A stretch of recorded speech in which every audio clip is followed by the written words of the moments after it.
Gone shopping. I'll pick the kids up from school at lunchtime, and then I'll come home to get things ready for Jason's birthday party. Don't work too hard. I love you.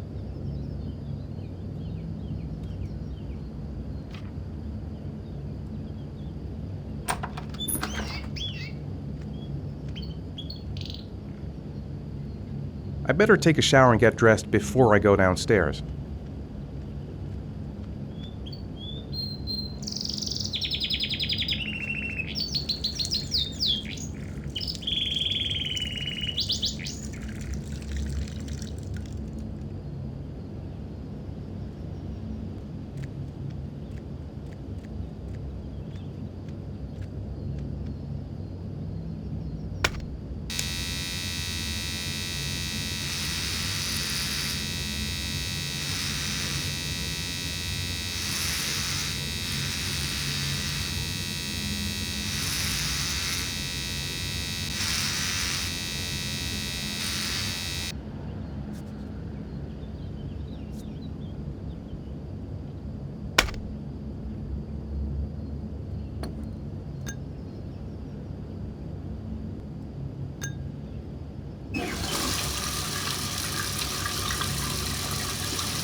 I've got some time before Grace and the kids get back.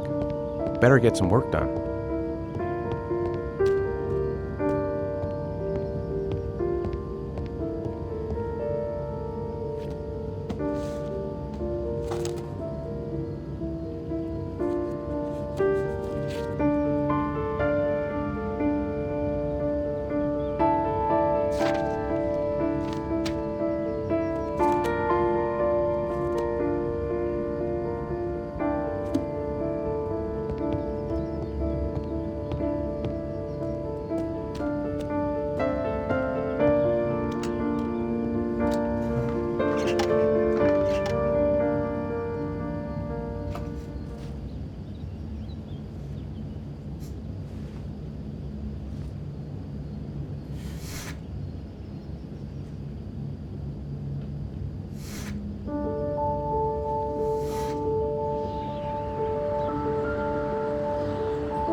Plans are coming along nicely. Should be finished by Monday.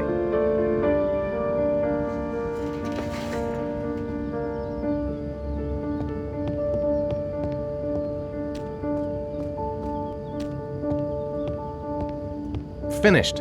Now I can relax and seize the day.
How about some music?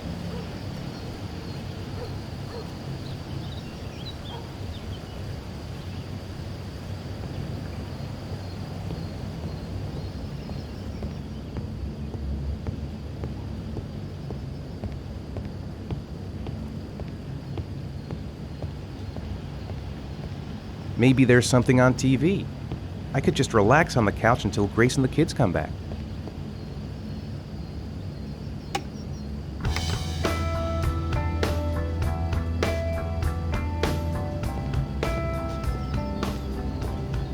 I hope Grace found a present for Jason's birthday.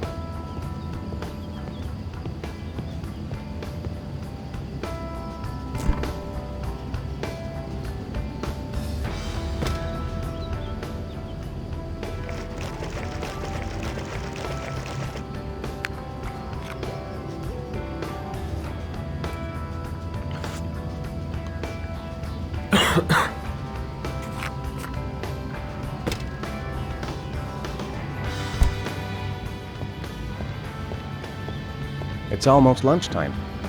Grace and the kids will be back any minute. Whew, it's stuffy in here. I should get some fresh air in the garden.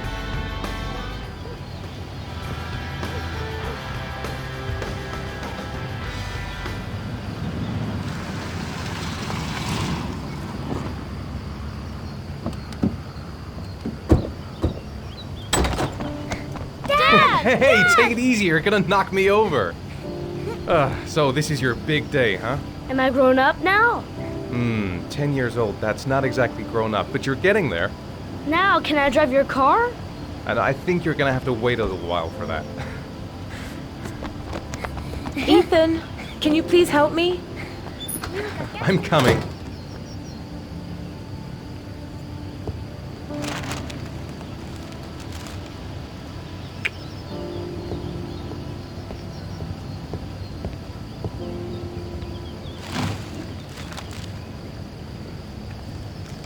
They've been so excited since this morning. I could hardly keep them in line in the supermarket.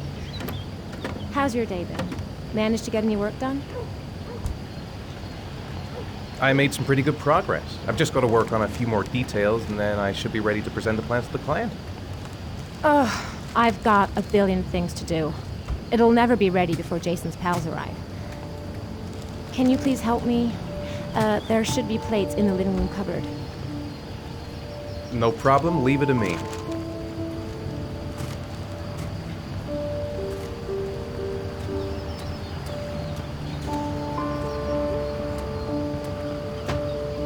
That door is always sticking. Give it a big tug.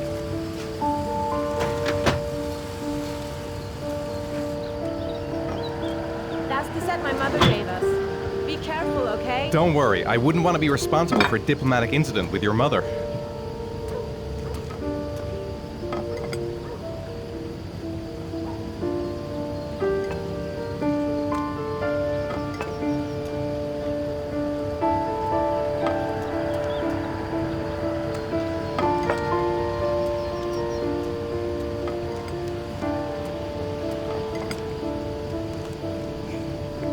I think I'll go outside and play with the kids.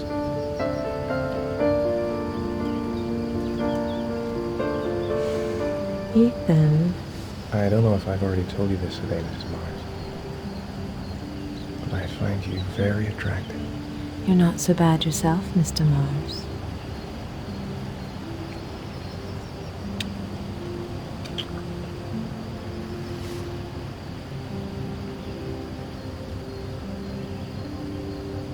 I know what's on your mind, Ethan. But now is not the right time for it. Shame.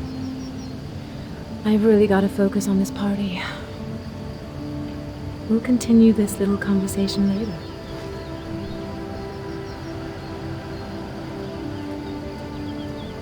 Can I do anything to help? No thanks. I should be able to manage.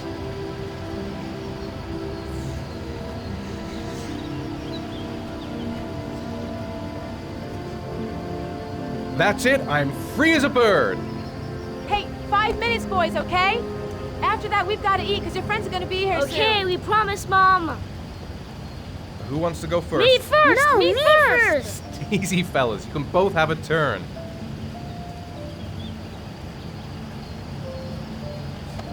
All right, Jason, let's do the helicopter.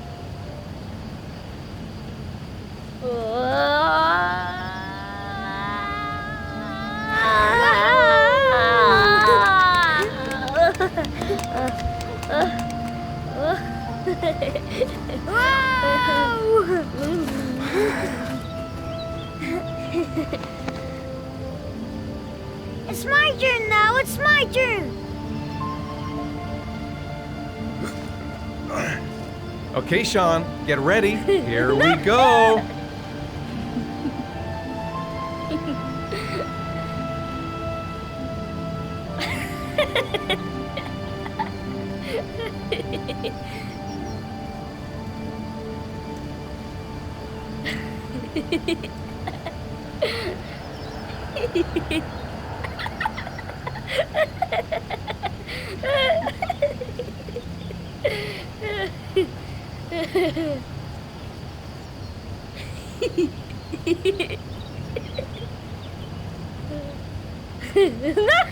Come on, Dad. Show us how strong Yeah, show you us your are. big muscles. Be careful, hang on.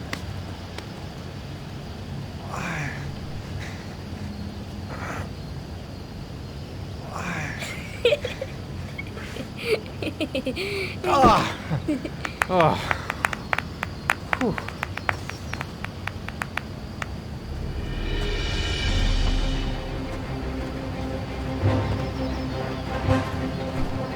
This time you're done for. You're gonna pay for all your crimes, evil one.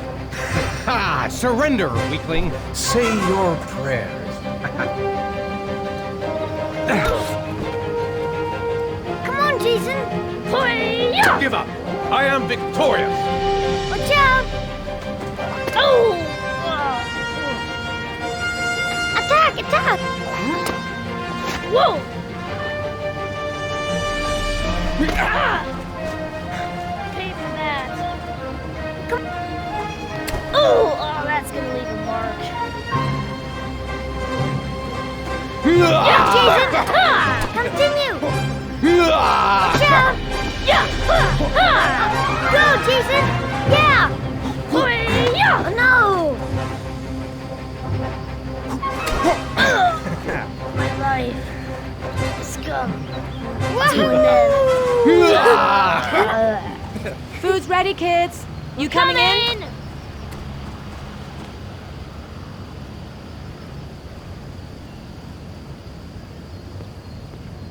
Sean? Lunch is ready. I'll go get him.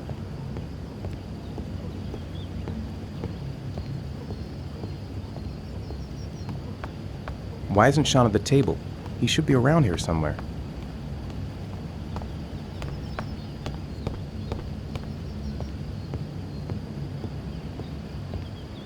Sean?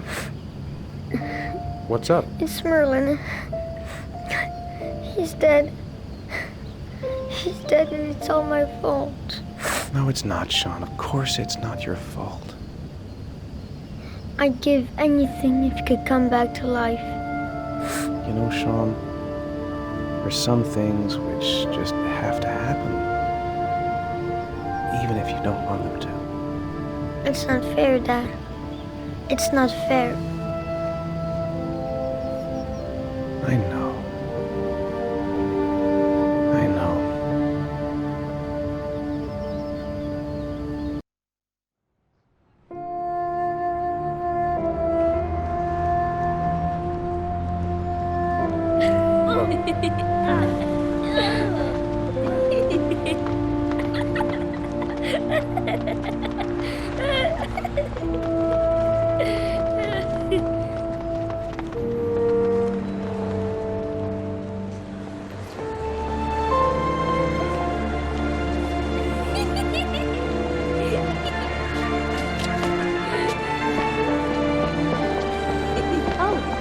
I'd like to have a quick look at some shoes for Sean. Can you watch Jason for a minute? I promise, we won't be long. Sure, no problem. We're not going anywhere, are we, Jason? Come on, honey.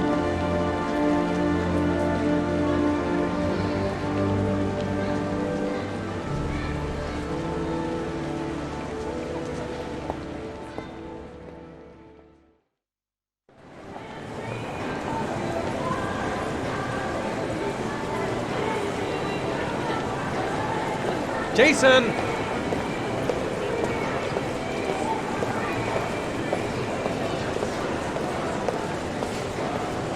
Jason!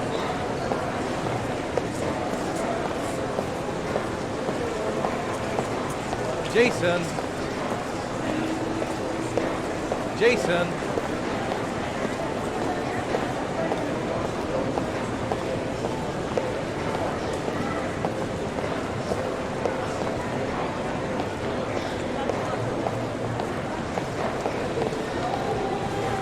Jason, you really shouldn't run her off like that, you know? There's an awful lot of people in Please, here. Dad, can I have one? I would really love to have one. Please, Dad, come on. Okay, let's go buy a balloon. Great! Hey, champ! What's your name? Jason, Which balloon would you like, Jason? the red one. Here you go.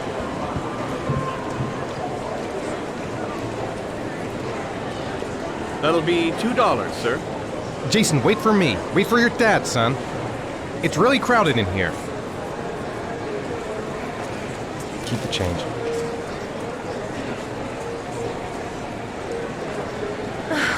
It is impossible to try on a pair of shoes with this crowd. Where's Jason? He was here a second ago. I bought him a balloon. I turned around and he just disappeared.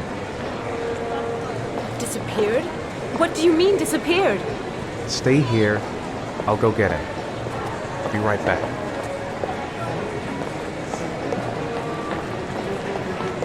Jason! Jason!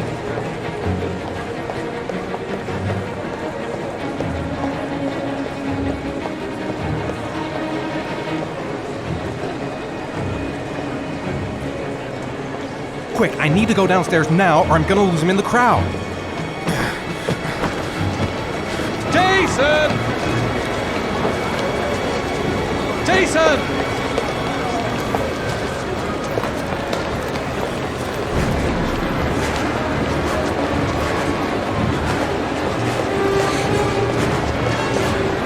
Jason!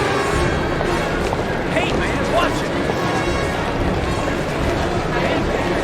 Hey, be careful, What's your problem?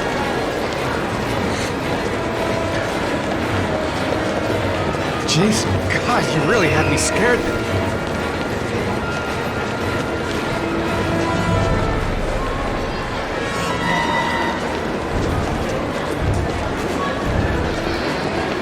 Jason!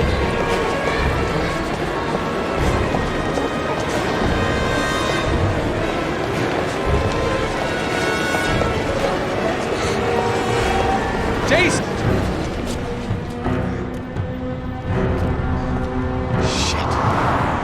Shit! Jason! Dad!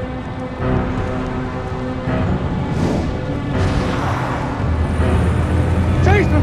No!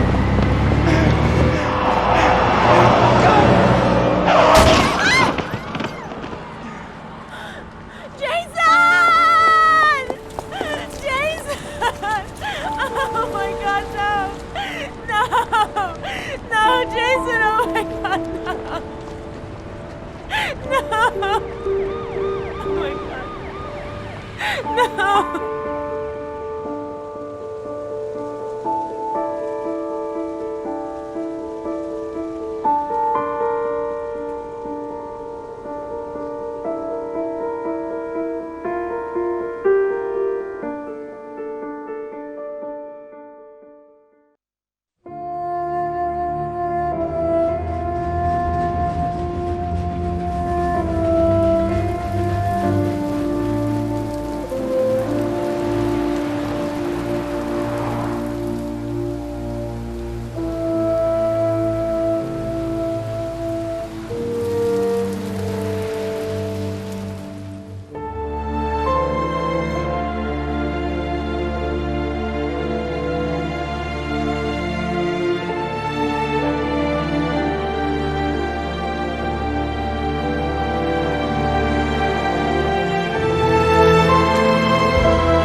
Hi, Sean.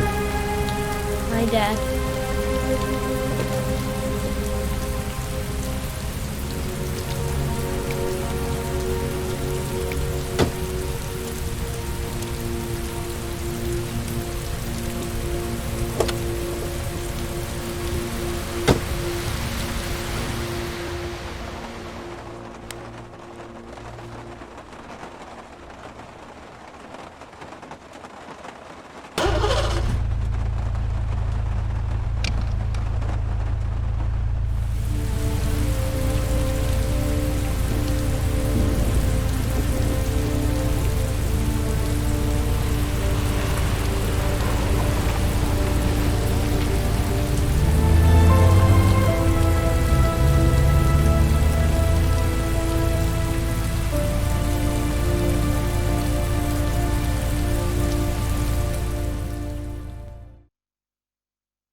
Time for a snack.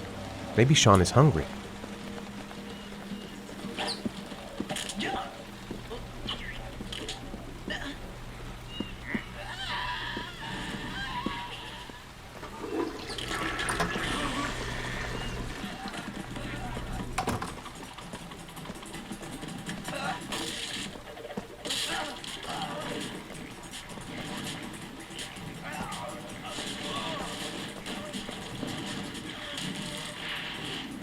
If Sean is hungry, he can find something for himself.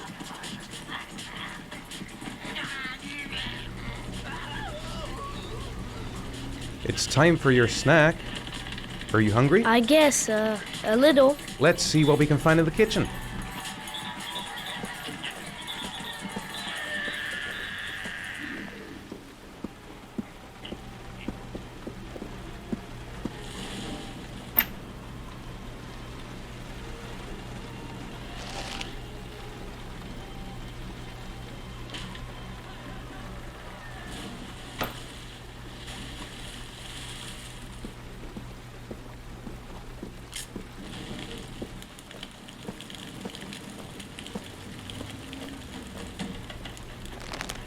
Here, Sean.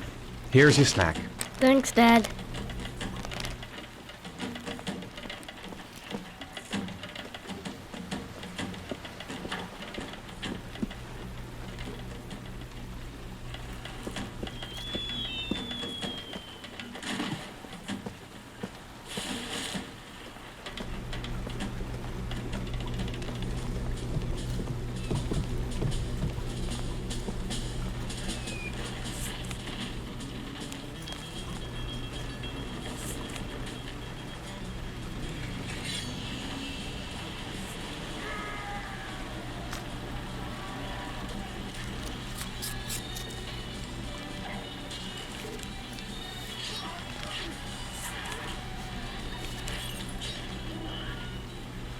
When the parents came home from church, all their children were gone.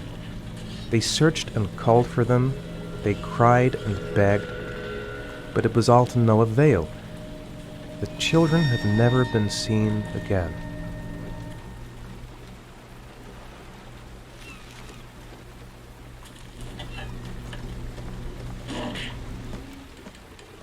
Sean hasn't done his homework yet. It's still early. We'll see about the homework later.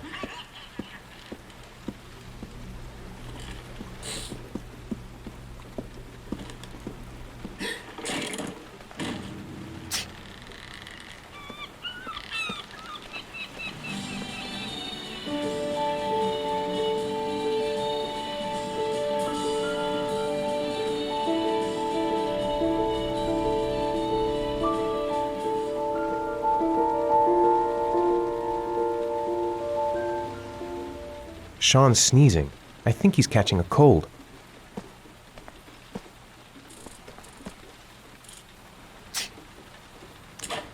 You've got a cold coming on.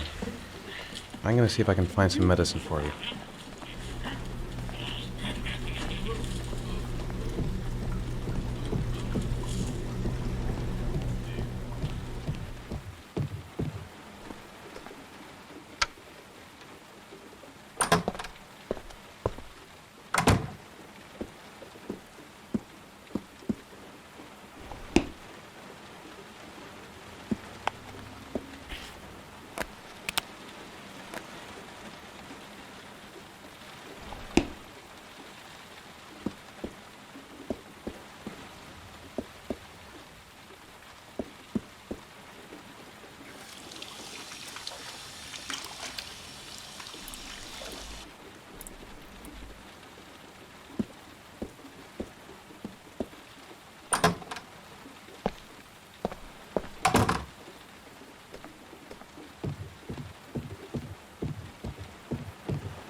Here, take this.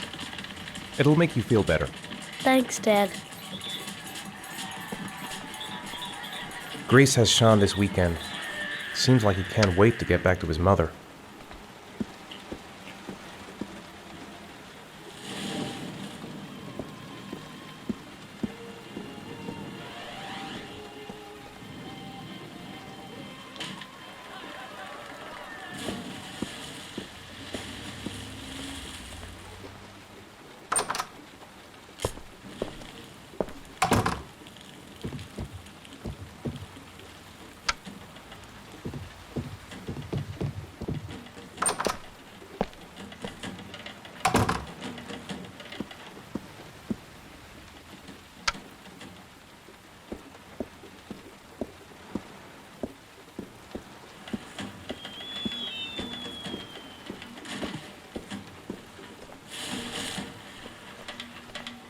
It's dinner time.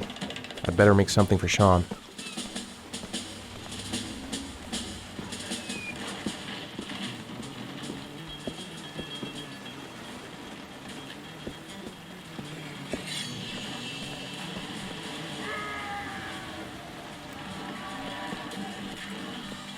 Come to think of it, if he's not asking for anything, it must be because he's not hungry.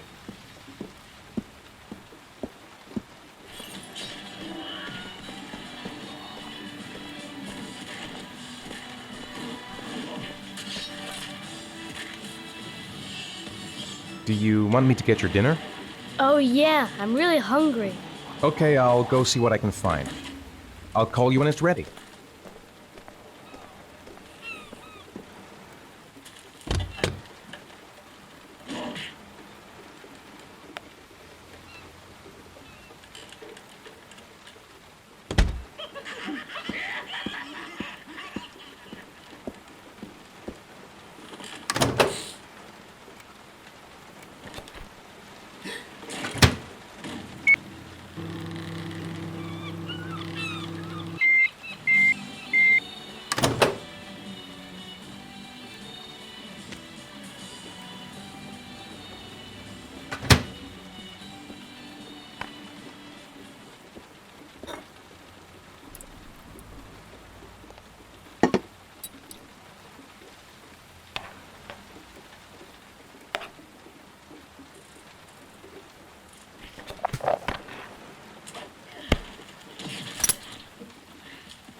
You can come now, Sean. Your meal is ready. I'm coming!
What do you say we play together for a while? I'd rather watch TV.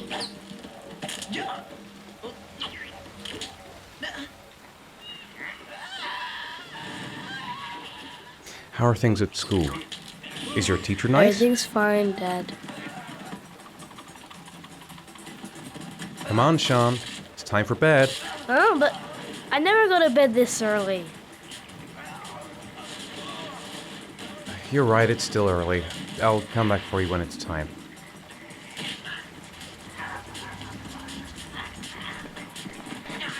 So, you want to talk a little? Talk about what?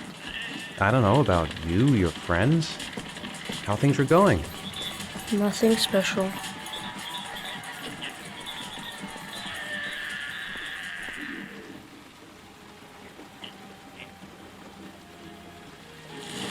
Come on, Sean. It's time for bed. Oh, but I never go to bed this early. No, you're going to bed now. It won't do you any harm to go to bed early for You're once. mean! You just want me to get out of the way so you can have some peace! I hate you! I might have been a little bit hard on Sean.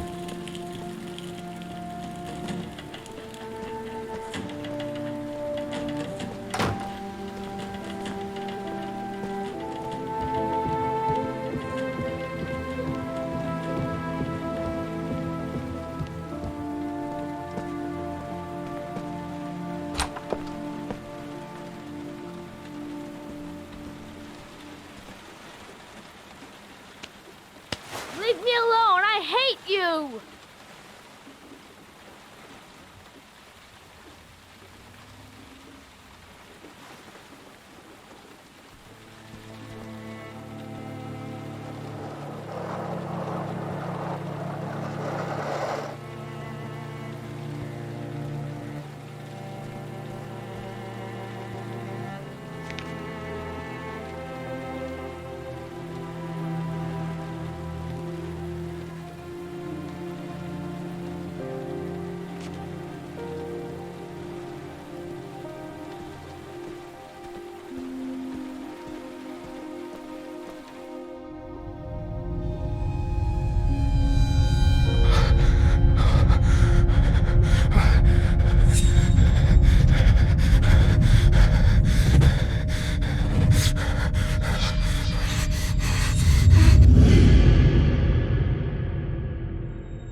What the heck is happening to me? I must be going crazy.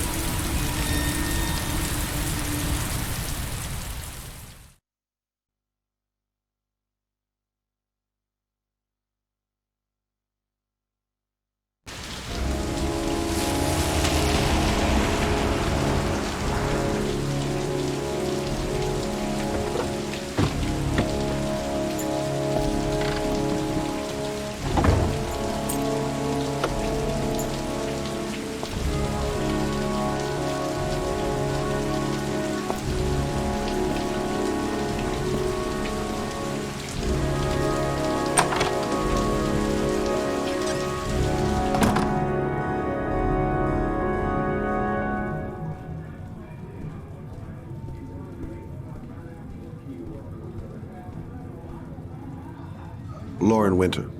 Ring any bells? Nope, can't say it does.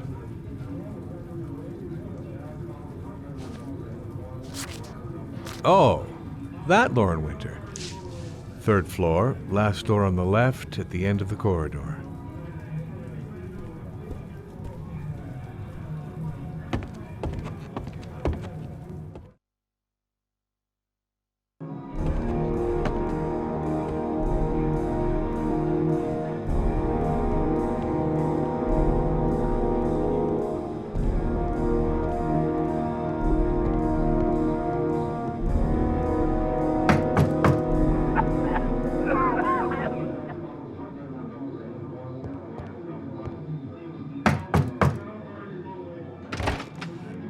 Lauren Winter?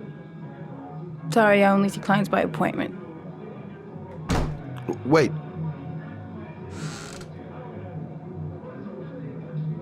It's $50. I don't kiss and I don't do any weird shit. Fine by me.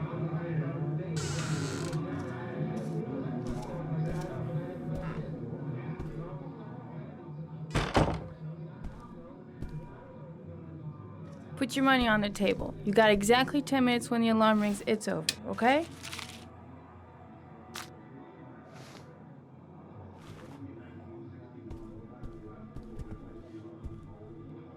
You should take your clothes off. We ain't got all day.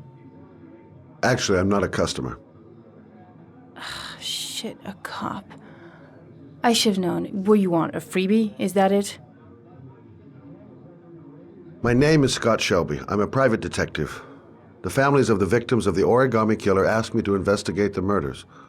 I came here just to ask you some questions about Johnny.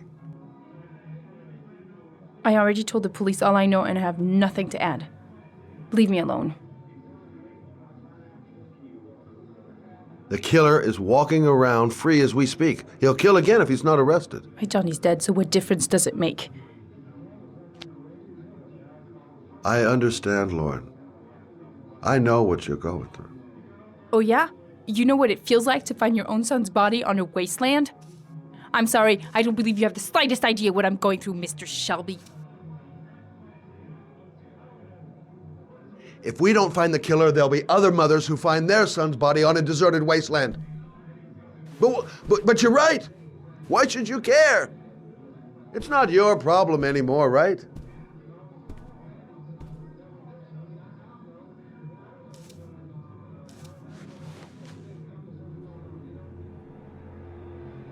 What do you want to know?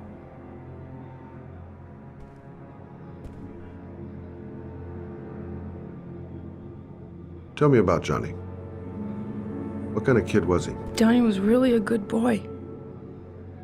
Sometimes he fought with other kids who called me you know. In his own way, I think he understood what was going on. Tell me about Johnny's father. A loser without a job who liked to beat me after a few drinks. He left the day Johnny disappeared. I ain't seen him since. Coward. Good thing he left.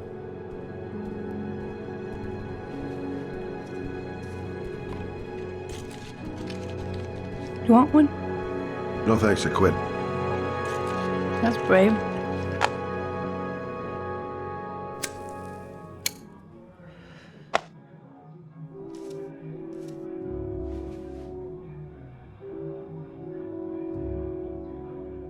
Did Johnny live with you? Yes. Of course, I made sure he never met any of my clients. I wanted to stop, you know. But we needed the money. I was trying to earn enough to get us out of here.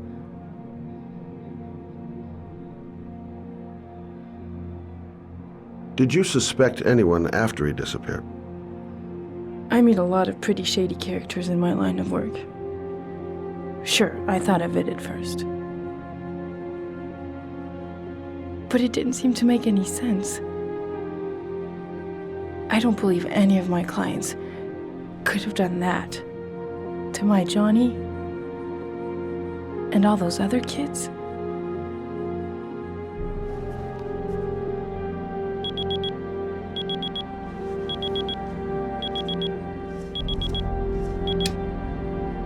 Time's up, Mr. Shelby.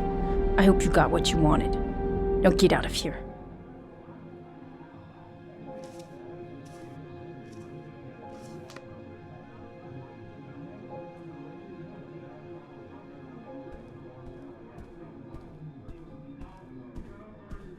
I gotta get out of here.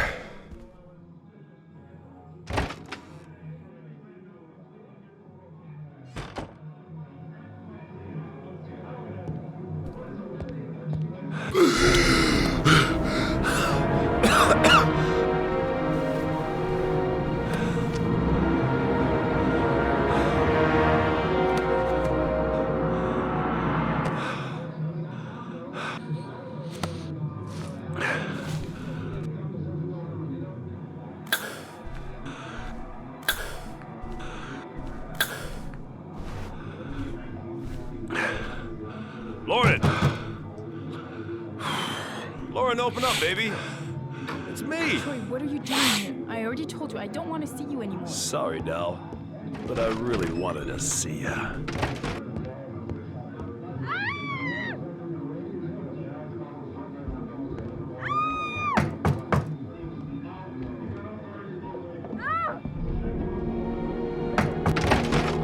What do you want, asshole? Lauren! Is everything all right? She's just swell. Now beat it, loser!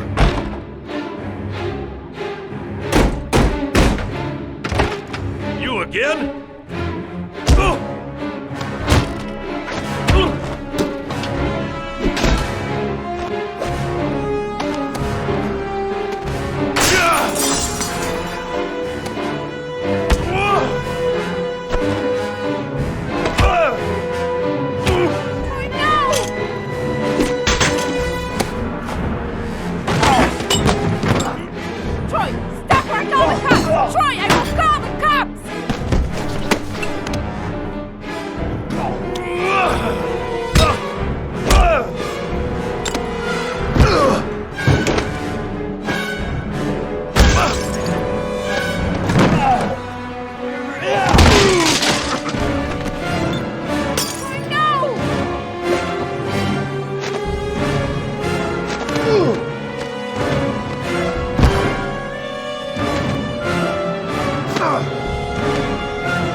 I'll see you again, asshole.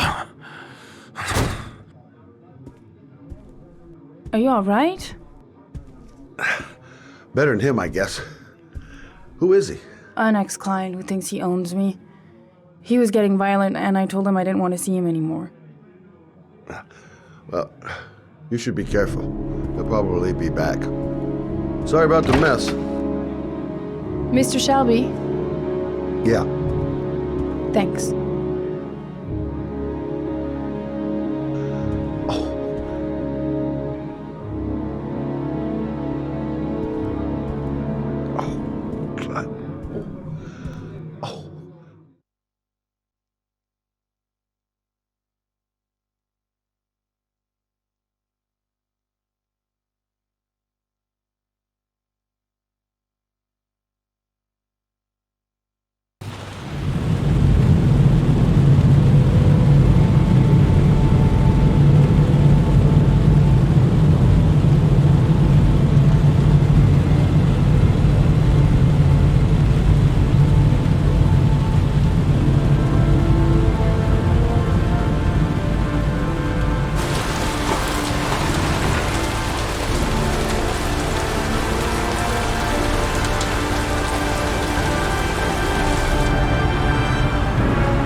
zone is sectioned off, sir. Please step back.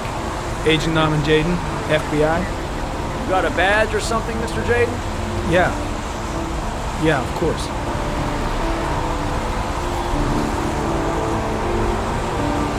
Check. You can pass. I'm looking for Lieutenant Blake. Is he around? I saw him arrive earlier. He's here somewhere. Thanks.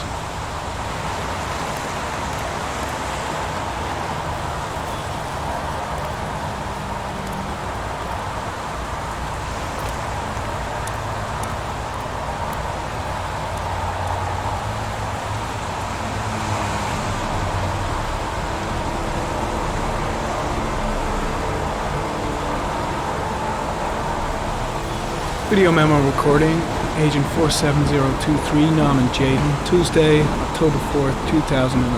Time is 8:14 a.m.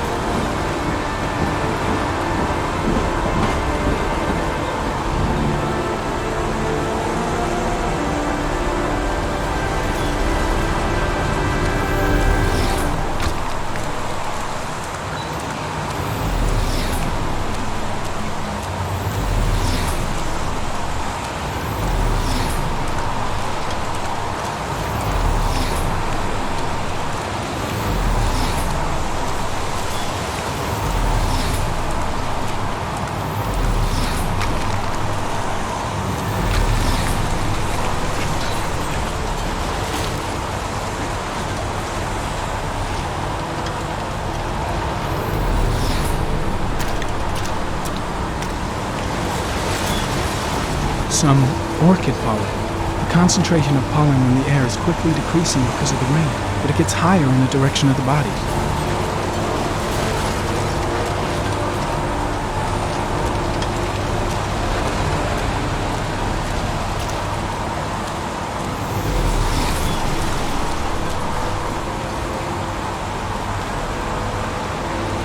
Airy comment, sample of no interest. Comes from one of the policemen present on the wasteland.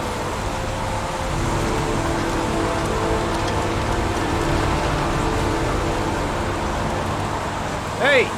You there! What are you doing?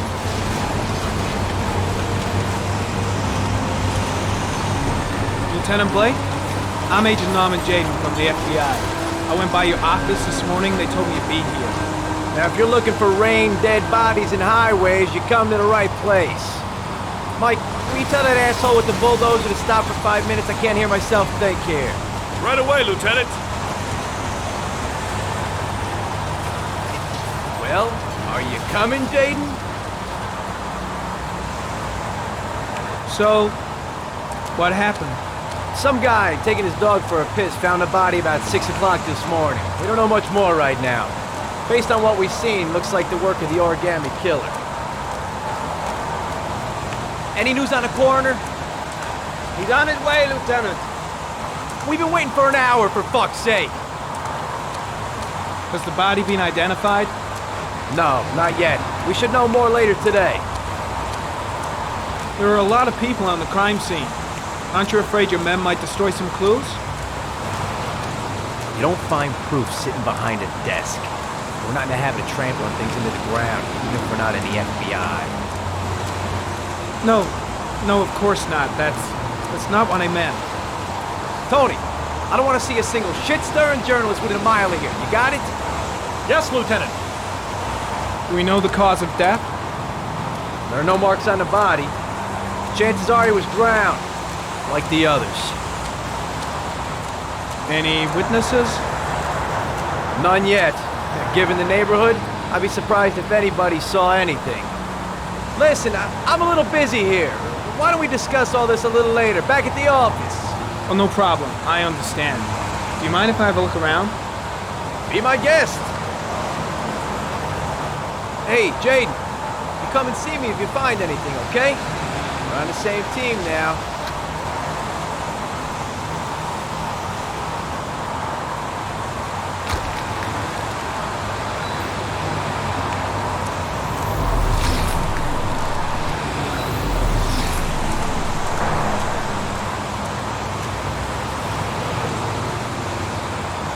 Harry County. Sample of no interest. Comes from one of the policemen present on the wasteland.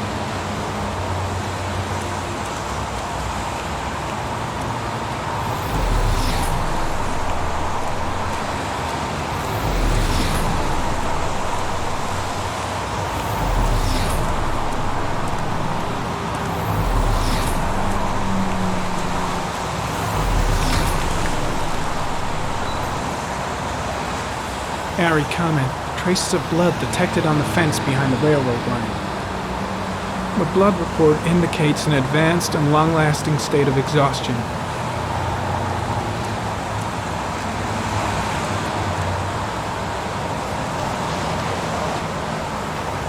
Footprints continue just after the pollen trail. There's a good chance that they're the killers.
There's a good chance that they're the killers.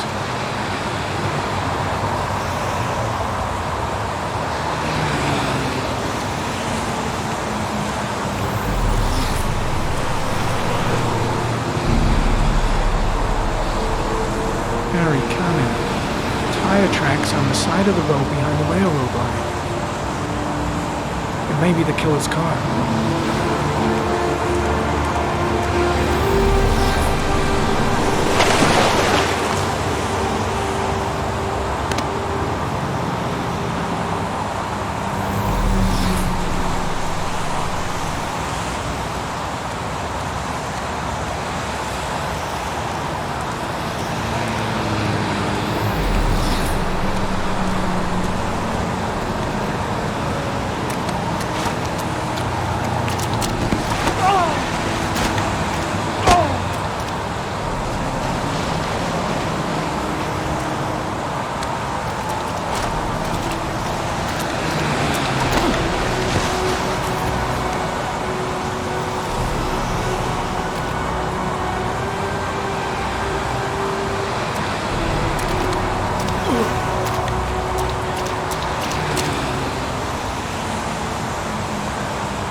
Harry, comment. Traces of blood on the railroad track.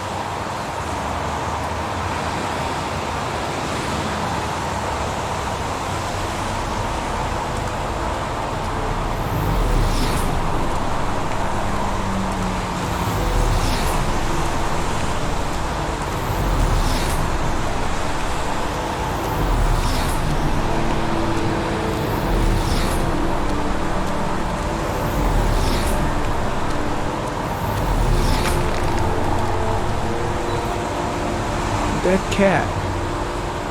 The FBI doesn't keep files on dead cats. Not yet.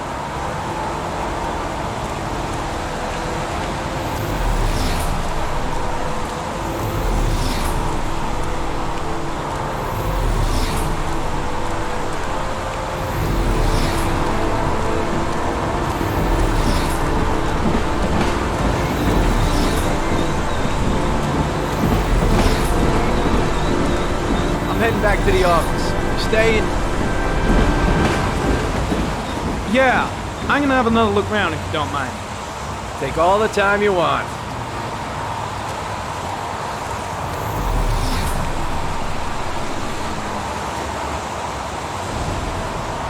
Harry, comment. The victim is lying on his back.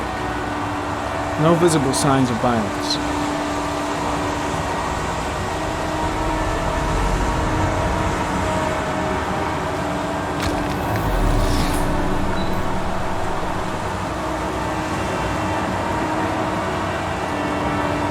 An orchid was placed on the victim's chest.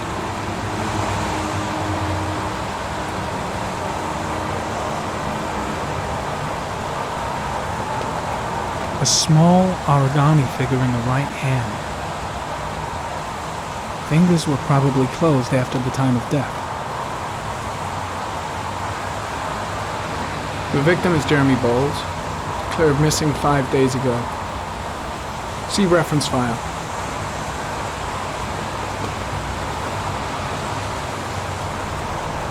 Superficial wound on the right thigh.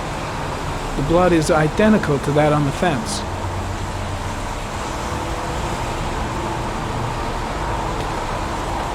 His face is covered with mud, like the other victims.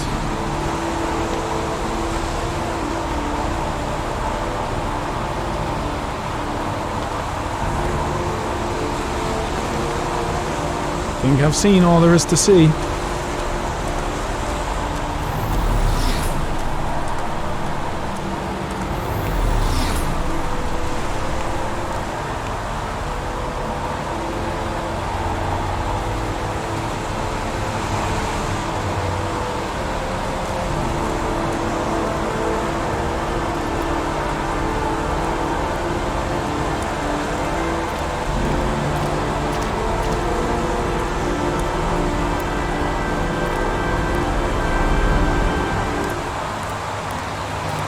Way too many people here.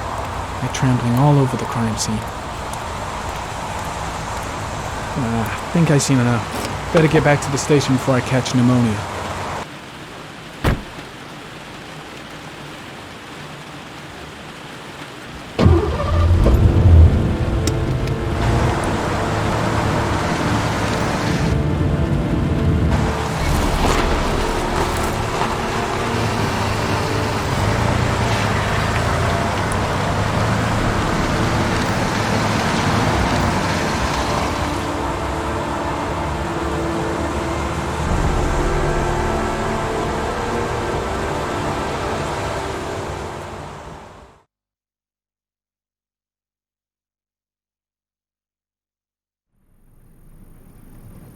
A butterfly, a rat's head.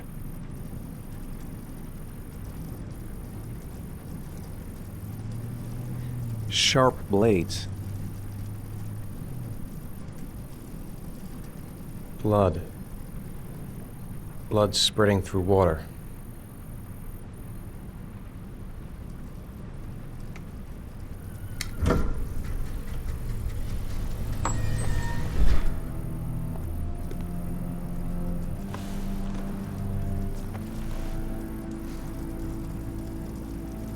I have the results of your MRI scans. Everything seems to be normal. There is no physical damage from the accident. However, I am worried about your psychological condition. I know it's not easy, but you've got to start over, Ethan. You're not responsible for what happened. It's my fault Jason is dead. He'd still be alive if I'd been looking out for him. It was an accident. Accidents happen every day. You can't blame yourself forever for your son's death. How is Sean?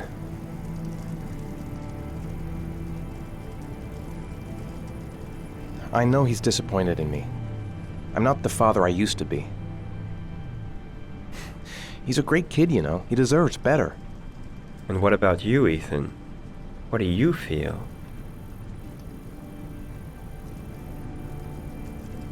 I no longer want to live. I have no reason to continue. Not even for your son, Sean. I couldn't save Jason. Sean doesn't need a father like me. Is there something else you wanted to tell me, Ethan?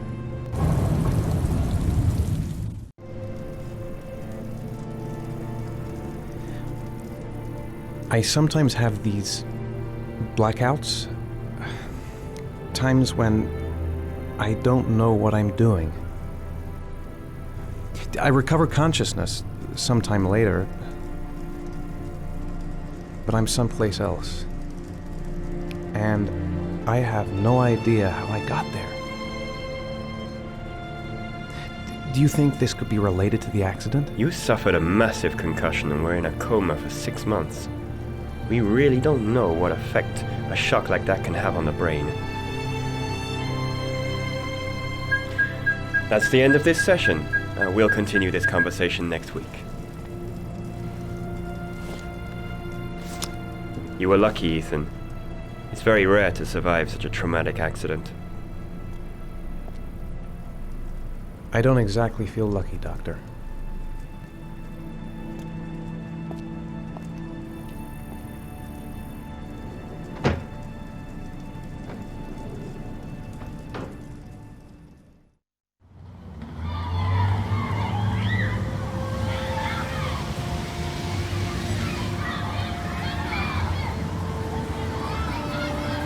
Aren't you gonna go play with the other kids?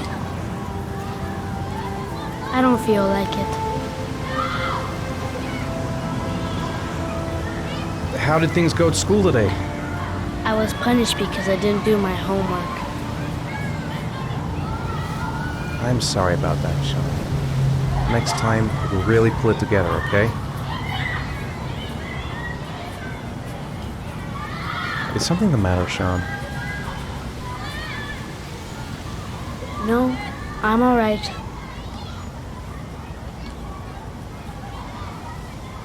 Do you want to eat something?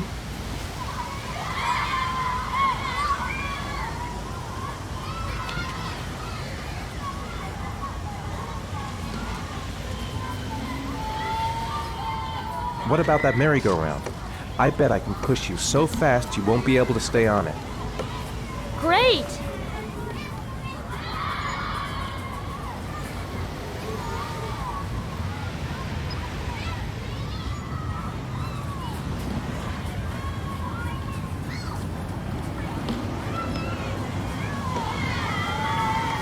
Go on, Dad, as fast as you can. Faster!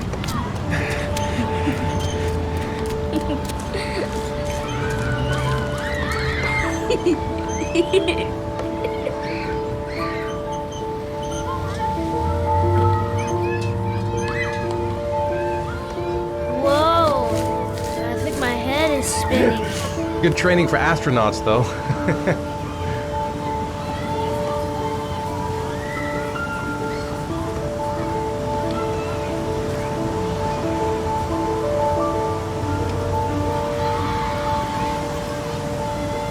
I'd like a packet of strawberry-flavored Chewies, please.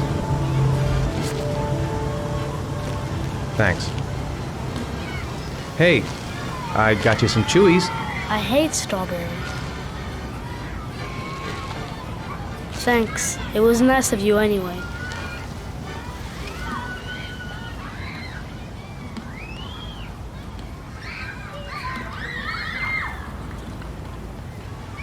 I haven't been on a seesaw in a long time. What do you think? Yeah!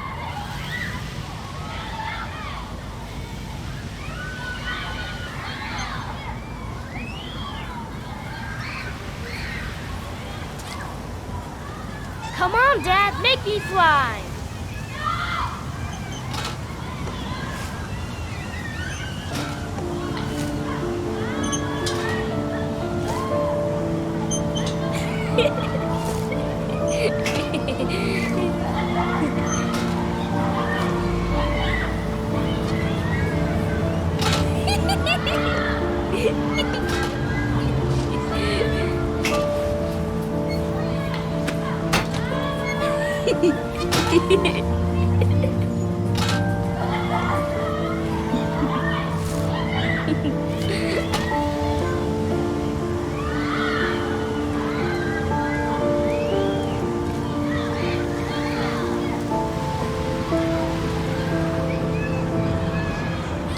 Looks like rain's coming. I think we better go. Okay.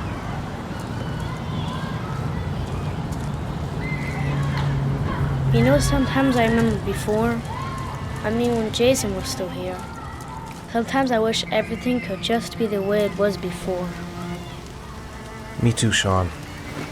Me too.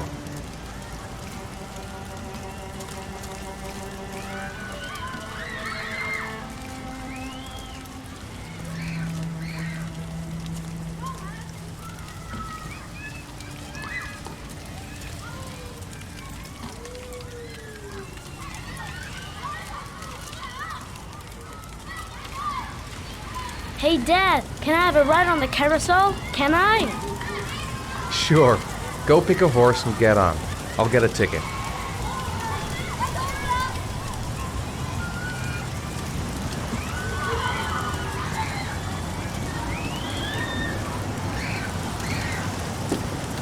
One, please. That's $1.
Do you think it's gonna take long? No, he should be finished soon.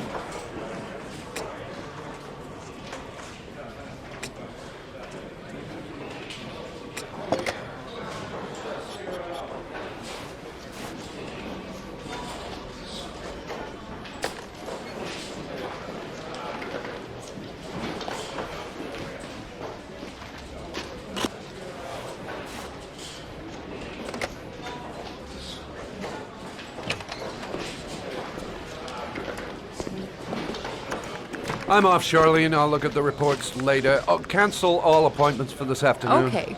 Oh, Captain, Agent Norman Jaden from the FBI is here. Jaden, of course. We've been expecting you. I'm in a bit of a hurry. Do you mind tagging along? We can talk as we walk. Yeah, of course. I wanted to introduce myself before getting started, but perhaps there's a better time. No, it's fine. We just have to get to the press conference. We have them every day now. Believe me, it's not always easy finding something to tell us. Fortunately, today we have some news. Have you met Lieutenant Blake yet? Yeah, we met this morning. He has his own methods, but he's a good cop. I'm sure you'll get on well together. Do you know how to tie a knot in a necktie? I guess. To be frank with you, I could have done without the FBI on this one, but the press are all over us. This origami killer case crept up on us, and it's fast becoming a national concern. There are hundreds of killers in this country, but what do you know? This guy is exotic. He leaves flowers and origami figures. Work that one out. Then the press get onto it, and we suddenly become the center of the universe. I'm here to arrest a serial killer. With all due respect, sir, the rest of it, it's none of my business. No, of course not. All I'm asking is that you make progress, and fast. The press want a perpetrator, and we're gonna have to serve him up on a silver platter. Not bad. Oh, go see Charlene. She'll show you to your office. Yeah, check in on the press conference if you're interested. It'll give you an idea of the political climate around here. Thank you, sir. Welcome to the club, Jaden.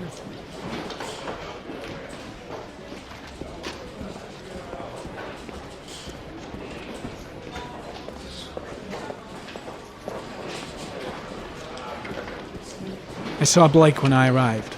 Maybe I should go talk to him.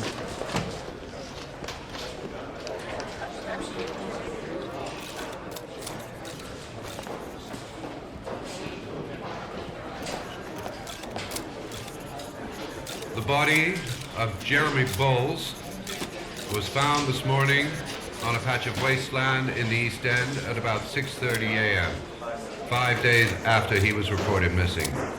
An autopsy will be conducted tomorrow to determine the exact cause of death, but going from first indications, it would seem that he drowned. The state in which the body was found suggests the methodology of the origami killer. The investigation should confirm this in the coming days. The police are continuing to work around the clock to find the murderer as quickly as possible. I'll have a look around the station. Stretch my legs for a bit. Yes. You said the methodology indicated another victim for the origami killer. Can you be more specific? I should get Perry's assistant to show me my origami office. figure I was can't found wait to in the get to victim's work. hand, and an orchid was placed on his chest. His face was covered with mud, but there were no visible traces of violence to the body. The Zodiac killer... Strange character, Captain Perry. Seems to be more interested in meeting the press than investigating the crime. I'm dying of thirst. Where's the water cooler when you need one?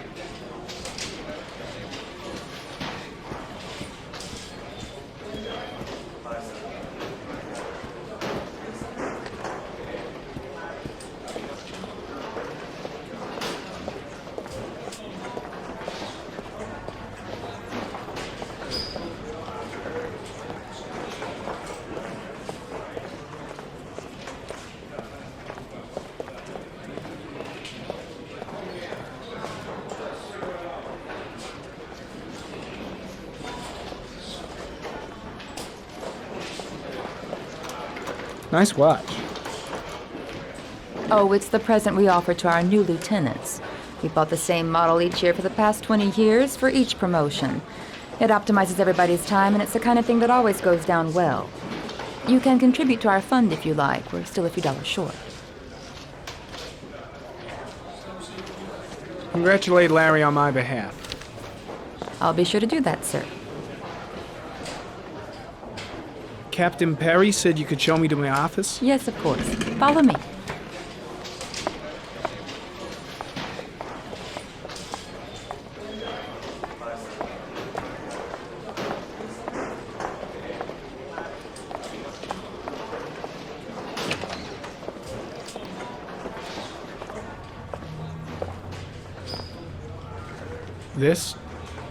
This is my office? That's where I was told to take you. If you need anything, you know where to find me.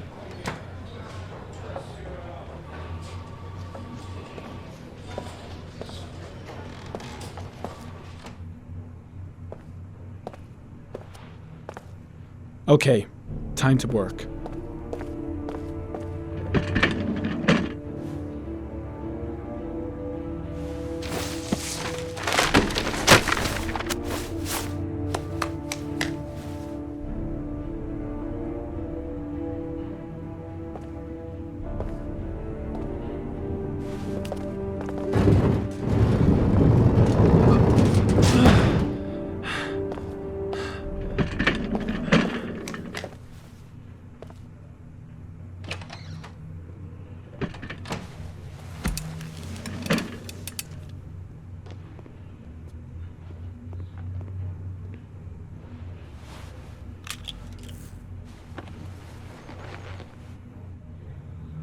Step 1. Change the office.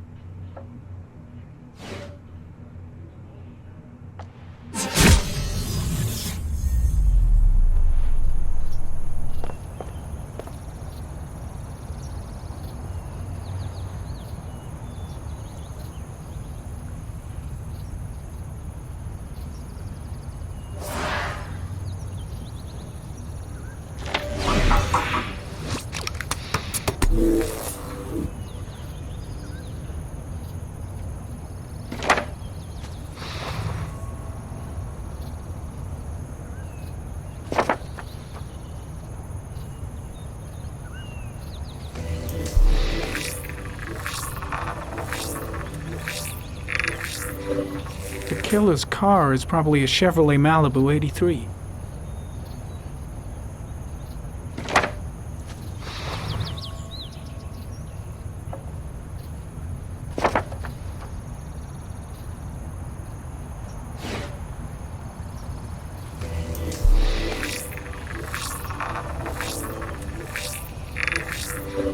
No prints or specific clues. Nothing much to go on.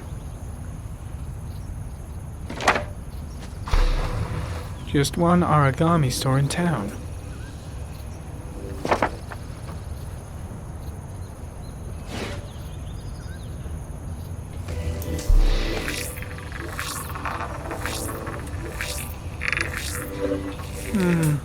A common species.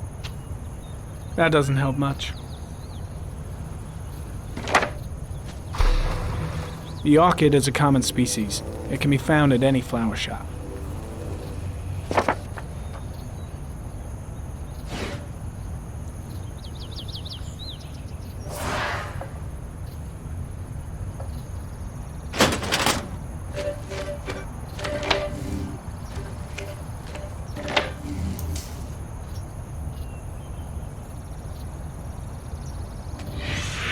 Eight victims in the last 3 years. All boys, aged between 9 and 13. No signs of violence. The victims disappear from public places in broad daylight. No one notices anything. Bodies are found 3 to 5 days later, drowned in rainwater.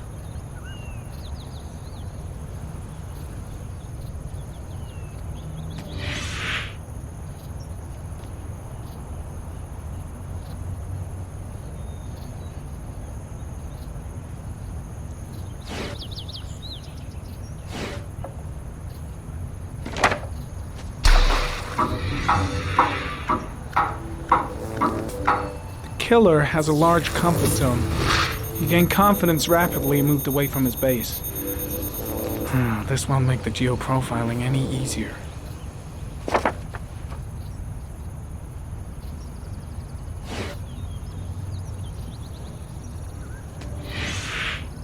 Always the same ritual.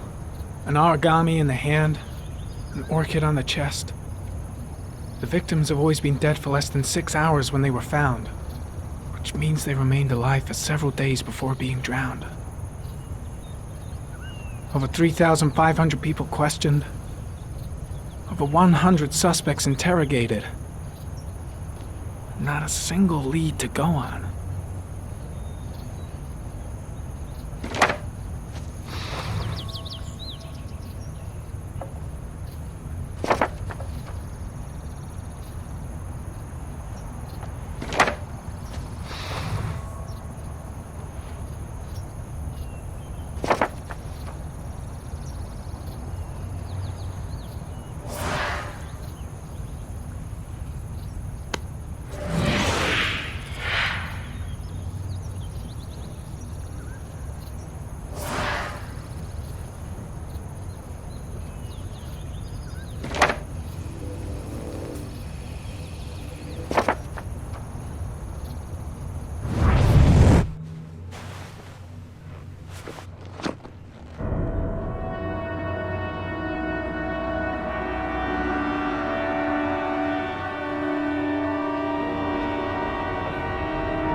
Here we go again. I better go wash my face.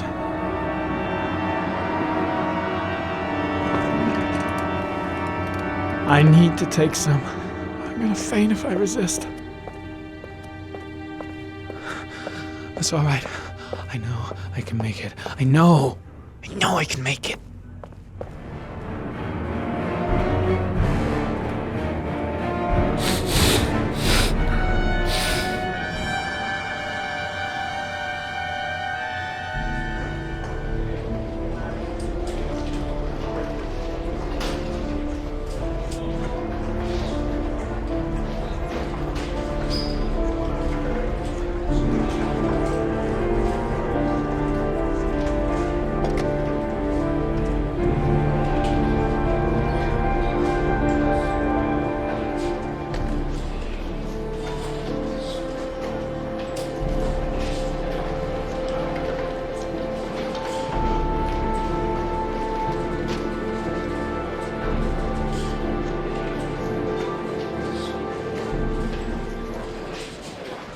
This is Lieutenant Blake, Mr. Marsh. Could you please tell him what happened? It was this afternoon. I went to the park with my son, Sean. We played together for a while, and then he wanted to go on the carousel, so I put him on one of the wooden horses, and when I turned back, Sean had disappeared. Exactly what time did you arrive at the park? Try to remember exactly, Mr. Mars. Every detail can be important. It must have been about 4:45, I think. I'm not really sure. What was your son wearing when he disappeared? He was wearing a coat. A brown coat. And a pair of pants. Black pants. How could Sean have disappeared without you even noticing? Weren't you right by the carousel? I went for a short walk around the park, just for a few minutes. When I got back, the carousel had stopped, and Sean wasn't there. You say you took your son to the park after school, but you didn't report him missing until 8:15. Why did it take you so long to contact the police? I went home and waited for him there. I thought he might have gone out with some friends and they'd come home soon. All right, that's all the questions I have for now. You're free to go, Mr. Mars. We'll continue to look for Sean overnight. We'll contact you if we have any more questions. Do you think the origami killer... Listen, Your son's probably just run off and he'll turn up in a couple of hours. But what if it is the origami killer? Well, then we have about 4 days to find him alive.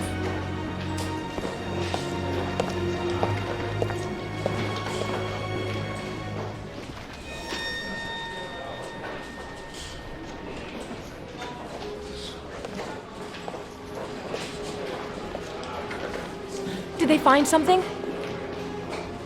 No, nothing yet, but they're gonna keep looking through the night. Do they? Do they think it's the origami killer?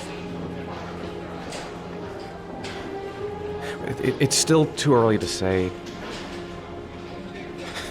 But it is a possibility.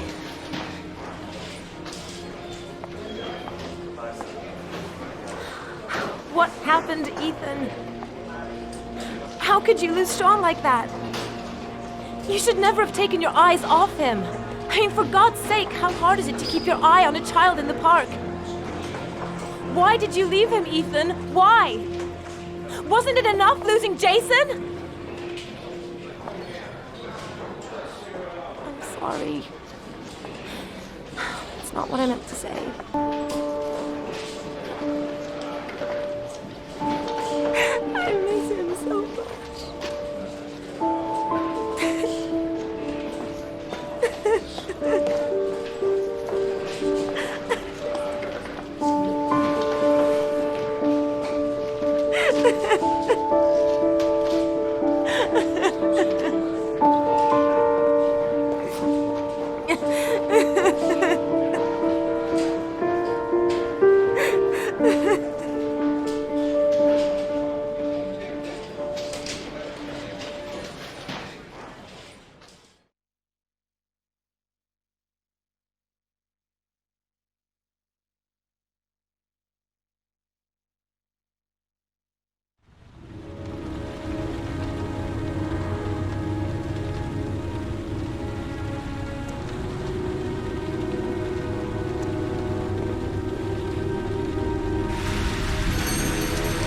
Good evening.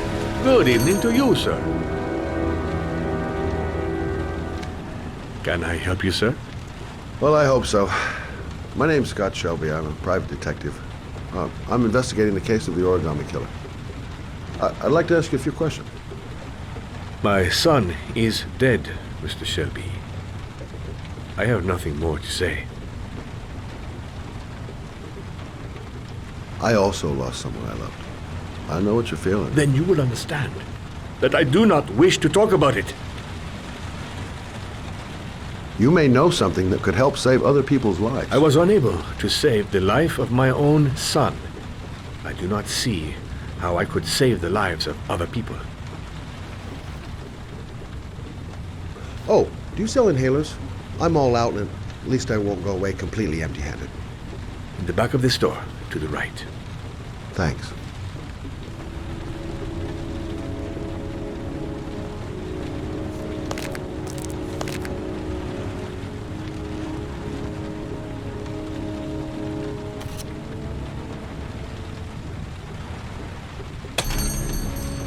Good evening, sir.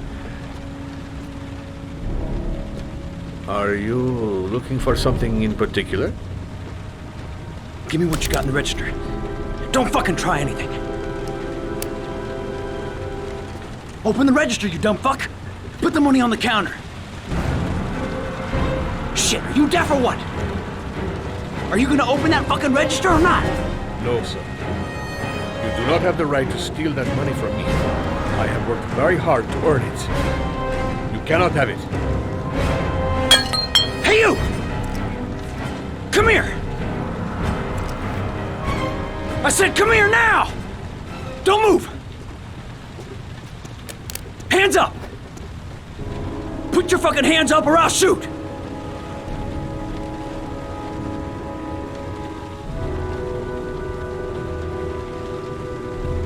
Don't panic. Let's just stay calm. Nobody here wants to hurt you. We're all just gonna be cool, and everything will be all right. Yeah, I'm cool, man. Everything's gonna be all fucking right.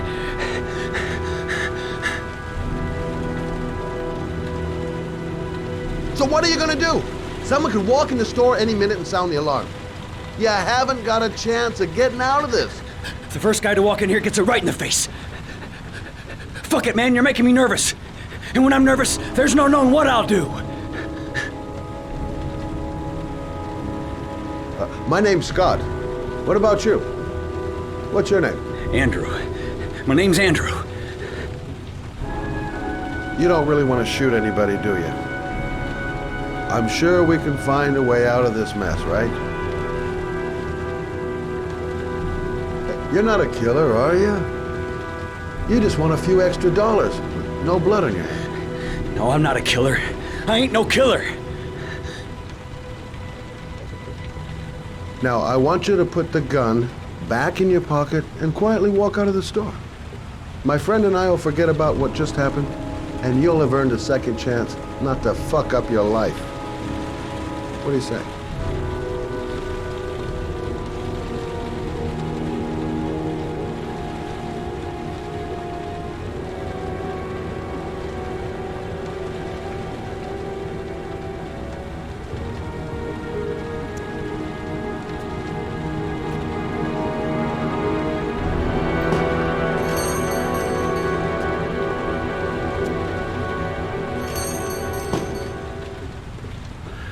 Thousand thank you, sir. I don't know what would have happened if you had not been here. Well, at least I didn't come by for nothing. Have a nice day. When my boy, Reza, disappeared, I received a letter with a locker ticket inside. Inside the locker, I found this box. I do not understand what it means, but I think it must be a sort of message from the man who took my son from me. Can I?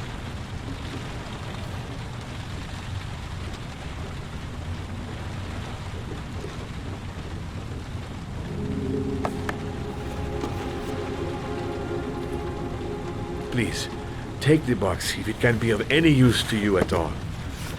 It did not help me to save Reza, but maybe it will help you find the other little boy.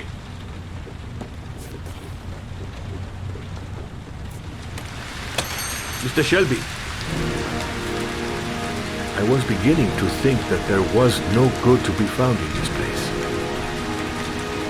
I can see now that I was wrong.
I swear that shadow just moved. It's freaking me out. Girl, get a grip. The door's locked tight, and you're home alone.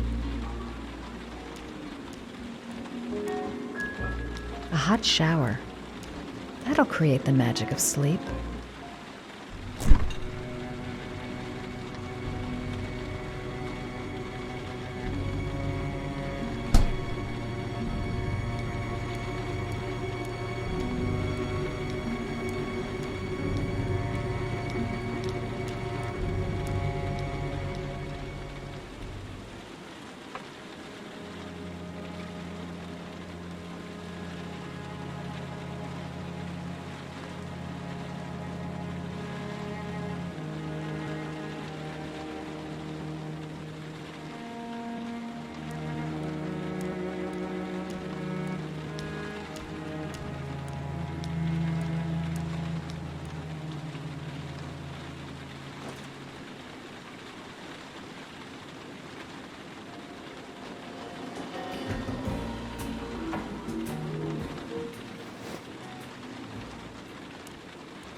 There's someone here.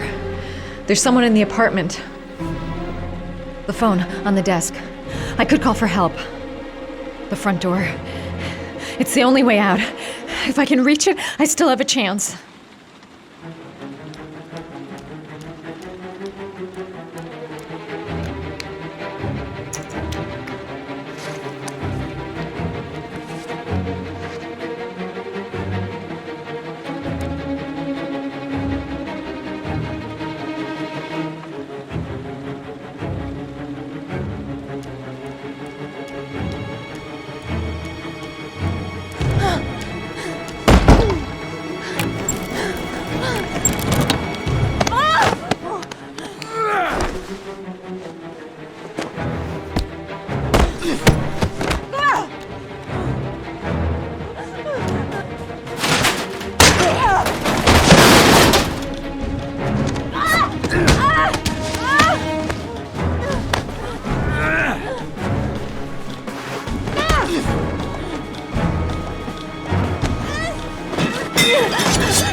When the parents came home from church, all their children were gone.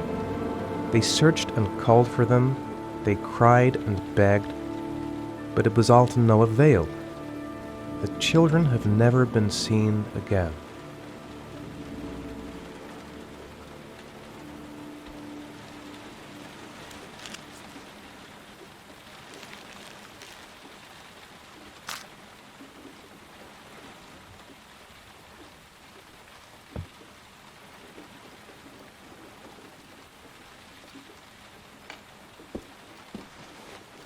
I have to get out of here and find out what this ticket is about.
Gonna have to make it through the crowd.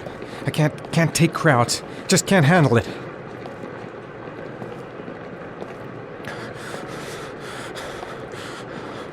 The luggage lockers. They're on the other side of the station. I can't make it. Too many people. Too many people.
Jason!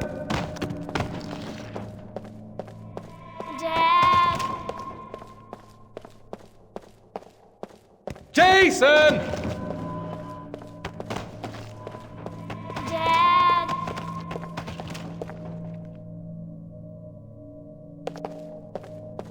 Jason!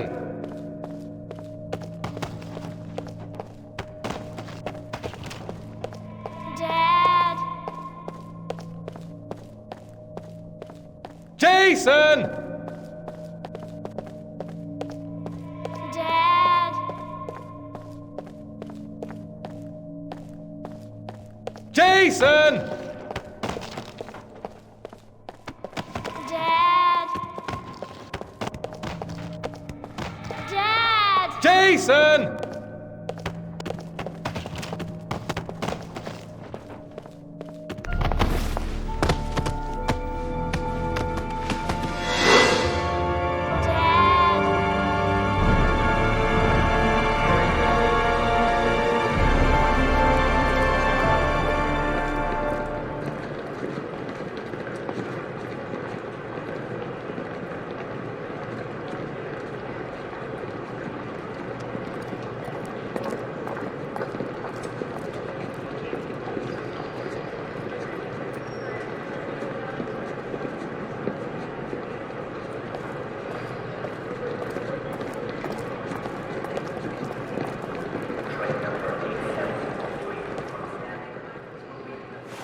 line 18, box number 3.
Sean.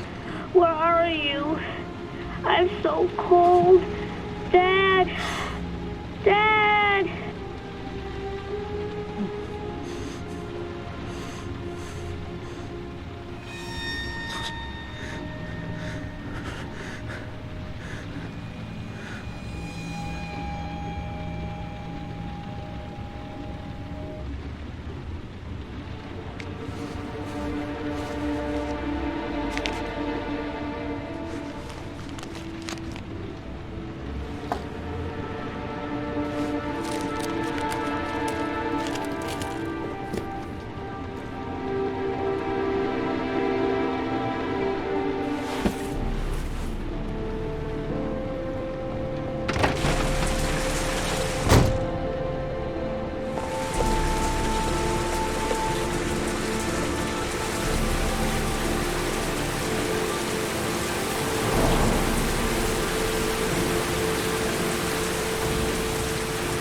The killer is white, aged between 30 and 45. He doesn't act on impulse, but plans his crimes in a very meticulous fashion.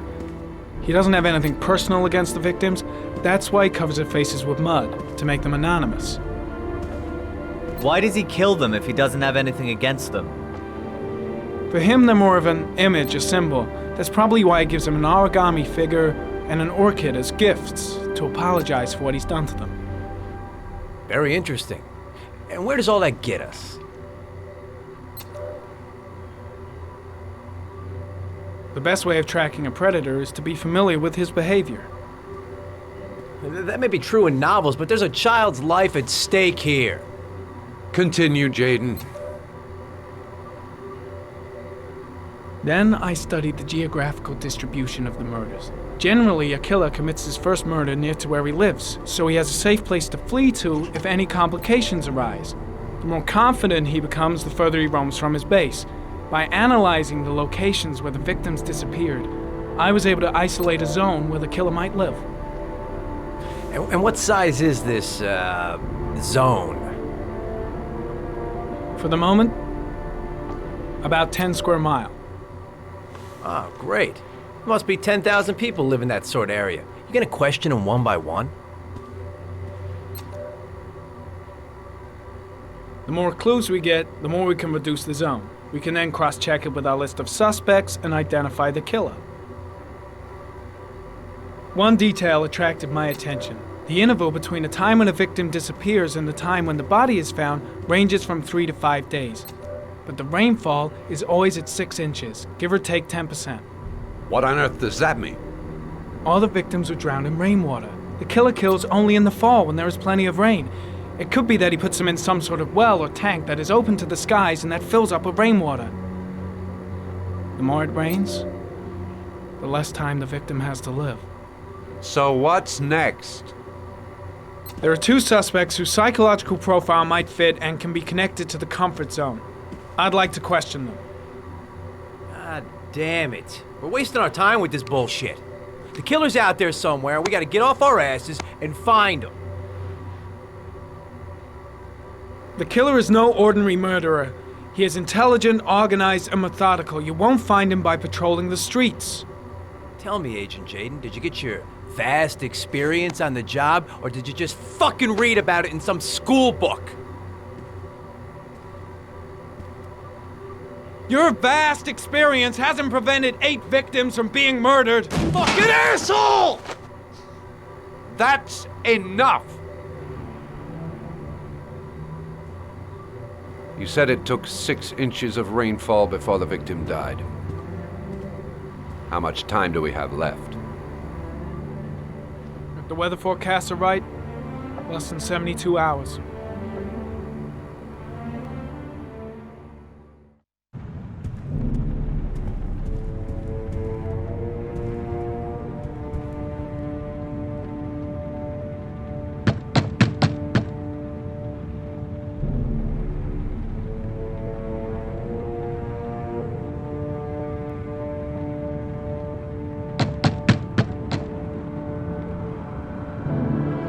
No answer. We waste our time coming here. Maybe we should have a little look inside anyway. There's nobody home.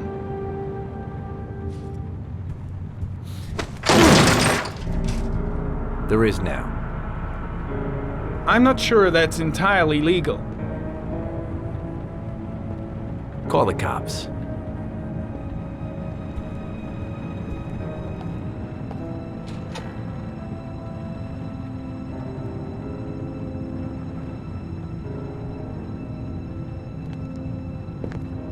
Looks like Nathaniel Williams is a pretty religious guy.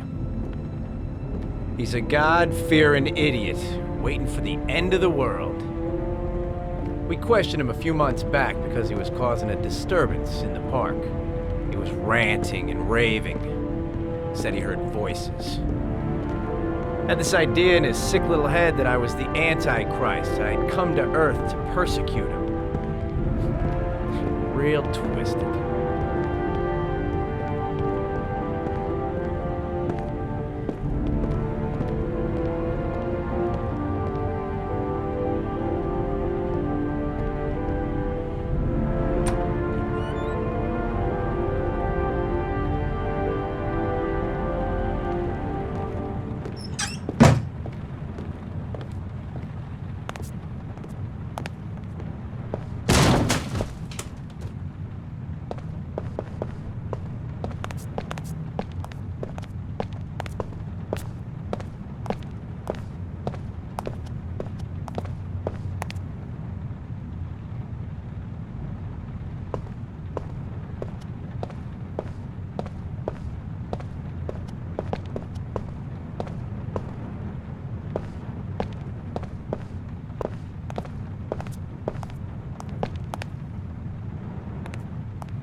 Good timing, Nathaniel. Just the man we're looking for. Angels and ministers of grace defend us. I'm Agent Norman Jaden, FBI. I'd like to ask you a few questions. As God is my witness, I haven't done anything. I'm innocent. Relax. Nobody's accusing you of anything. We just want to talk.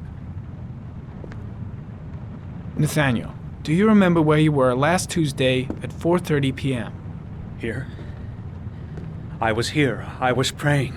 All day. Was there anybody with you? No. No, I was alone. Why all the crucifixes? You afraid of something? The hour is nigh, and the wrath of God shall strike men down. I'm preparing for the end of the world. Where do you work, Nathaniel? Do you have a job? My sole occupation is praying to the all-merciful Lord for the salvation of humanity. What about the voices, Nathaniel? Do you still hear the voices? We know who talks to you, don't we, Nathaniel? Or we both know who talks to you. Don't speak that name. What does he say to you, Nathaniel? What are you doing? I can't talk about it. You mustn't talk about it. He orders you to go and find new prey, doesn't he? He needs more and more. No! You mustn't mention him. You'll bring him here. He told you to go and find that kid in the park. The voices tormented you all night long. You wanted them to stop, didn't you, Nathaniel? Stop! Stop! That's enough! So you obeyed them to make them stop. You took that boy with you and you drowned him. Isn't that right? That's enough! Leave him alone! Stop! You killed them, didn't you, Nathaniel? Are you gonna confess, you bastard? You are the Antichrist. Put down the gun, I shall Nathaniel. dispatch you to your father in hell. He is the son of Satan. He was sent to earth to destroy us. For Christ's sake, shoot! Calm down, Nathaniel. Nobody here wants to hurt you. Put the gun down. Concentrate on my voice, Nathaniel. Listen only to my voice. Team, you shall regret confronting the emissary of the Lord. You shall know divine power. Keep calm. Everything is going to be fine, Nathaniel. Christ, all powerful, defend us in our battle with the forces of evil. Protect us from the cunning and wiles of the demon. May God Almighty manifest the power of His empire, and may divine power cast Satan and all the other spirits that prowl the world in search of souls into the darkest depths of hell. I'm here to help you, Nathaniel. To get rid of the voices in your head, but you have to trust me. Back away, slowly.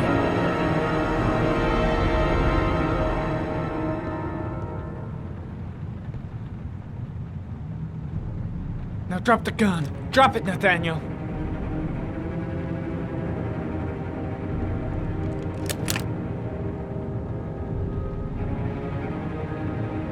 Put your hands on your head.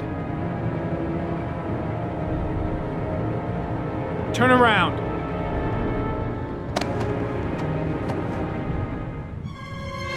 Motherfucker! In the name of the Lord, I exorcise thee, Satan. Okay, freak, the show's over. You're under arrest.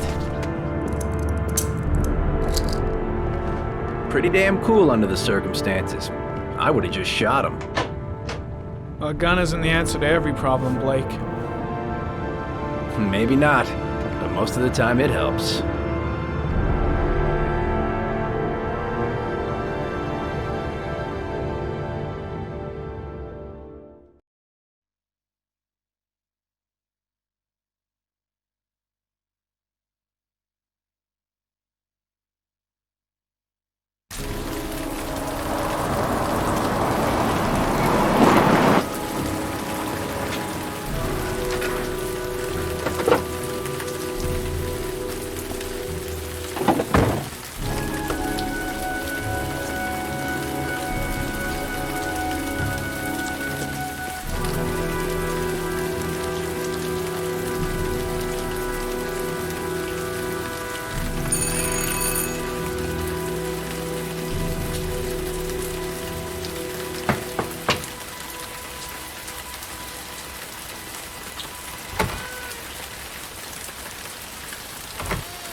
Baby screaming and no answers?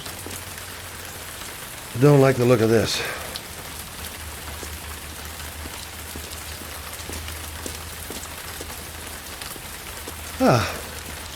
Asthma-free for the moment and loving it. Good old inhaler in my pocket, just in case.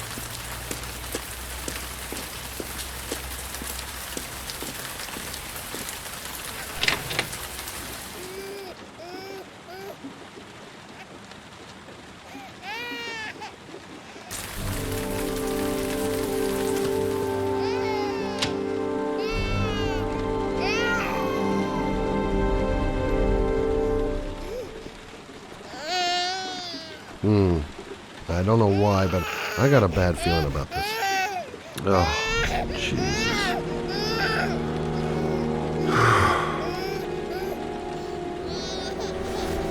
Wait a minute. Anybody home? Hello, little cutie. Oh? You looking for your mama?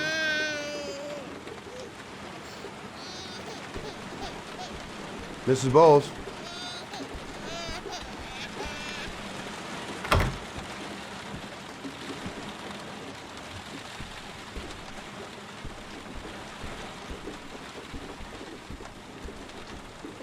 Mrs. Bowles! Mrs. Bowles, are you there?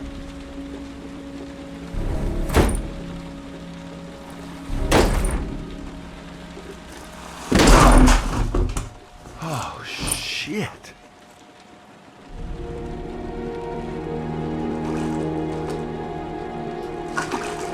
Mrs. Bowles! Mrs. Bowles, can you hear me? Wake up! Wake up!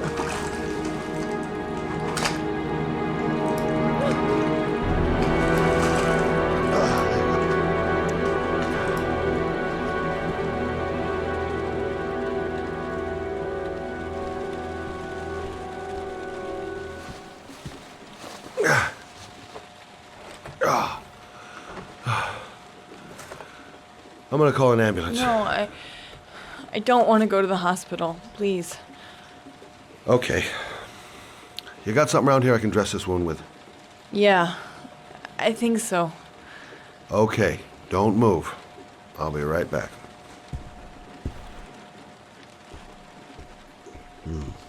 Need some bandages and disinfectant.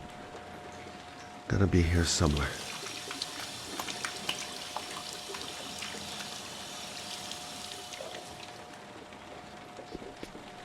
Let's see. I need this, and this, and this.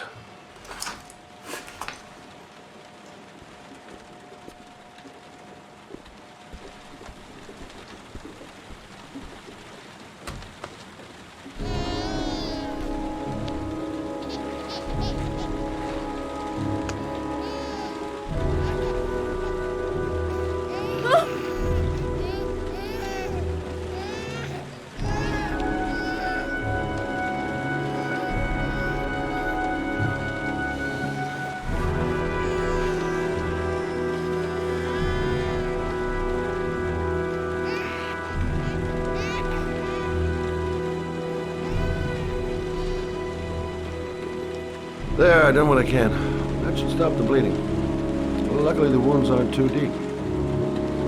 Hey, how are you feeling? You okay? My baby. My baby needs me. Right. You stay there. I'll take care of the baby. Okay? Do you know what to do? With a baby, I mean. I'm a private eye. There's nothing I can't do. Her name is Emily. Gotcha.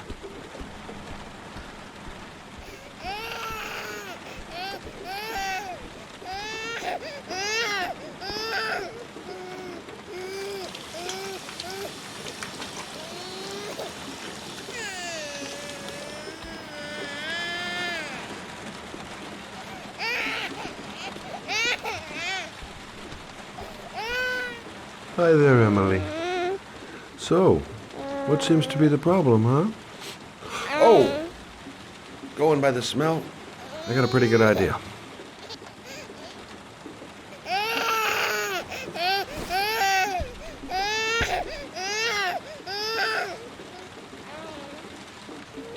Okay. How do you do this again?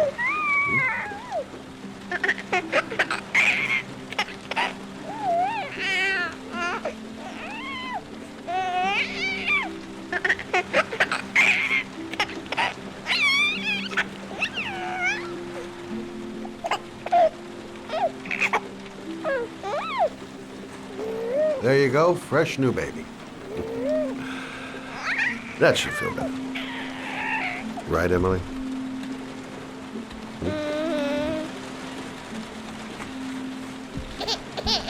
Hey, what's the matter? I thought we solved the problem. Why is she crying? I'll ask Susan. She'll know what to do. I guess I better warm this thing up.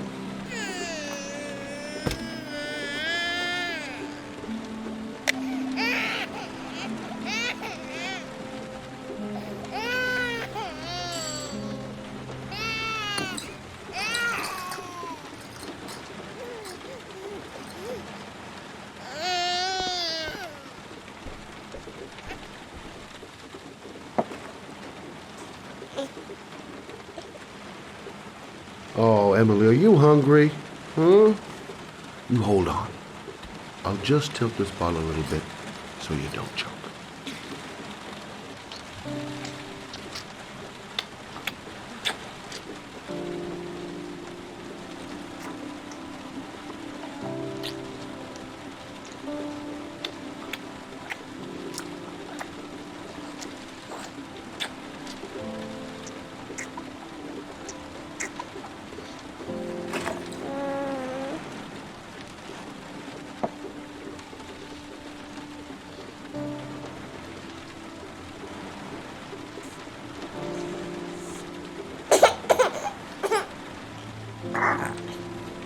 Oh, good job, Emily. You're feeling good now, right? Now, I'm gonna rock you very gently so you can have a nice little snooze. Okay? All right.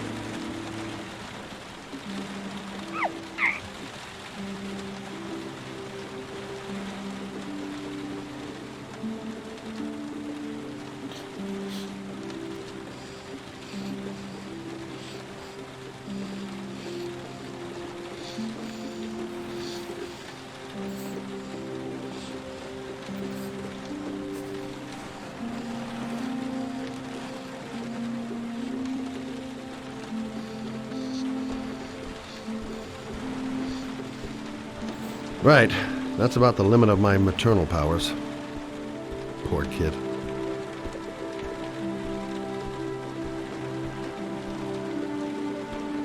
Thanks for looking after my baby. I didn't want to leave her. I just couldn't cope anymore. Just not having Jeremy around. He was such a good boy. Can't understand why anyone would want to hurt him. Do you take care of this baby on your own? Doesn't Jeremy's father live with you anymore? He disappeared. The day after Jeremy. I don't know what happened to him.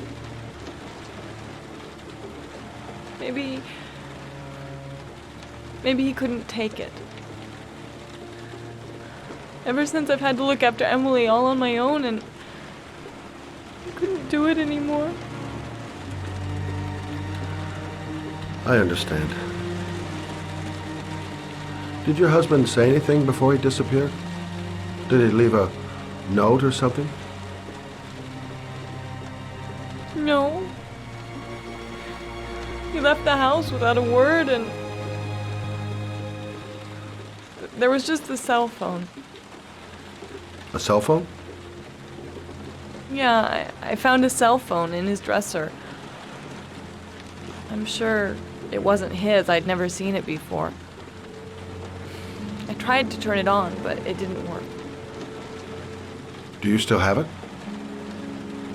Yeah, it's in a drawer in the living room. You can have it if you'd like. I'm sure it's of more use to you than to me. Do you have any family or anybody to help you? Yeah. My mother. I didn't want to ask her for anything. We don't really get along. But I guess I'm out of options. Well, look after yourself. And Emma. I will. I promise.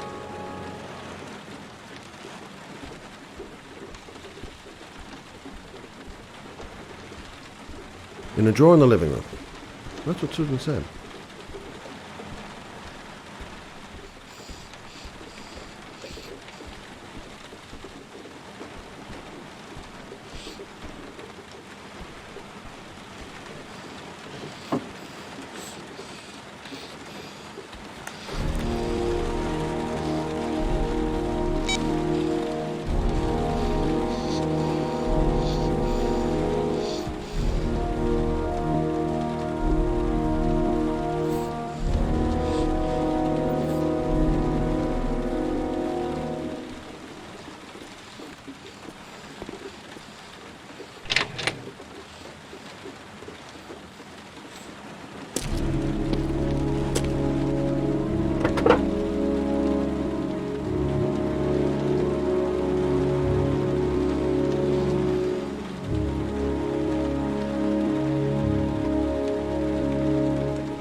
Excuse me? Hey! Oh! Huh. Sorry. Didn't see you. What can I do you for?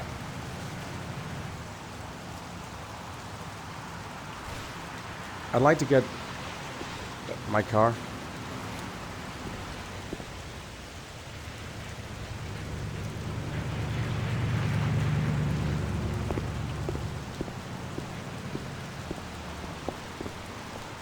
Hey, you're a pretty patient guy, you are. That car's been there for 2 years. We took it out for a drive every month and checked the tires and batteries, just like you said. Here, it's the 3rd floor down. Thanks. Service elevator is at the far end. Ah, you have yourself a good one, Chief.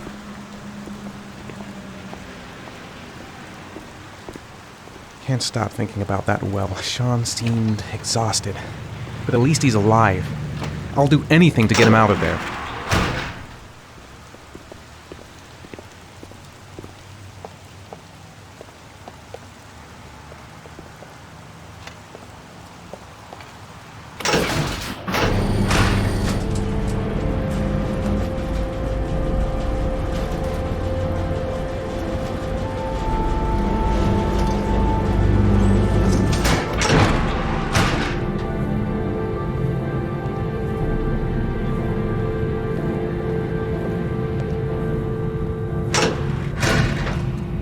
Dozens of cars, but which one am I looking for?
Your destination is 4 miles from here.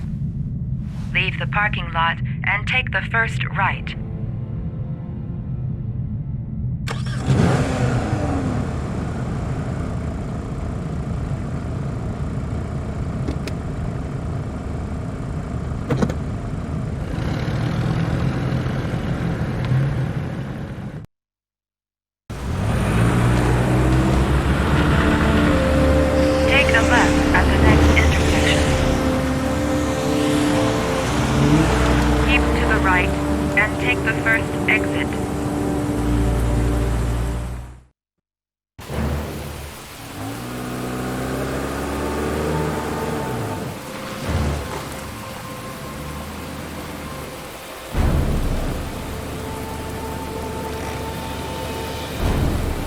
Have reached your destination. Are you ready to show your courage in order to save your son? Listen carefully. Take the highway and drive against the traffic for 5 miles. If you haven't reached your destination in 5 minutes, you will have failed. I can do it. I'd do anything to save my son.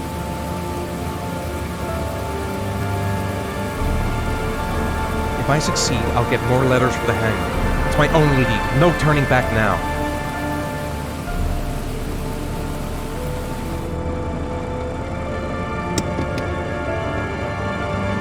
I've got to do it. For Sean's sake. I have no choice.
atmosphere here is one of concern, as there is still no news of 10-year-old Sean Bowles who disappeared yesterday. A recent report indicates that the police are now treating this as another kidnapping by the origami killer.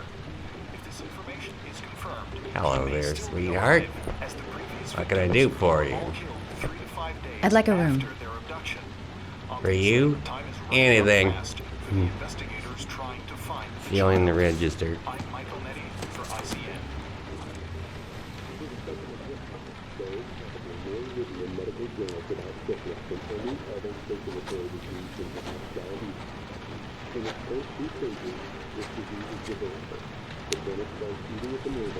Madison, page 27. Single. How long will you be staying with us, Ms. Page? I don't know yet. Room 201. Last floor, stairs on the right, in the courtyard. Thanks. The pleasure was all mine. That's for sure.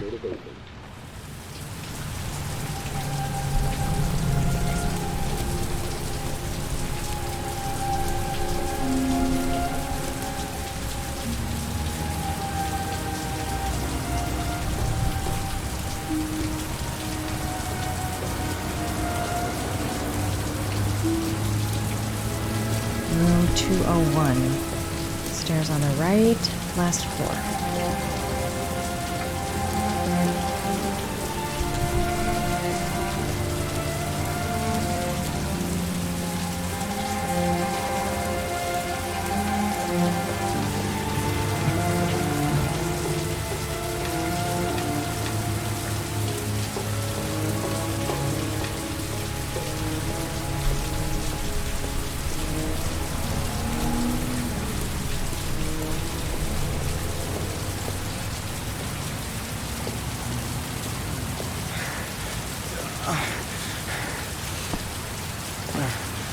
Sir?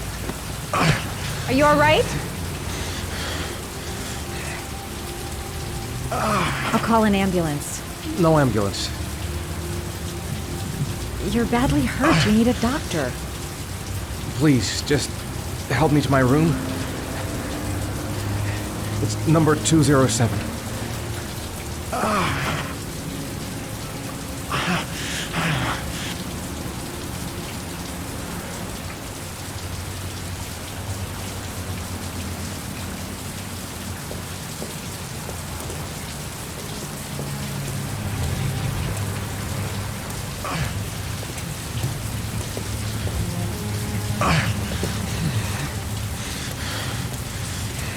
Have you got the key?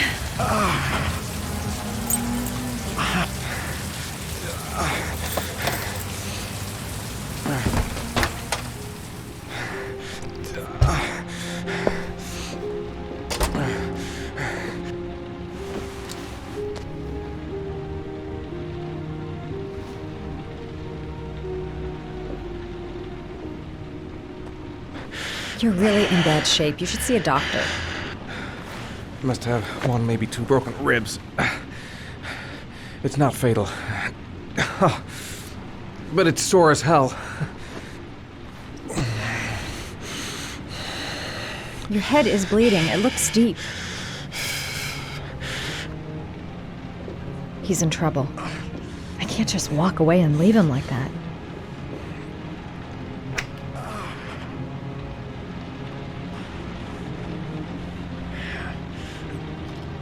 Paracetamol painkiller. Administer in cases of intense pain. Do not take more than one pill every 24 hours.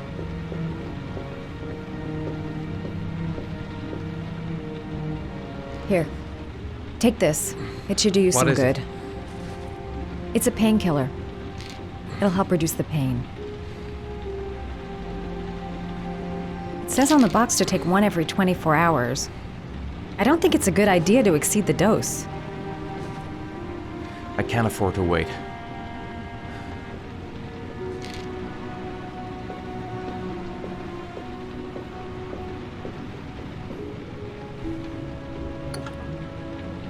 I should disinfect his cuts.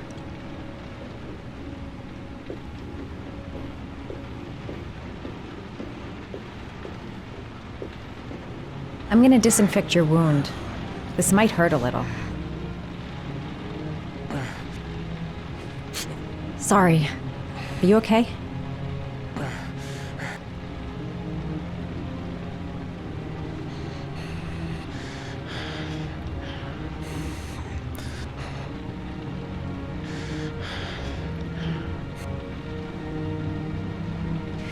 There.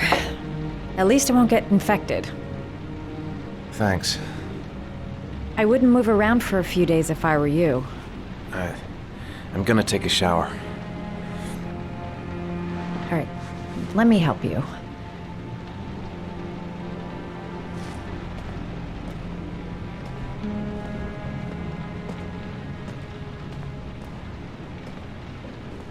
I'll wait here until you come out. Let me know if you need anything.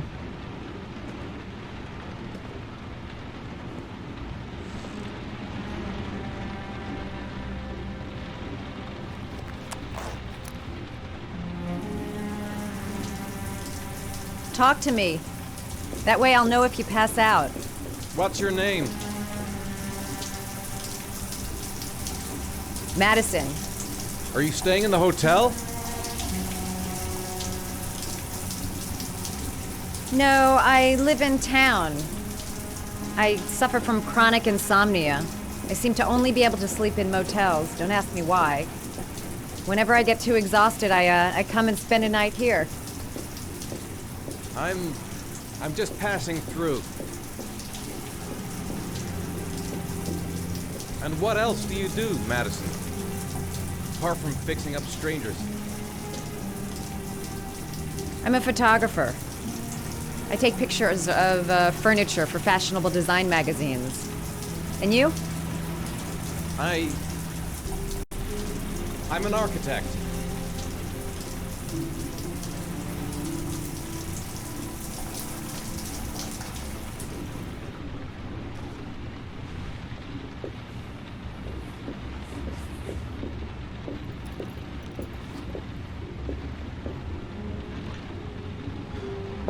Thanks for staying. I feel a lot better now. Okay. I better get going then.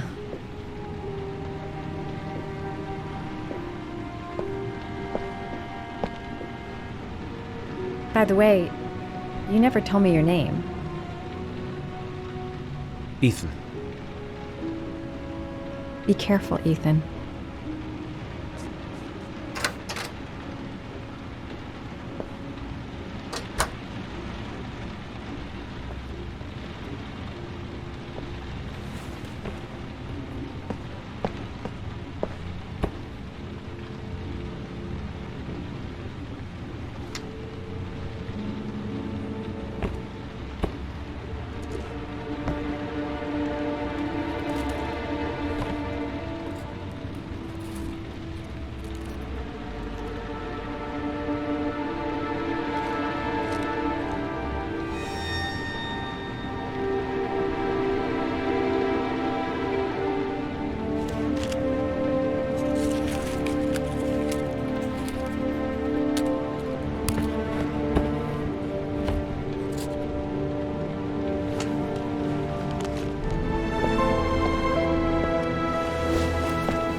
Why didn't you shoot?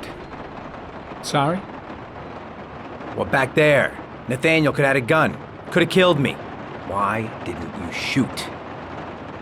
I prefer to have all the information before I make a decision. I try to make rational choices when possible. Come on, you had a fraction of a second to react. You could have whacked me before you had time to move. Oh, I'm sorry. I thought you were a tough guy, a street cop who's been through the mill. I didn't think you'd scare so easily. Why don't you fuck off, Norman?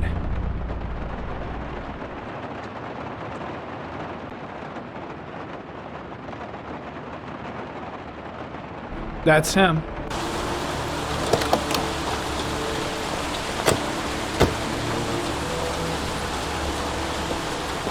Miroslav Korda? Yeah? Lieutenant Carter Blake, I'd like to ask you some questions.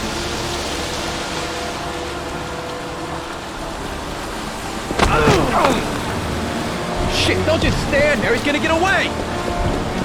Ah! Hey man, watch it, dude! Hey, what's the matter with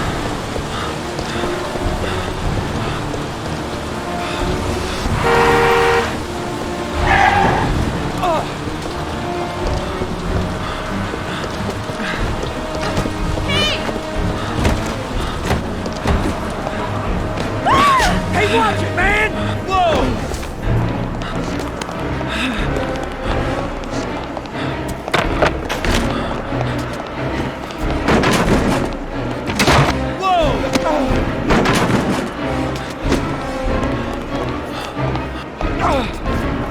Hey, man, watch it!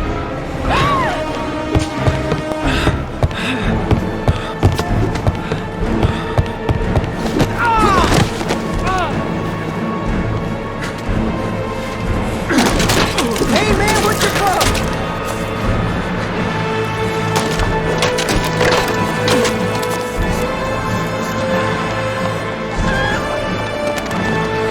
I hate these damn birds.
This time it looks like we got our origami killer.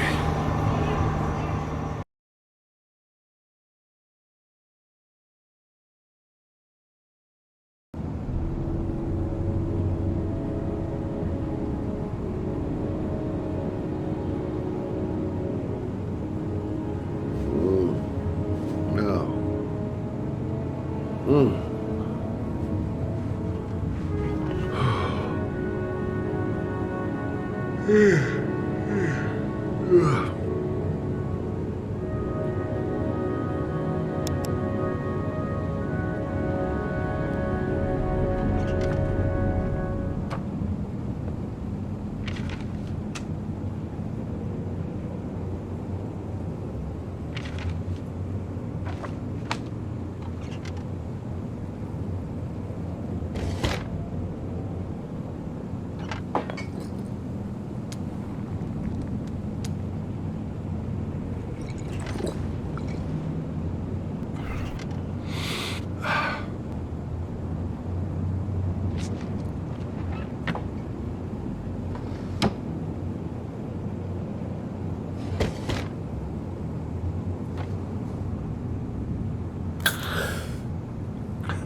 all the newspapers are talking about Sean Mars, the kid who disappeared.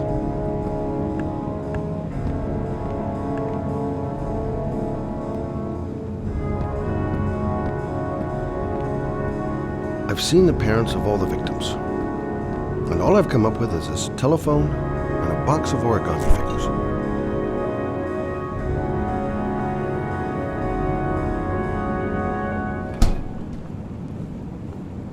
Can't breathe with this goddamn humidity. Hope it stops raining soon.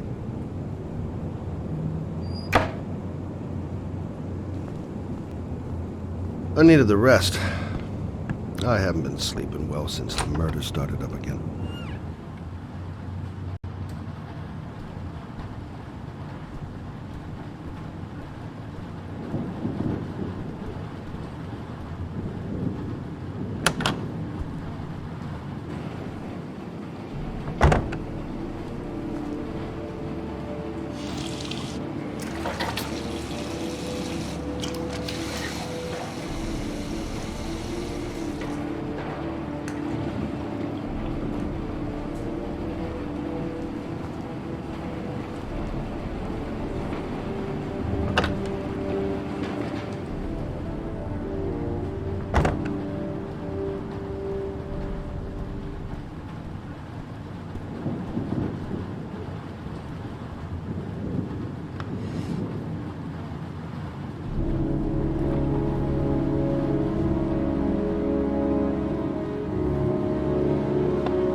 You said I could contact you if I remembered anything. Can I come in? Sure.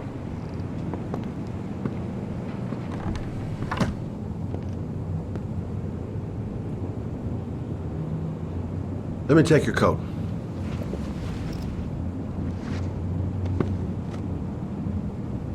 You want a drink? Yes, glass of water, please. Take a seat, I'll get it.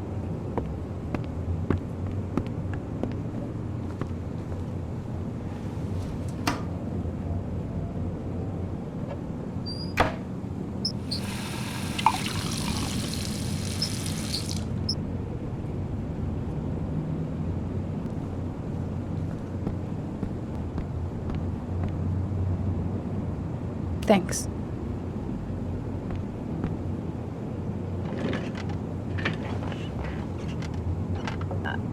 I just remembered something. Maybe it's not important, but a letter arrived in the mail the morning Johnny disappeared. A letter? What kind of a letter? It was addressed to Johnny's father. I don't know what was inside it, but he read it and then he left. That's the last time I saw him. And you think there's a connection between that letter and Johnny's death, is that it? Do you remember anything else about the letter? Well, I don't know why, but I kept the envelope.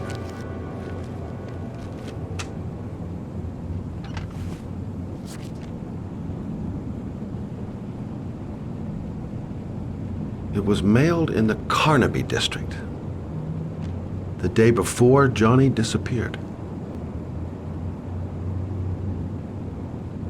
Nothing particular, except the address. The address?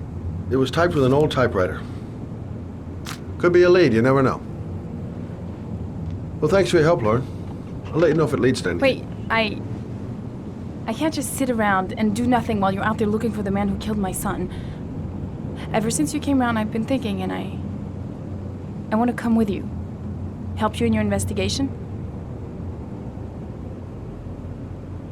There's nothing you can do to help, Lauren. It's not a good idea. Believe me. If you won't let me help you, I'm keeping the envelope. It's all or nothing. Listen, an investigation like this is dangerous, and I don't have time to play the bodyguard. How many clues have you got, Mr. Shelby? This envelope. Maybe your only link to the killer. I understand. It was a stupid idea. Sorry for wasting your time, Mr. Shelby. Wait. You're really something special, Lauren. I'll give you that. I'm just a mother. A mother who wants to find out who killed her son. Are we partners?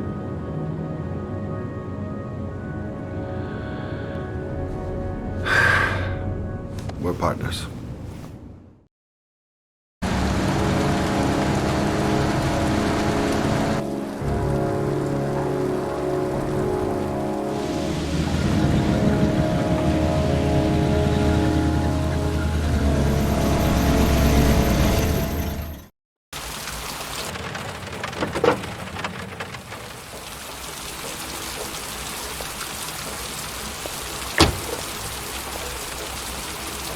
Maybe you better stay in the car. We're partners, remember? Wherever you go, I go.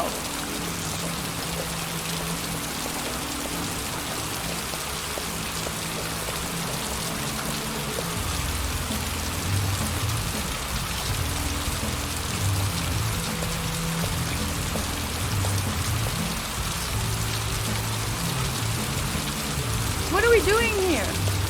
We come to see Gordy Kramer. Kramer? The bigwig tycoon from Kramer Construction? No, his son. You think maybe he's the origami killer? For now, I just have a few questions that need answers.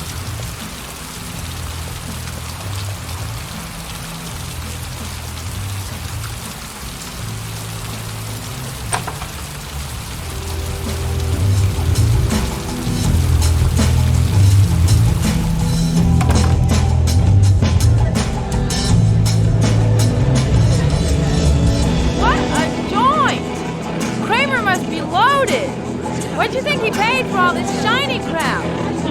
We'll discuss Kramer's decor another time. Are we gonna be here long? This place gives me the creeps. I'm gonna go find Gordy Kramer. You stay here till I come back. Okay? Okay. Just let me know if you need me.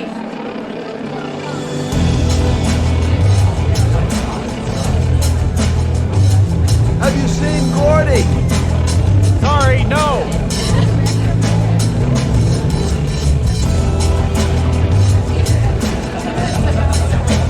Whiskey straight up, no ice.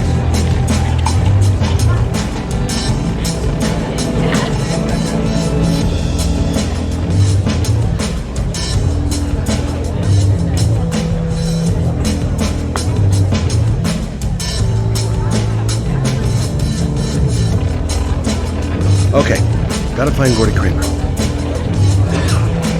Finding someone who isn't smashed or doped up to the gills would be a miracle. And I need one right now.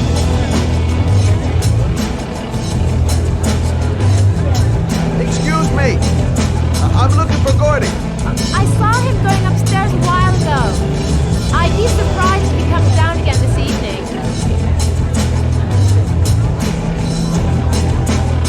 Finding someone who isn't smashed or doped up to the gills would be a miracle. And I need one right now. You okay? I really don't like this place. Did you find out anything? I want to get out of here. Not yet. Gordy's a hard man to meet. Well, I'm going back in. Hang tight.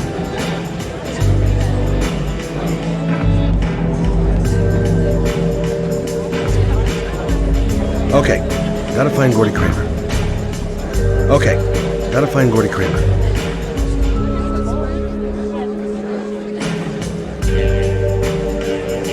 Hi! Great party, huh? Hi! I haven't seen you before. Well, let's get better acquainted, pal. Oh, you're my kind of guy. I like you. My friend. Maybe this job does have its perks. Now I got me a new friend.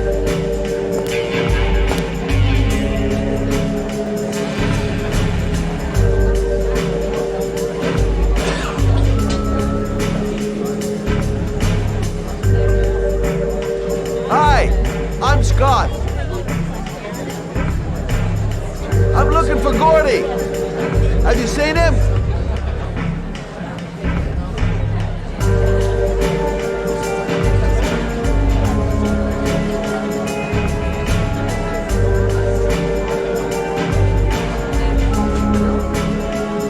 Booze, babes, and coke. Gordy Kramer seems to be quite the party animal.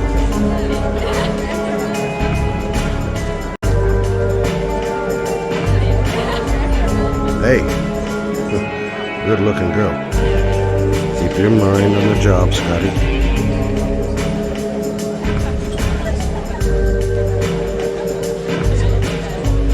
Great party, huh? You come here often? Maybe I didn't come here to make friends.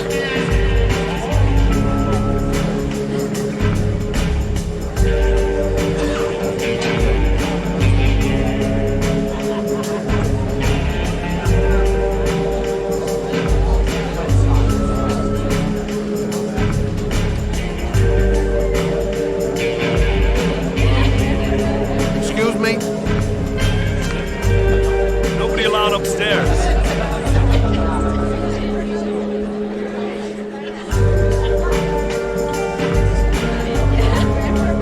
Those two goons and me seeing Gordy don't mix. I'm gonna have to think of another way to get rid of them. Don't know why they have that goddamn music so loud. Can't hear myself thinking here. Whoa! You see that guy over there?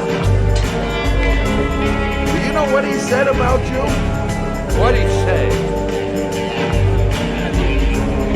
The bastard! Ah, sort him out! You motherfucker!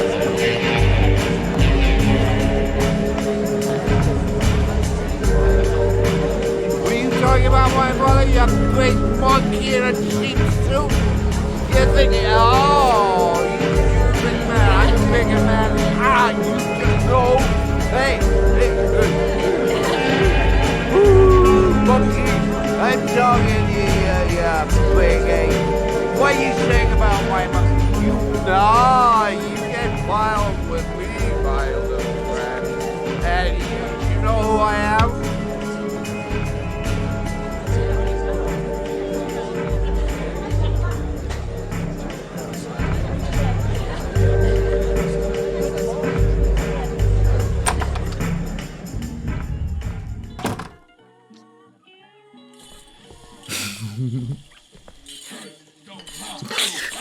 Mr. Kramer?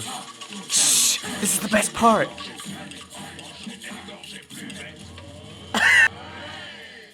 My name is Scott Shelby. I'm a private detective. I'm investigating the case of the origami killer. I'd like to ask you a few questions.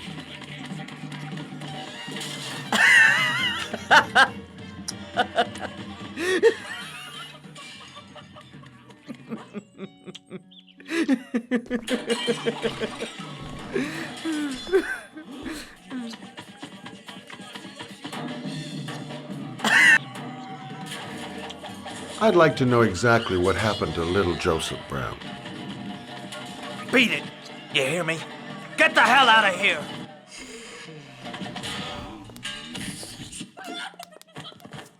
What do you want? A witness saw little Joseph Brown get in the back of your limousine. That was the last time anybody ever saw it. Now, I know you've been arrested and interrogated until your father made a little phone call and the file was closed. I'd like to hear your version of the facts. The kid was lost. I just offered to drive him home. The police arrived, I explained the misunderstanding, and I was released. End of story. Nothing to get excited about, right?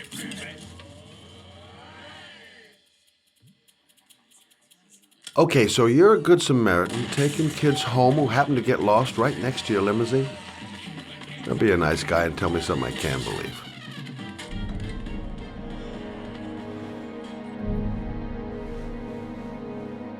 Very well. I'm the origami killer. I get my victims into my car. I drown them in rainwater. Then I dump them on a wasteland with an origami figure in one hand and an orchid on their chest. I do that because I'm bored, Mr. Shelby. And it's a creative and entertaining way of having fun. Is that good enough for you? Or do you want more? This interview is over.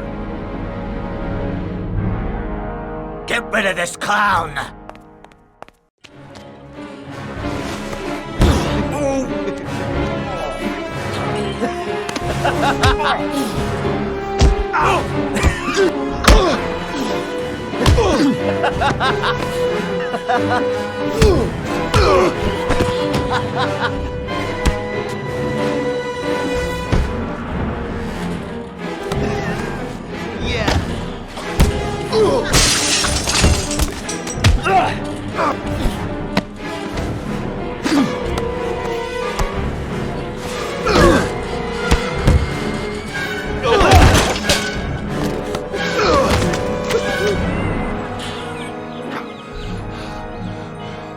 It's a dangerous game you're playing, Kramer.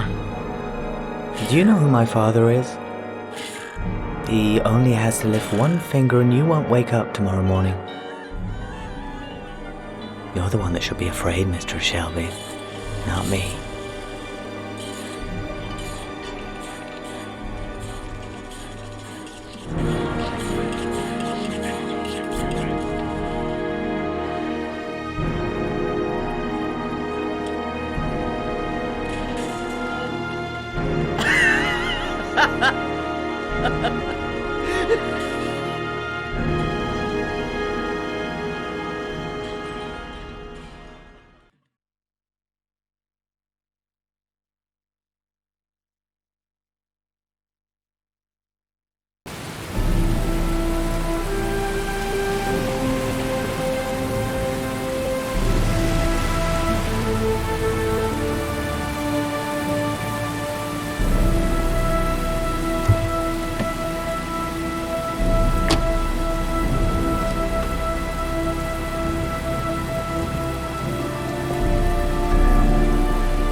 Now where am I supposed to go?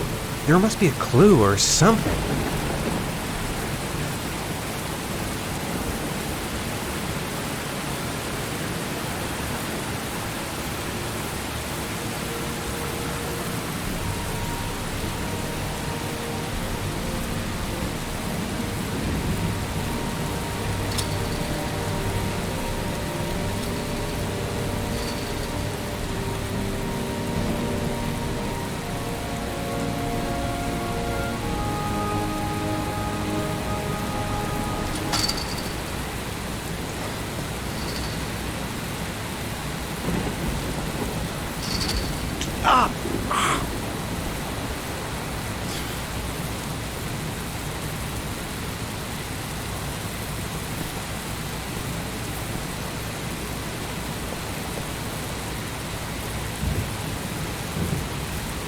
The origami figure was in the form of a butterfly.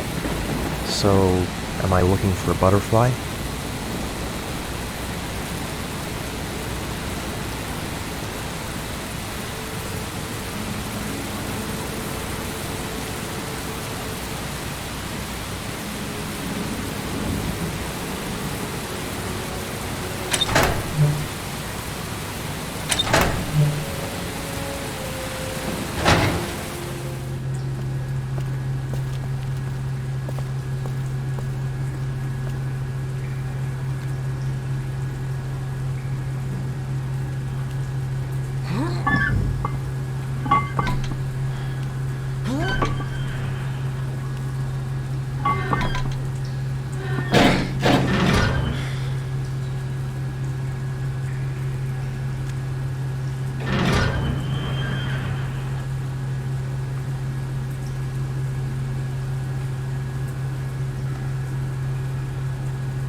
Glass. Broken glass.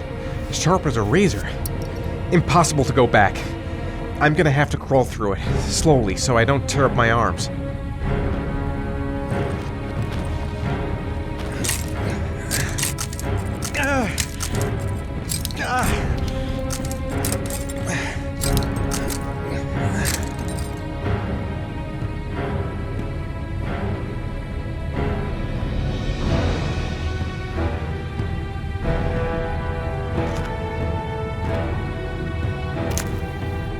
The match flame. It indicates where the fresh air comes from. All I have to do is follow the wind.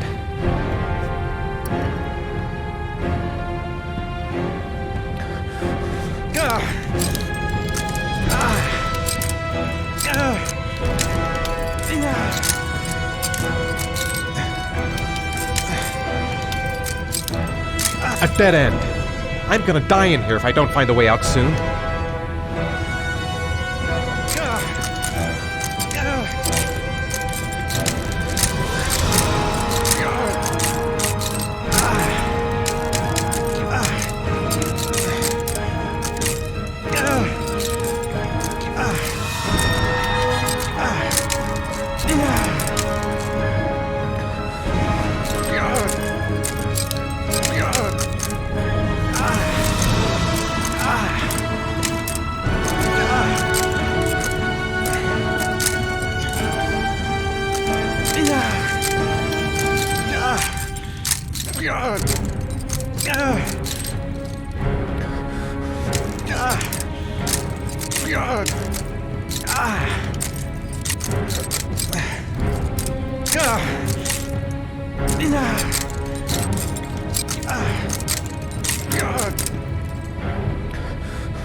Right. I guess I don't really have any choice.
Oh my God.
Ethan.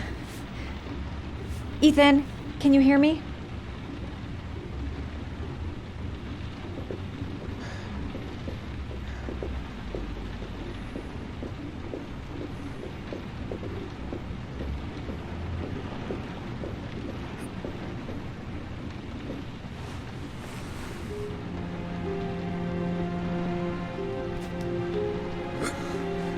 Arms look really bad. I need to disinfect your wounds.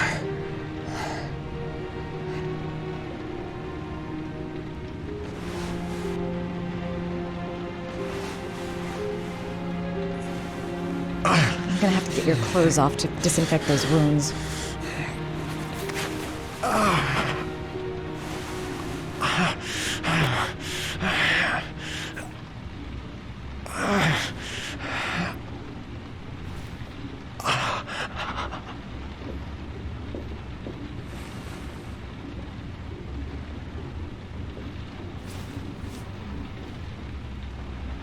You've got a hell of a fever.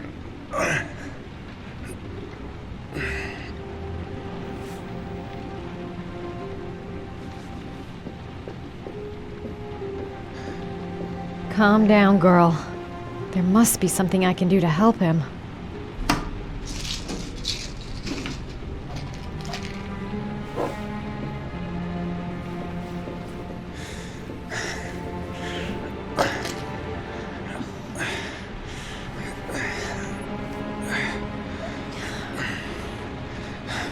I'm no doctor, but I'll do what I can.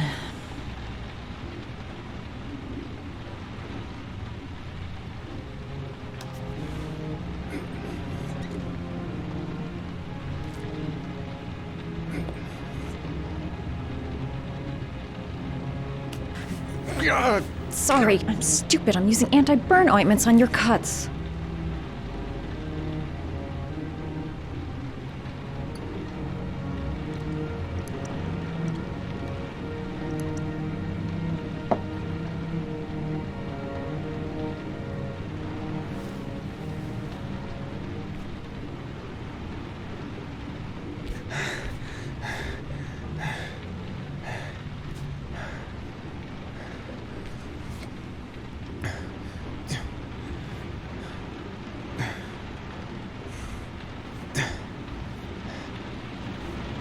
Your wounds are disinfected.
He's unconscious. Now I'll just have to wait. And hope he wakes up.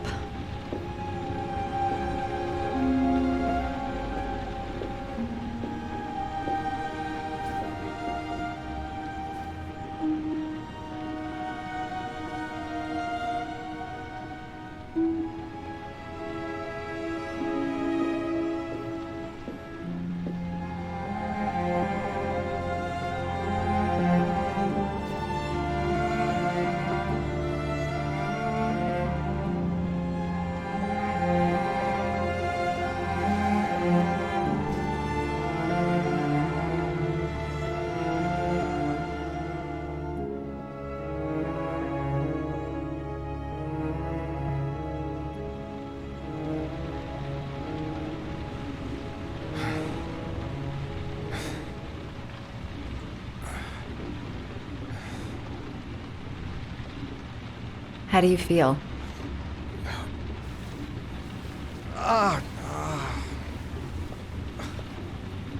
I've been better. Was I out for long? About 3 hours. Why the guardian angel act? You don't even know me.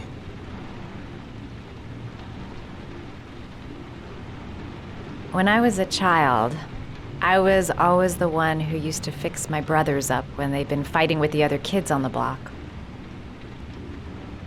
I suppose I like to play the guardian angel.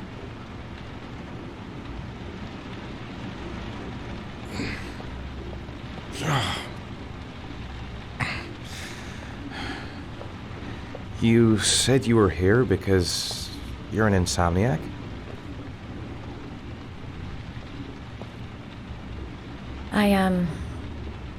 I've been going through a bit of a tough patch the last few months. It's the kind of stuff you prefer to forget. I do what I can to live with it, but it's not easy.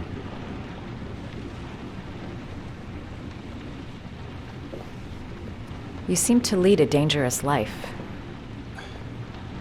It's not the one I chose. You mixed up with the mafia? Owe someone money? Something like that?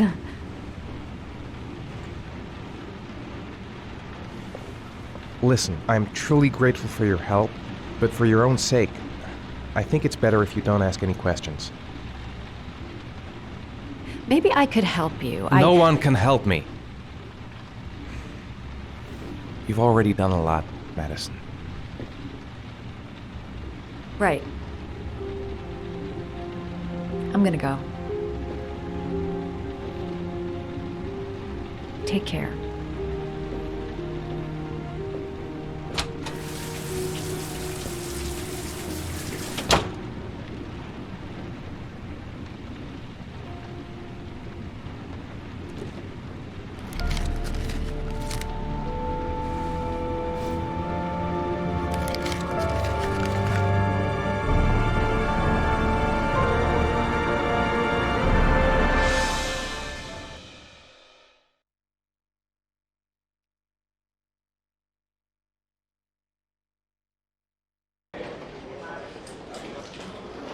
I didn't do it. I swear I didn't do it.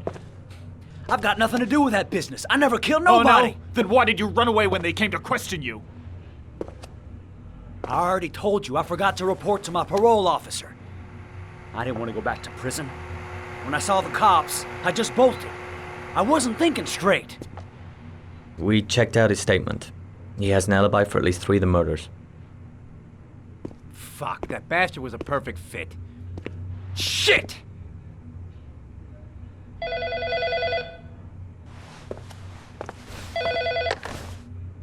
Ash?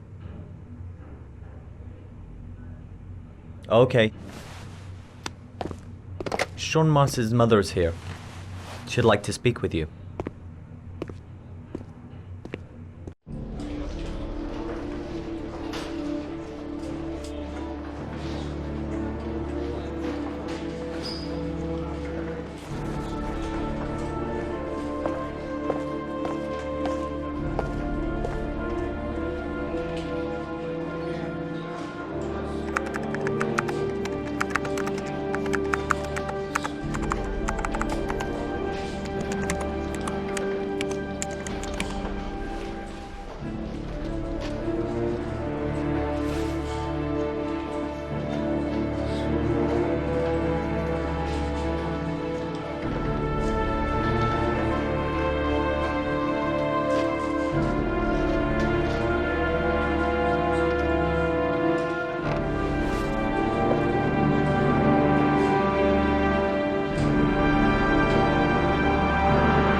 Police Lieutenant Carter Blake, and this is Agent Norman Jaden of the FBI. According to our information, Ethan Mars is one of your patients. We'd like to ask you a few questions about him. I'm sorry, that's impossible. I beg your pardon? I'm bound by an oath of secrecy. Under no circumstances may I discuss my patients. My job is to find Sean Mars alive, and I don't give a damn about any bullshit oath. Sean Mars's life may depend on what you know. Tell us what you know, Doctor. I'm sorry, I can't help you. And now I must ask you to leave. You need to cooperate. For your own sake. Doctor, a child's life's at stake. You may know something that could help us save him. Are you threatening me? I'm just giving you some free advice, Doc. I suggest you take it. Blake, that's enough. Let's get out of here. I am going to call the police and make a complaint about your behavior. Doctor, you are really pushing my buttons. The only thing I'm interested in is saving that kid's life. So, you're gonna be a good boy and tell me what I want to know, or I am really gonna lose my temper. What are you doing? You out of your mind? Back off, Jaden. This guy knows something, and I'm not leaving here until he tells me what it is.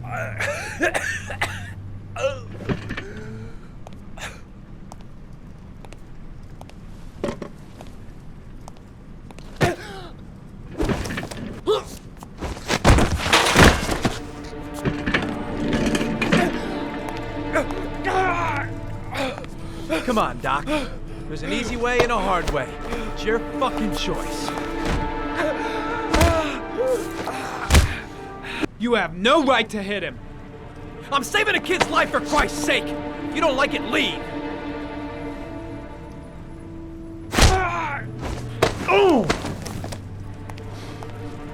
What's up with you, Norm? Huh? You getting cold feet? You don't like to get your hands dirty, huh? I thought you wanted to save that kid. I want to save Sean Mars just as much as you do, but that doesn't give me the freedom to do what the hell I like, so you're gonna stop this shit right now!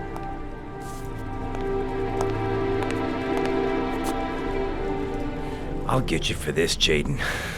Don't worry. I will not forget. Ethan Mars has had psychological problems since his first son died.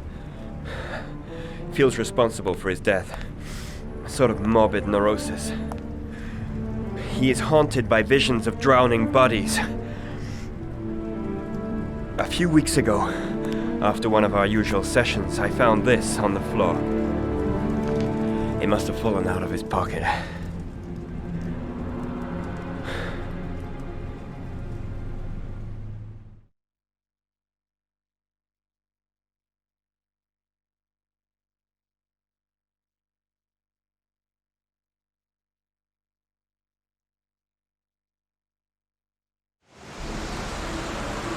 Ash, I want you to assign every available man to finding Ethan Mars. I want a man outside his place day and night.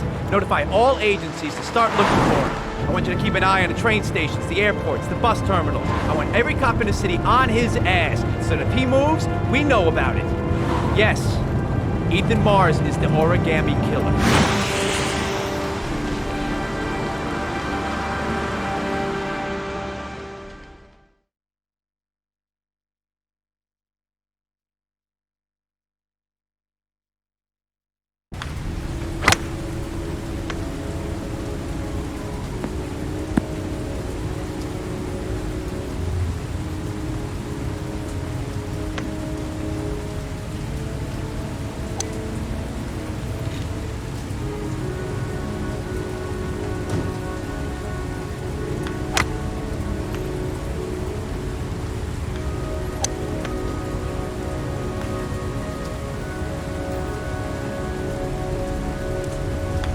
Nice shot. Thank you. Please come in, Mr. Shelby. Would you care for a coffee? Oh, no thanks. Do you play? I tried once, but I think the owner of the course is still looking for me. It's an interesting sport. It requires strength, but also a cool head and absolute precision. Would you care to hit a few balls with me? There's no danger of damaging the greens here. Okay. Take off your jacket and grab a club.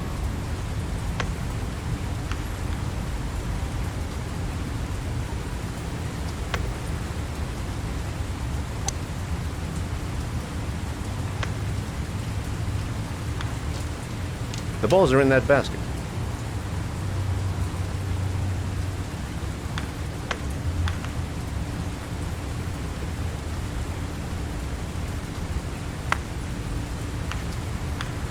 The most important thing is to grip the club correctly.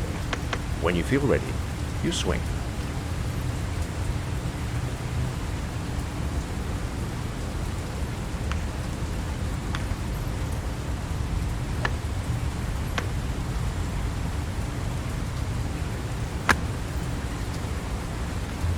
Well, it's only your first ball. You should try to strike it a little harder next time.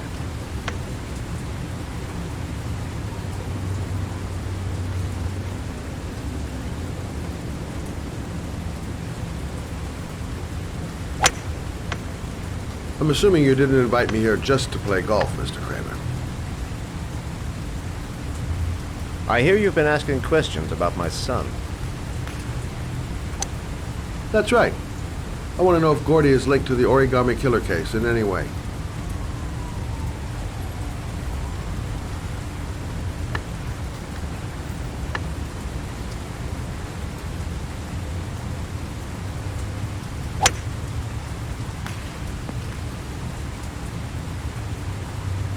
My son had nothing to do with that sordid case. Well, then he has nothing to fear from my investigation.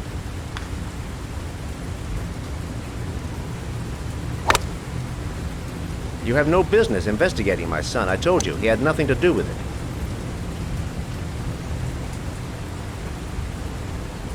With all due respect, Mr. Kramer, it's up to me to decide who I want to investigate.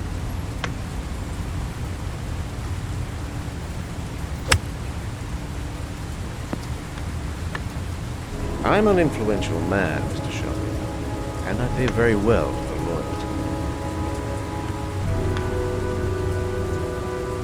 Are you trying to buy me? Let's just say I'm trying to show you where your interest lies. How much do you want to leave my son alone? I think you misunderstood me. I don't play that game. Don't go near my son, Mr. Shelby. If you do, you'll regret it. Have a nice day, Mr. Kramer.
Porcelain lizards? They look new, out of place with the rest of this old beat-up stuff.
Are you prepared to suffer to save your son?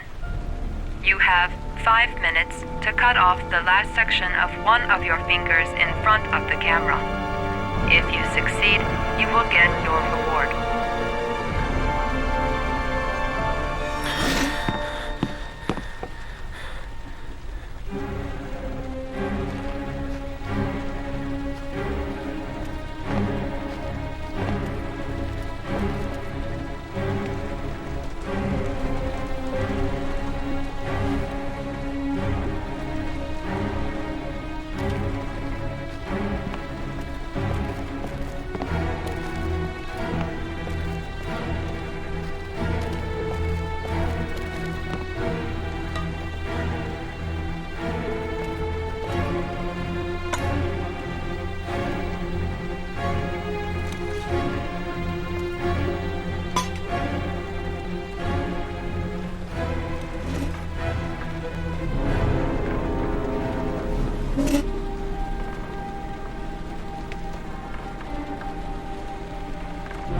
You have 4 minutes and 30 seconds left.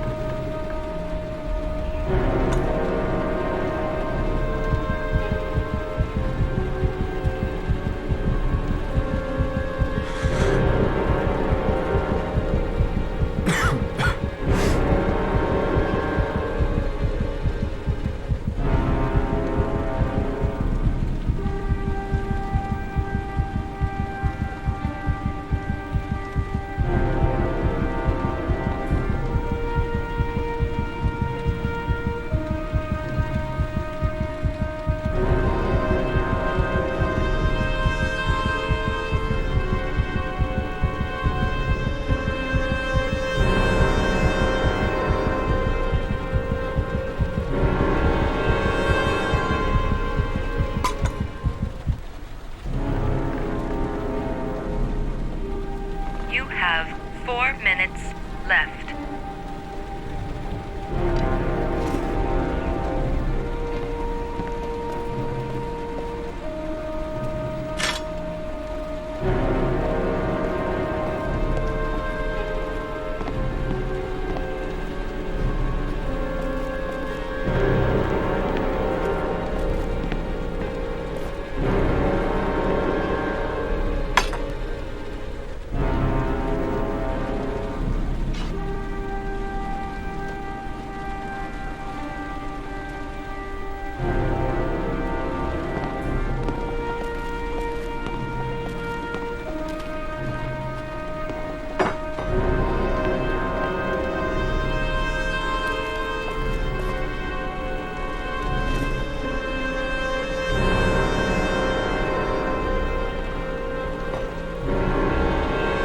You have 3 minutes and 30 seconds left.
You have 2 minutes and 30 seconds left.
Under the desk.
That's affirmative, Lieutenant. We're in position. Perfect. Nobody moves until I give the signal. Is that clear? We nail him as soon as he sets foot outside. Right, Lieutenant. Lucky that patrol spotted his car. What's he doing in there? Beats me. You're the profiler, right? I thought you were supposed to be right inside the killer's head. Well, that's just it. What I know of Ethan Mars doesn't match the killer's psychological profile. I know what the jury's gonna choose between your theories and concrete proof.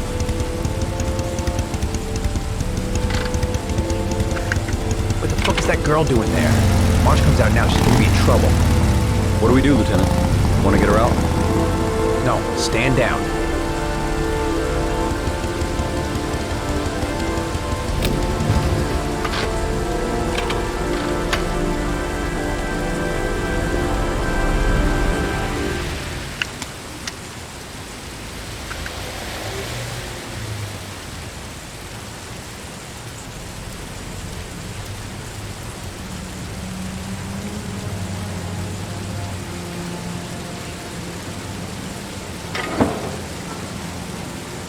Going inside. Maybe she lives there.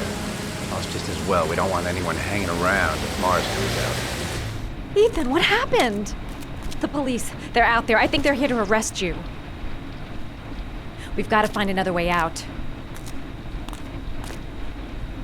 Shit. What's he up to in there? Wait for Can't a get go out on that my way. word.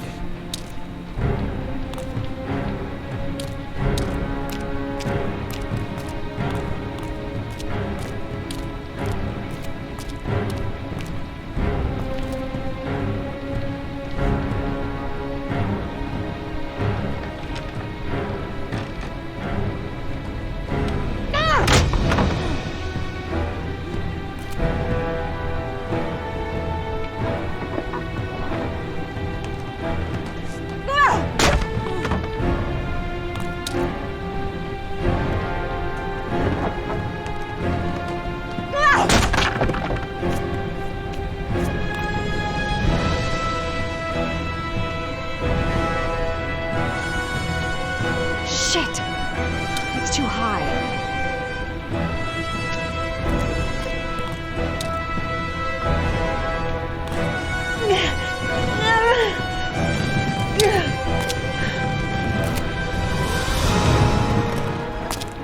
Ready on my go.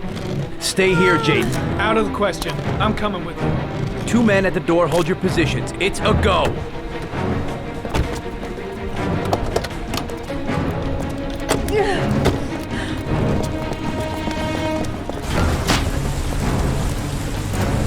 Come on, let's go this way.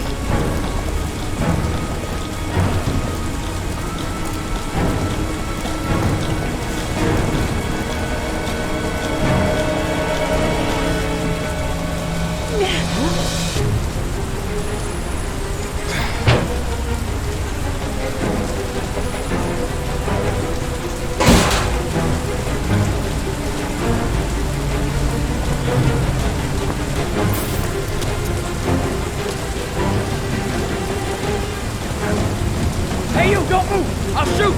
Come on, quick! I can't. Hands in the air! Lieutenant, there's a man and a woman exiting the alley. Woman? Shit! It's that girl who went in! Everybody downstairs! They're in the alley! Follow them! The subway.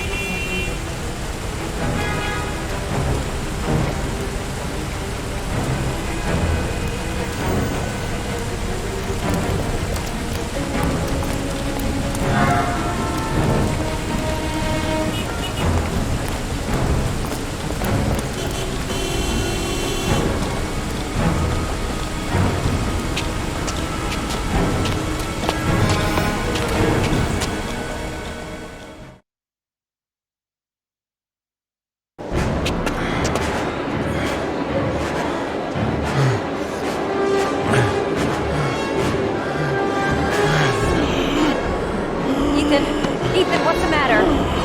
We've got to keep going. Ethan, they're coming.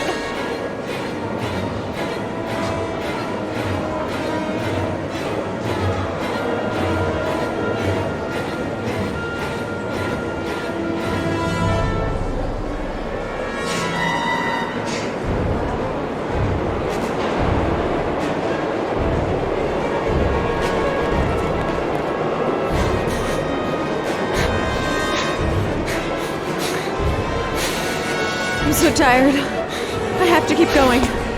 Come on, girl.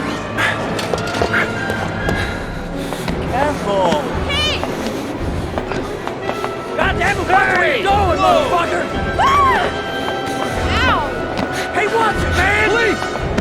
Stop or I'll shoot!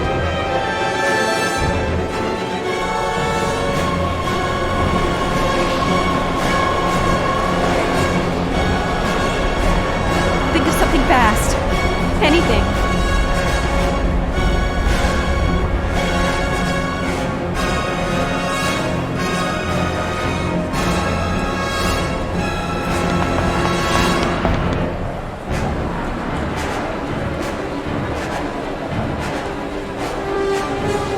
They've already blocked all the exits from the station.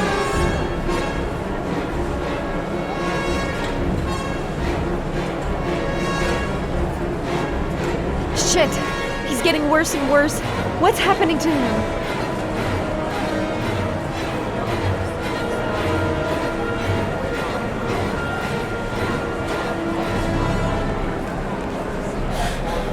Don't move, or I'll blow your fucking brains out.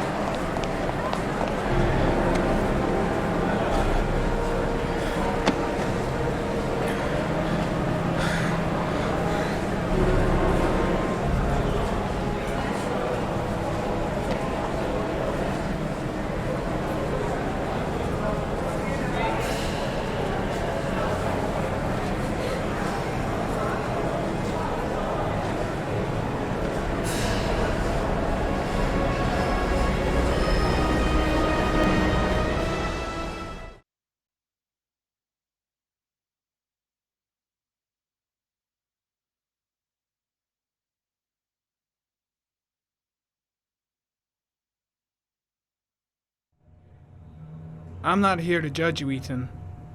I'm trying to save the life of your son. We still have time, but it's running out. Help me, Ethan. Tell me what you know. Ethan, I'm trying to help you. I just want to understand what happened. But you have to trust me.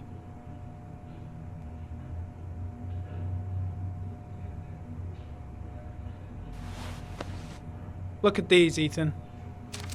Look at these. 8 photographs. 8 lives taken. Drowned in the goddamn rain. Recognize this one, huh? That's your son, Ethan. That's Sean. He is still alive. Talk to me, Ethan. Say something!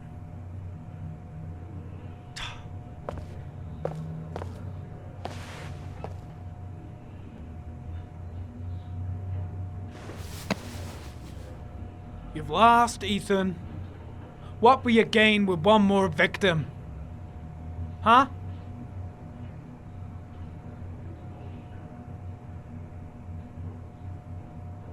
I kidnapped my son. But I can't remember what happened. I don't know where he is. But the only way to find him is to let me out of here. I'm the only person who can save him.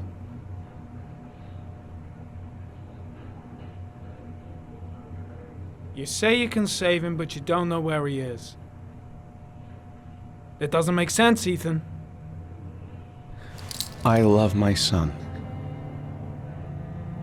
I love my son.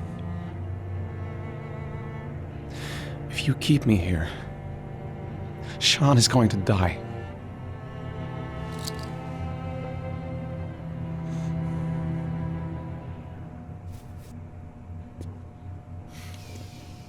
Time's running out, Ethan.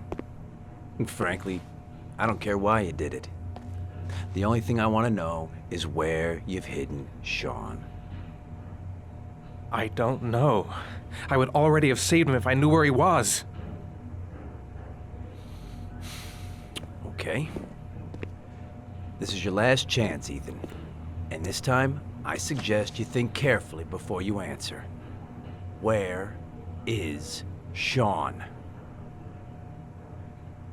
I told you I don't know. Ah! Come on, asshole! I've been waiting for this for a long time. Come on then, pussy! Let's see what you got.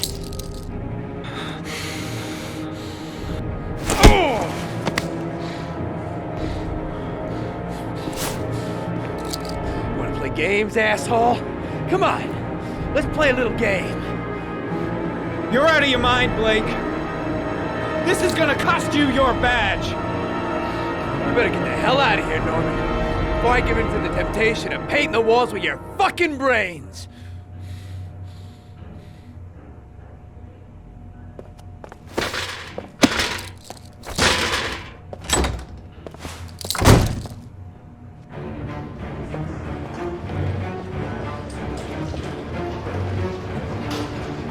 That bastard is gonna beat a confession out of Mars. He just wants a culprit, even if it's the wrong guy.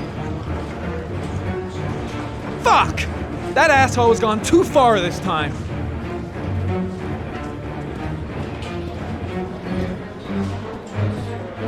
That is not the way it's gonna go. I'm gonna tell the whole story to Captain Perry.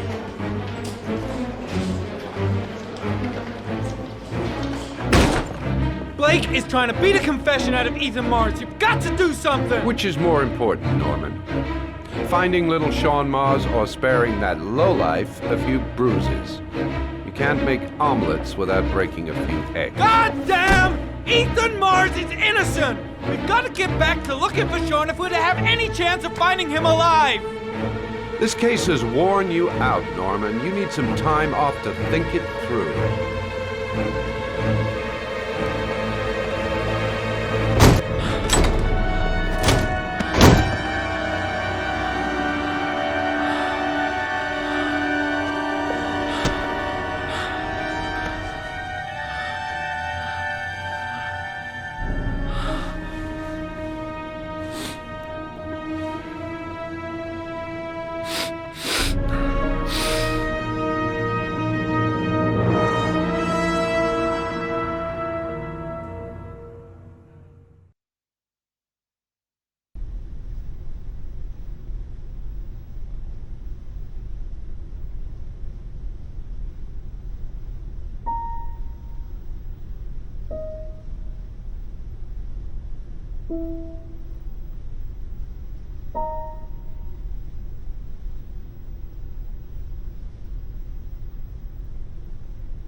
Your vodka, sir. Thanks. You look preoccupied, if you don't mind my saying so. Problems with the investigation? Blake is convinced that Mars is the killer. Not you. I thought there was some evidence to that effect. That's true. But it just doesn't make sense. His psychological profile doesn't fit. Neither does the geolocalization. I can't see this father drowning 8 victims before kidnapping his own kid. Mars is not the origami killer. I'd stake my life on it. Then who is? I haven't the faintest fucking idea. Maybe you should review the evidence in your possession. That's just what I was thinking of doing. Oh, one last thing, sir. You should be careful not to overindulge in you-know-what. It can be dangerous. Very dangerous. I'm trying to keep a handle on it, but that's difficult. It gets more and more difficult. It'll end up killing you if you're not careful. That would be most unfortunate, sir.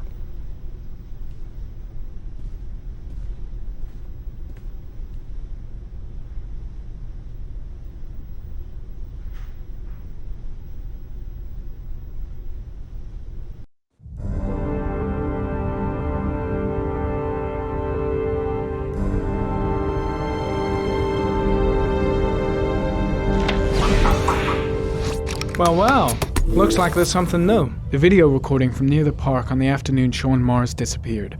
I doubt there's anything on it, but you never know.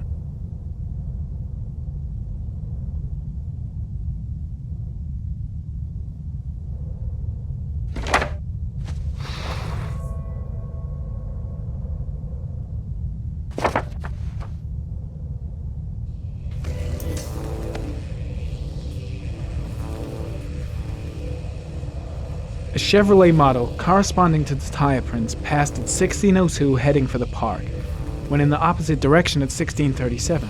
That could fit the time that Sean Mars disappeared. Could it be the killer's car?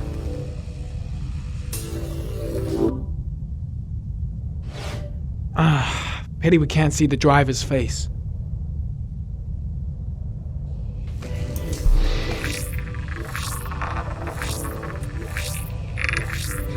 The car was stolen. Let's see. A certain Jackson Neville was suspected of stealing it, but the charges were dropped. Not enough evidence.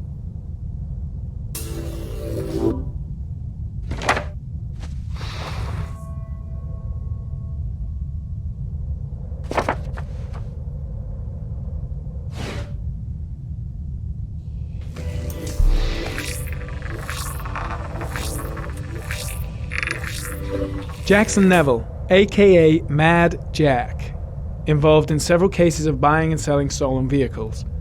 Considered to be very dangerous. This guy might have provided the killer with a car. It's a pretty slim lead, but it's all I have right now.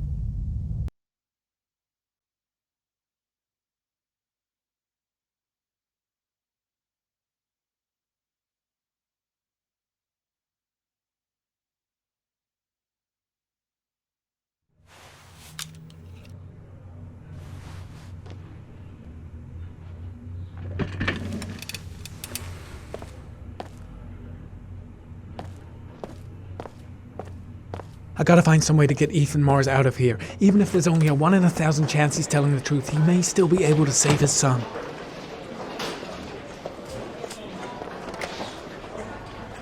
Did Mars confess? No, not yet. He lost consciousness. We'll give him a break and then we'll get back to him. He must be tougher than I thought. Tough or not, he'll crack. They all do. In any case, congratulations, Lieutenant. You've done a fine job. I've called a press conference. Gonna kick off in 1 hour. I expect it'll be quite an event. Don't you want to wait till we actually got his confession? No point. We've got him dead to rights. That's all the press wants to know. Ethan Mars is innocent. He truly believes that he alone can save Sean. What if he's right? I'll play those odds. I've got to get him out of here.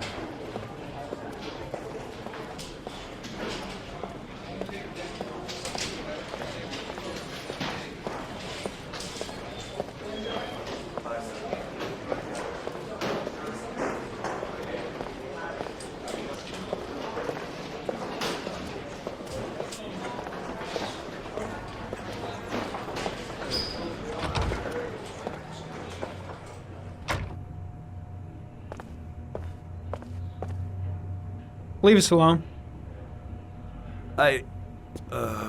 Lieutenant Blake said to... Please, leave us alone. Right, I'll be at the door if you need anything.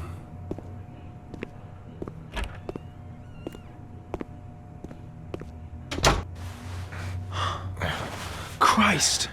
Are you all right, Ethan?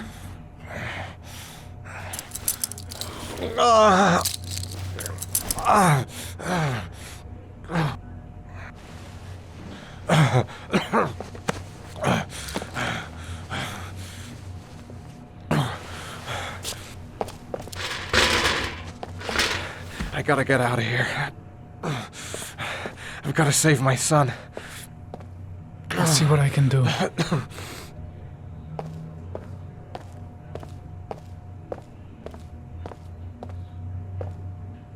I'm gonna find a way to get you out of here, Ethan. Stay put. I'll be back.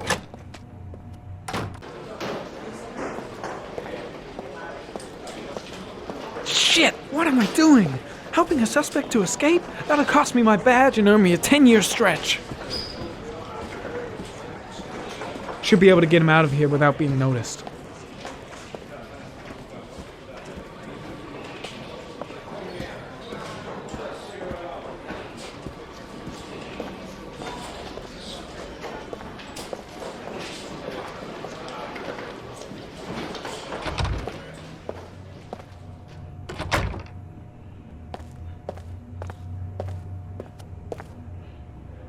Gary, you can take a break. I'll keep an eye on him. You sure? Actually, I was busting for a piss. If you need to adjust his handcuffs, the keys are on my desk.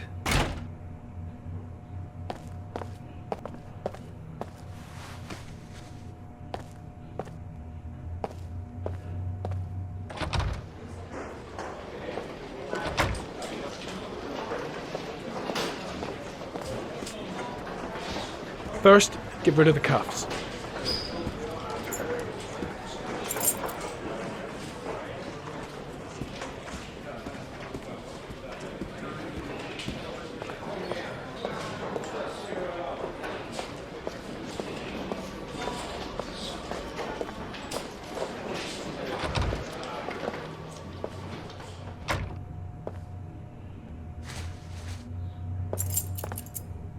That's it. You're free.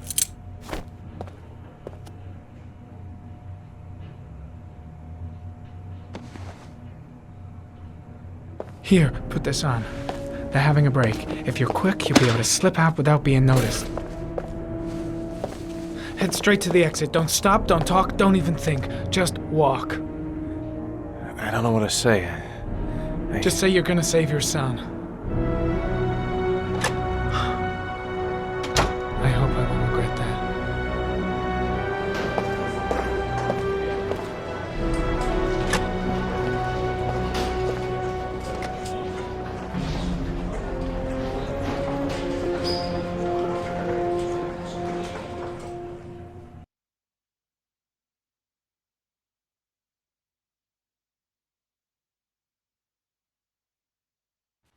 Less than an hour ago, we heard from the police who have identified the man thought to be the origami killer.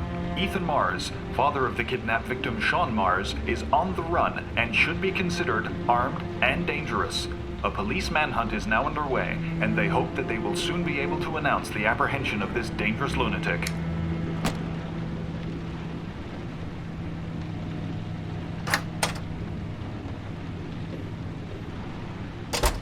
I brought some food. I didn't know what you like, so I brought some of everything. I hope that's okay.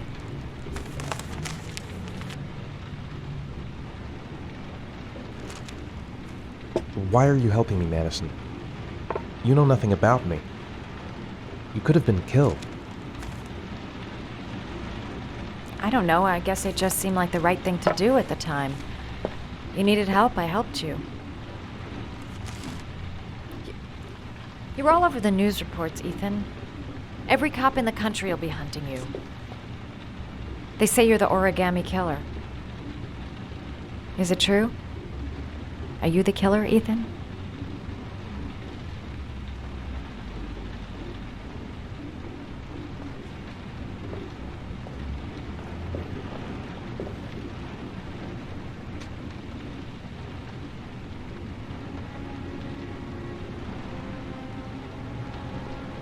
I sometimes have these blackouts. Times where I don't know what I'm doing. As if I'm someone completely different. The only thing I remember afterwards is the bodies. The bodies in the water. Why are you hurt, Ethan? Why were you in that apartment? I think my other self is testing me, testing my love for Sean. He wants to know if I love my son enough to save him. That means there's some part of me that knows where Sean is. But the only way to find him is to go through these trials. Why can't you tell that to the police? And tell them what? That I'm a schizophrenic who drowned his victims and has kidnapped his own son? They'd never let me go, and I have to stay free to save Sean. I have no choice. I'm his only chance. When Sean is out of danger, I'll turn myself in, but not until then.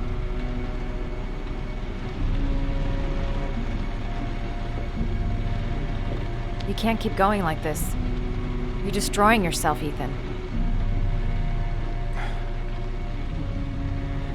Finding Sean is the only thing that matters. There has to be another way. You don't understand. Time is running out. Sean will be dead in a few hours. I have no choice.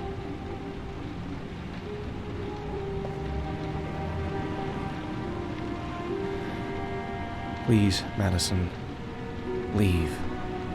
Forget everything that's happened. There is nothing more you can do for me. If you want to help me, leave. Leave me to do this on my own.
Manfred!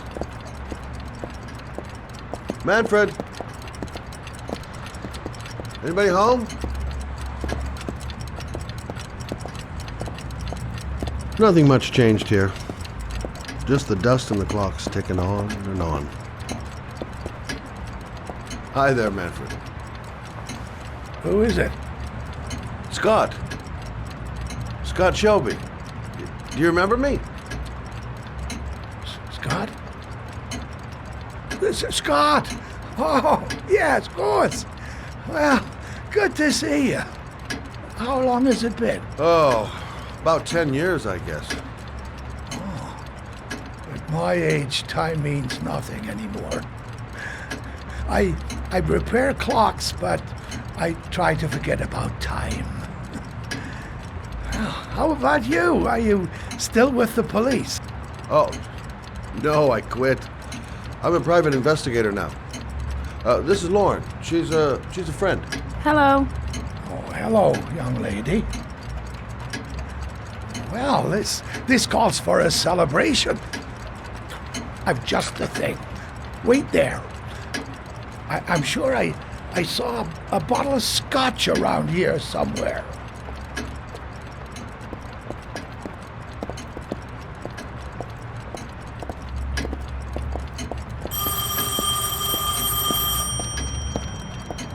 Do an old man a favor, would you, Scott? Tell them to call back this afternoon. Sure, no problem. Hello? Yeah, this is Manfred's. He's not available right now. Could you call back later this afternoon? Thanks. Nice to see Manfred again. Just like old times. Well, to old friends.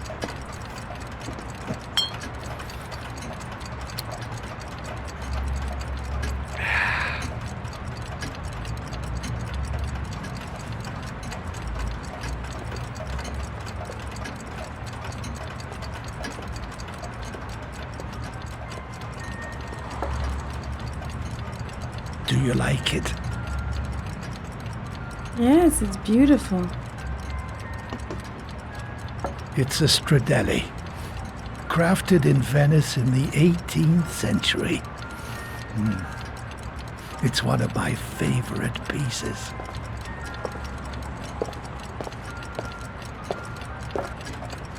Tell me, Scott, what brings you back after all these years? I'd like you to have a look at an envelope.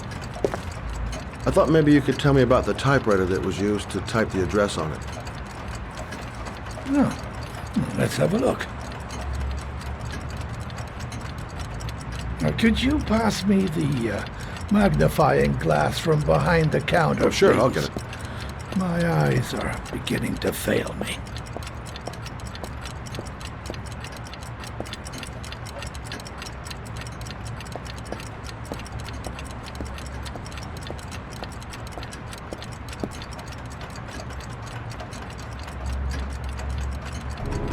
Thanks. Now, let's see what this envelope has to say for itself. The Royal 5. Yes, the shape of the T's and the F's is typical of that model. Produced between 1907 and 1924. Yes. No doubt about it. It's a Royal 5.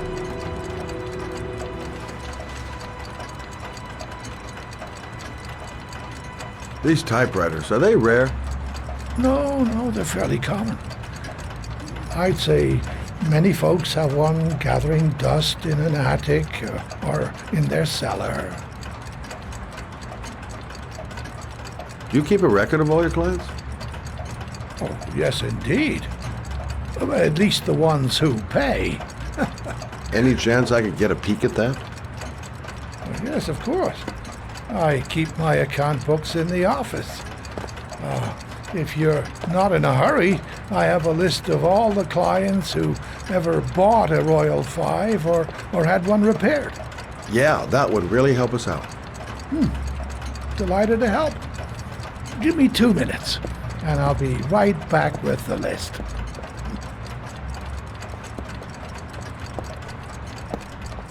You think the killer's been here? If he has a 1920s typewriter, he may have needed Manfred's services to get it fixed. We'll know when we get the list.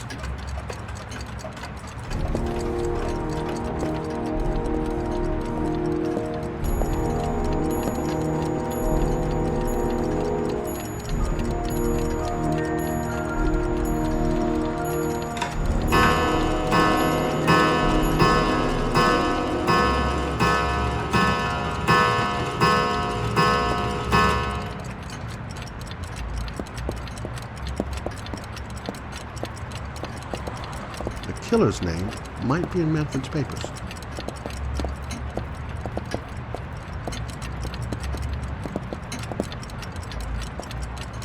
Been a while since Manfred went into his office.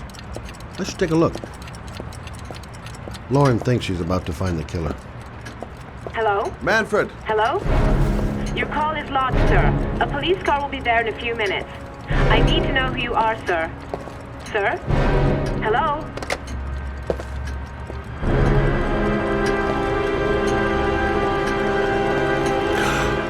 Oh my God! He's dead. Oh, God.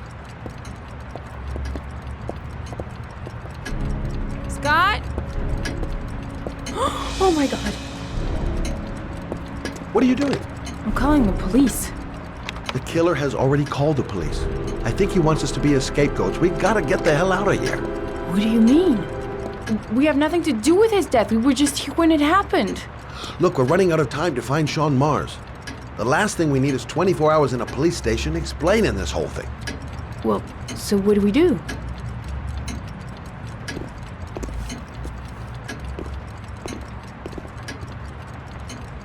Watch the front door. I'll get rid of our fingerprints from everything we touched since we came in. You better work fast. The police are going to be here any minute.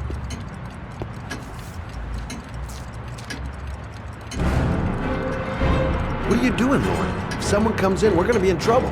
These are Manfred's account books. He must have been looking for owners of royals when he was killed. Forget it. We got to get out of here fast.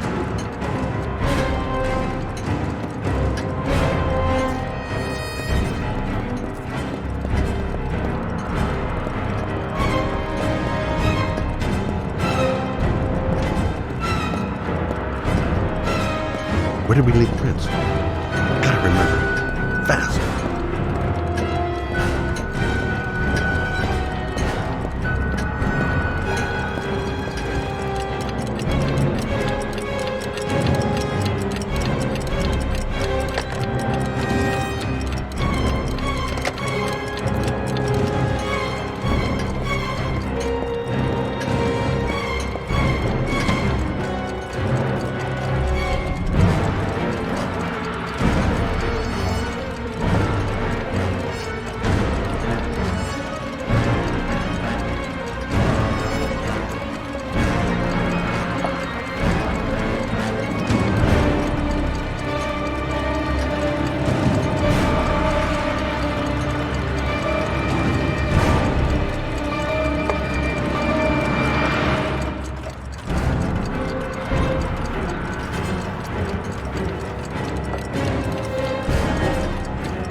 Quick. Gotta find everything Lauren and I touched since we came in here.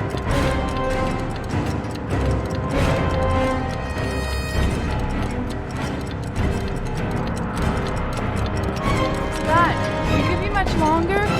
The police will be here any second. I'm almost finished.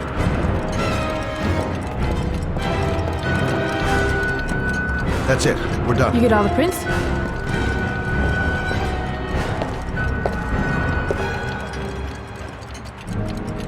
I got what I got. It should be enough to prevent them from finding us. Come on, let's go.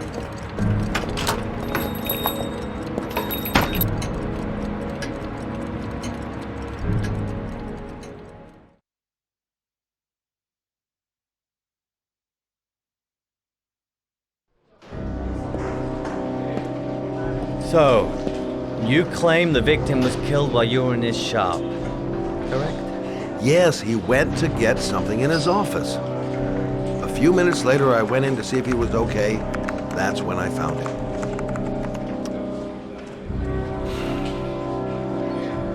You should have called the police immediately, Mr. Shelby. Would have saved us dragging your ass down here. Listen, we had nothing to do with his murder. We were only there by coincidence. I just wanted to spare myself a few hours declaring I didn't see anything to a police officer. PI or not, Mr. Shelby, don't leave town. And if you end up next door to any more dead bodies, remember to call us. Okay?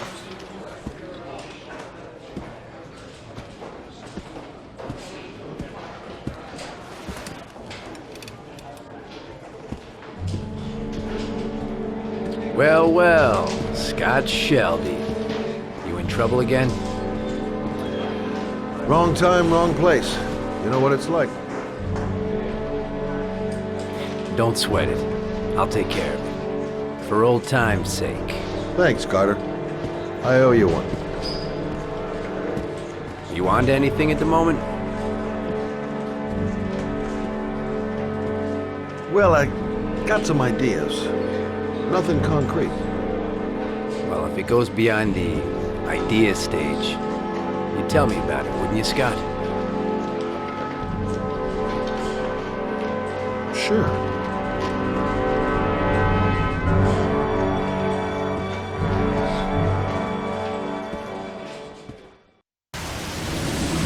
Where are we going? I'm taking you home. This is getting way too dangerous. No way. We're partners, remember? We had a deal. Listen, Lauren, I know you want to find the killer, but you're not helping me by putting yourself in danger. I'm not a child. I know what I have to do. I want to find my son's killer. You're not going to stop me. Well, then you can find him without me. I refuse to be responsible for anything that goes wrong. Stop the car. What? Stop the fucking car!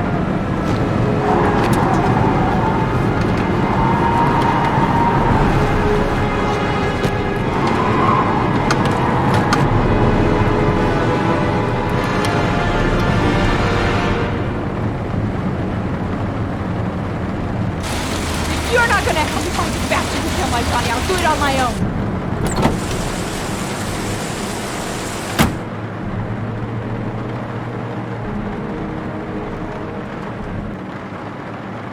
Such an idiot. I better catch up with her. I can't just leave her like that. She'd do anything to find the guy who killed her son. This girl's stubborn as a mule. She doesn't let up, with or without me.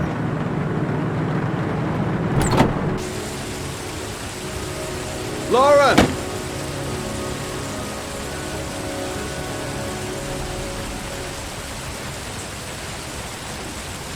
Crap, I have no choice. I guess I'm doing this to protect her. I miss him. Miss him so much. I'd do anything to hold him once again in my arms.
Yeah?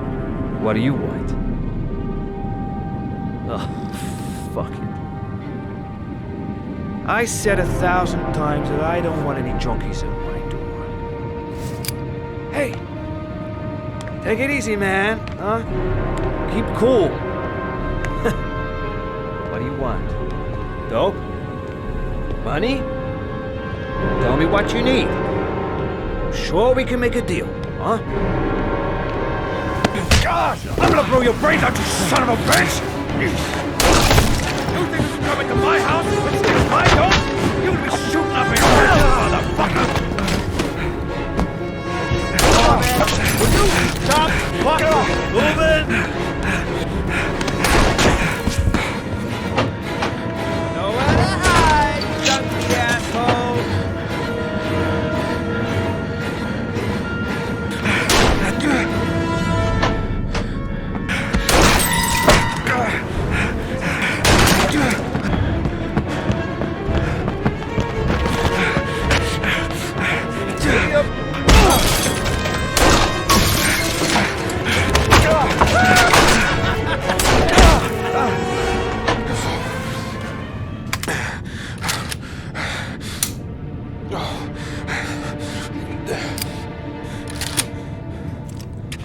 Hold it, man.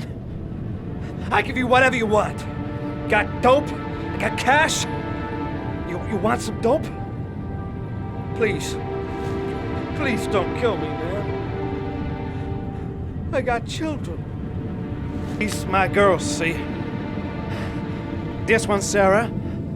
And the little one, that's Cindy. Please, man. I want to see them again. Please. Please don't shoot.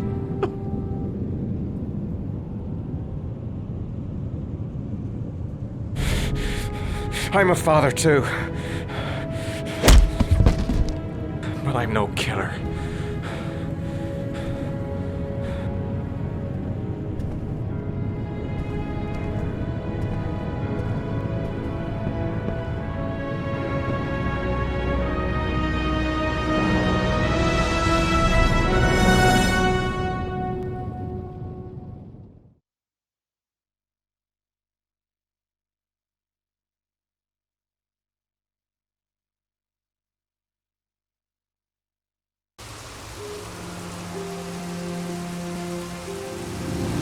Matt, it's Sam. I got your information. The owner of the apartment in Marble Street is a Dr. Adrian Baker. He's a struck-off surgeon. They used to sell drugs to junkies on the quiet. He made some cash and bought up some cheap-ass apartments, including the one in Marble Street. Of course, he got caught. He did a few months in prison and was struck off the medical register. Interesting. Thanks for the information, Sam. I owe you one. Hey, Matt, be careful, okay? I'm on it.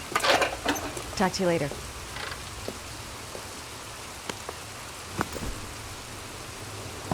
The owner of the apartment where Ethan cut off his finger lives here. It's not much of a lead, but it's all I've got.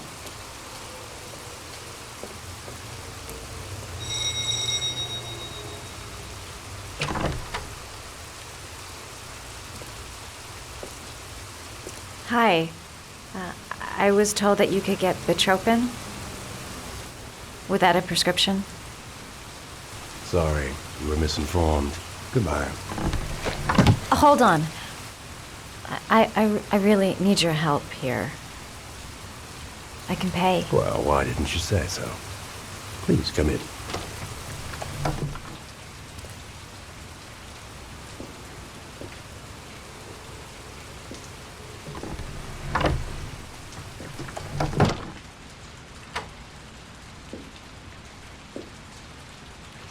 So, you're looking for Bitropin, my dear? Are you having trouble sleeping? How much do you need? I don't know, about 3-4 boxes. Well, no, that shouldn't be a problem. Would you like a drink? I was just about to have one. No, thanks. Well, alcohol helps take the edge off the pills, don't you think? Anyway, we should drink a toast to our first deal.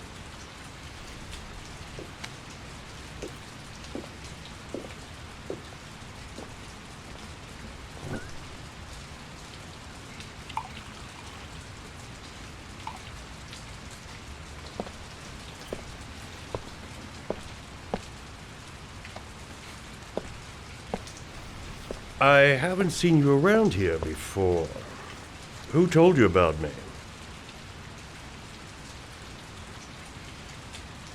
I can't remember. My brain's fried with all these pills. Can't tell Dave from night half the time.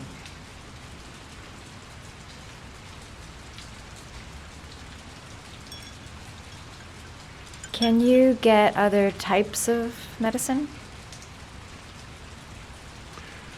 Everything has a price, my dear. What about you? Do you have a price? Forget it. I'm not for sale. I heard you had some apartments for rent. I'm looking. Sorry, darling. Those are all booked up. Shame. I was looking for something round Marble Street.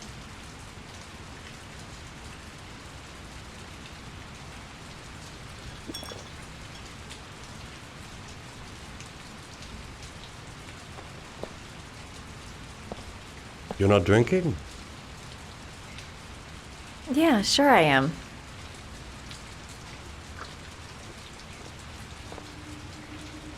Having some trouble? Didn't your mother ever warn you about accepting gifts from strangers?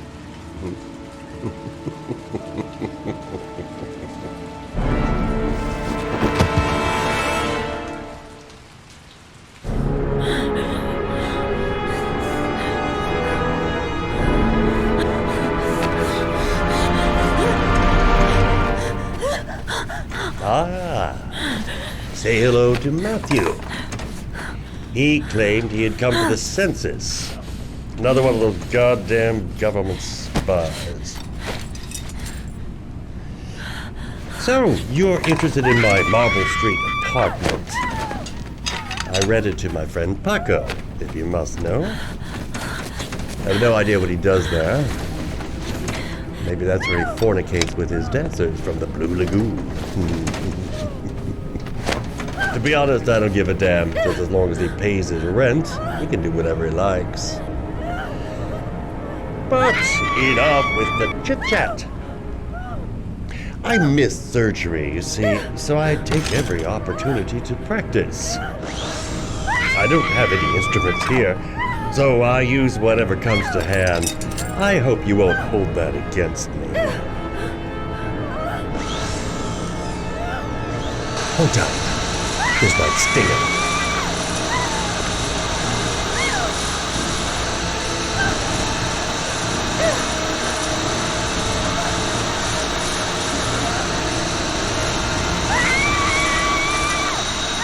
Have you ever noticed, as soon as you start to do a little housework, someone always comes calling? I'll get rid of our visitor and be right back. Don't move. I won't be long.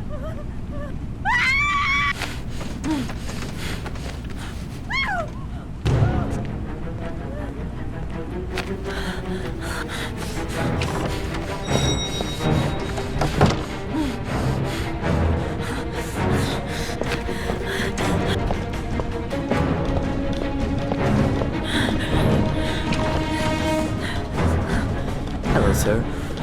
I've come to bring you the word of the Lord in the form of these magnificent Bibles, which I will gladly leave with you in return for a contribution of only $5.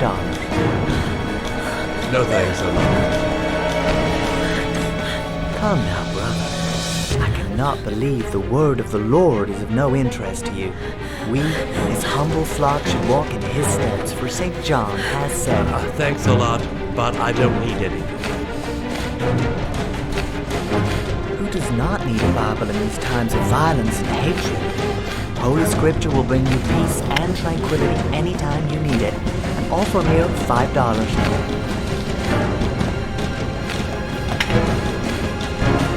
Read my lips. No Bibles or buzz off.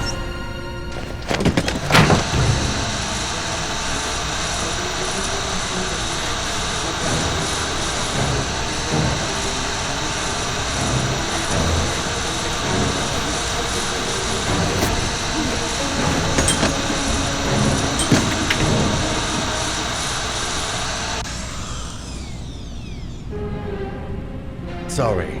I detest being interrupted when I'm operating. Now then, where were we?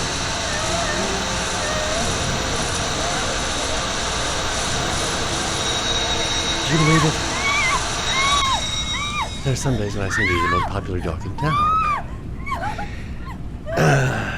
2 seconds, and then I'm all yours.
Mad Jack is suspected of stealing the car I'm looking for. Might be worth asking him a few questions.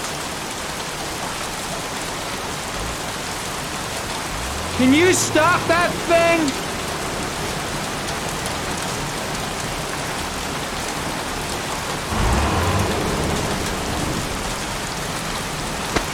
Norman Jaden, FBI. Can we talk for a minute? I'm listening. Can we go inside?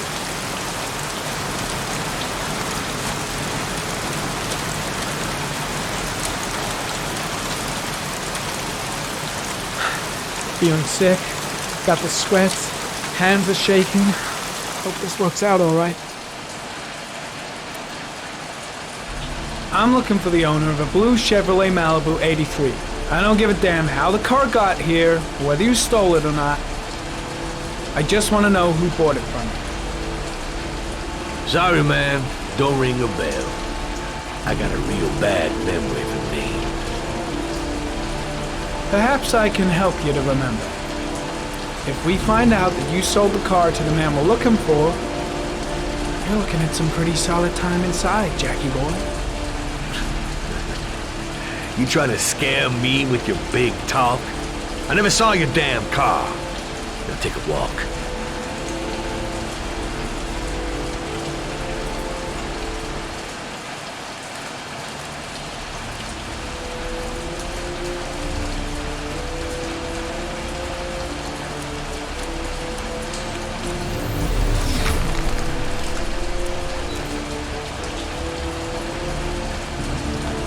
Blood? Now why is there blood here?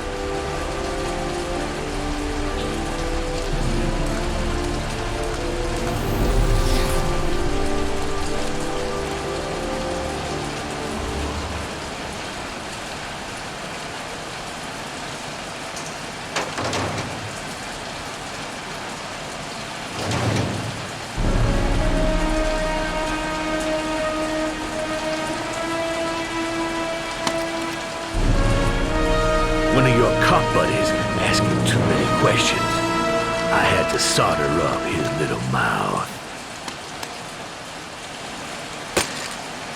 Hands on your head, pig. I ain't got time to be playing around with you.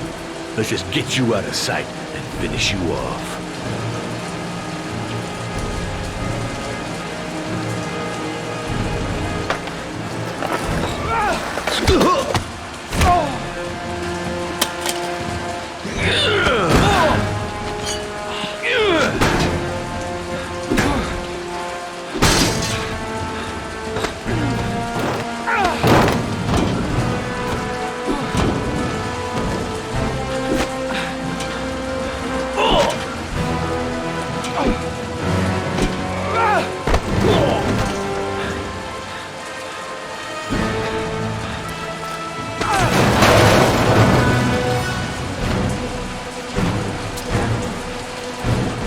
Enough fucking around.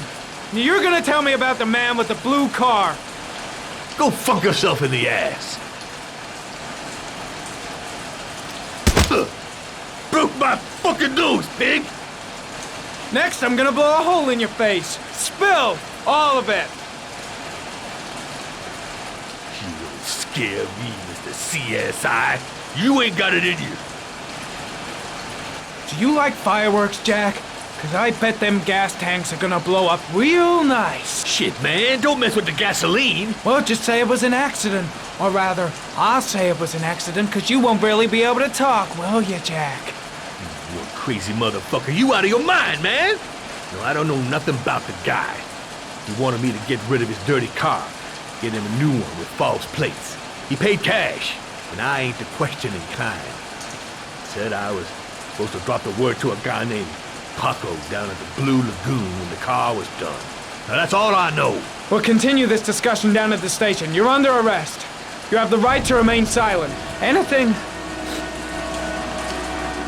Shit, not now. Anything you say can and will be... Hey, you look like you got a problem, man.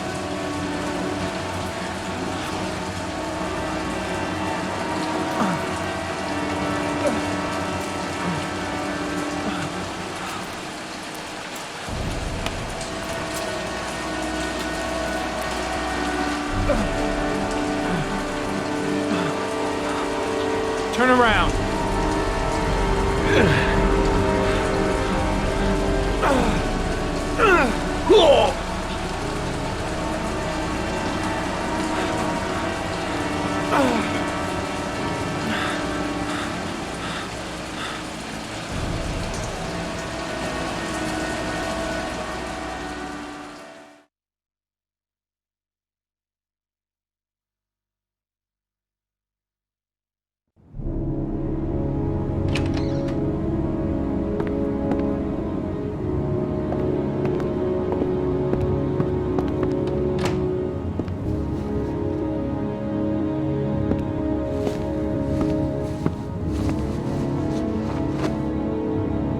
So, you think the origami killer killed Manfred?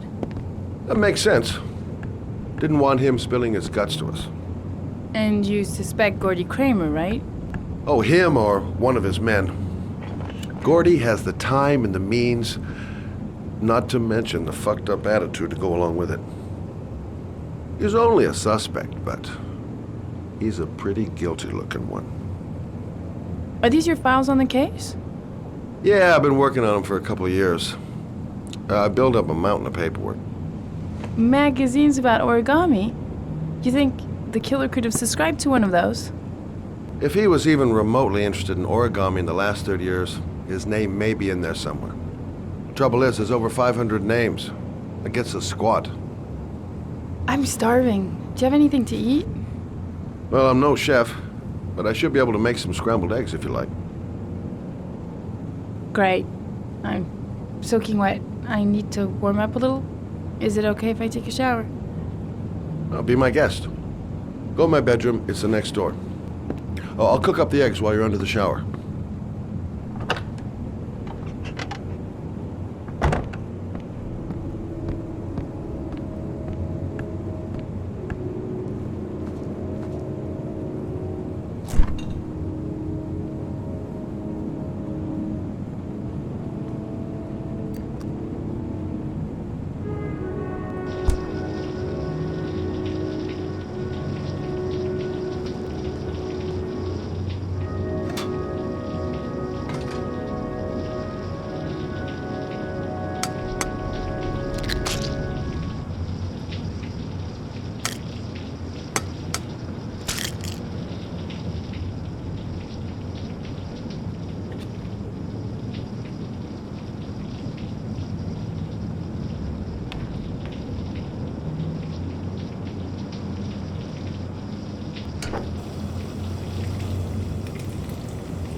I took the liberty of borrowing your bathrobe.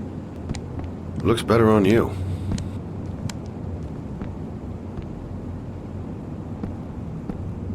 I don't really like raw eggs. Maybe I should have told you. I'm sorry. I told you, I'm not a great chef. It's okay. What's that? The notebook I took from Manfred's place. According to this, about 30 clients bought spare parts for Royal machines in the last 10 years. The killer may be one of them. Oh, you know, checking out the alibi of 30 clients one by one, that's a lot of legwork. Except that if we cross-check them with the list of subscribers to origami magazines, you still got that, right? Yeah, I've got... Lauren, wait!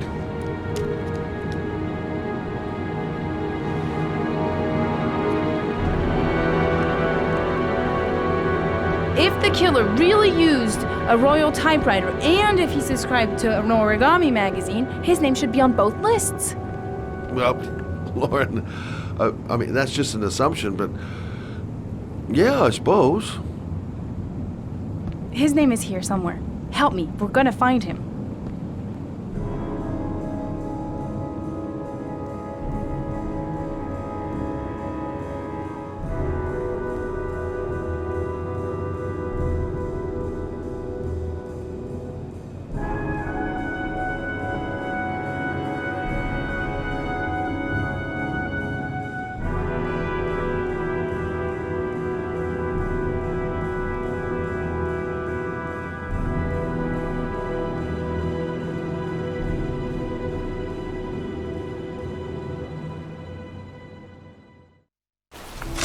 The only guy whose name is on both lists died when he was 10.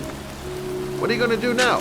Dig up his coffin, make sure he's dead? I know it doesn't make any sense. Unless the killer was only using his name. But why use the name of a kid who died 30 years ago? Well, that's what we came to find out. The name is John Shepard. It should be on a grave around here somewhere. You never give up, do you?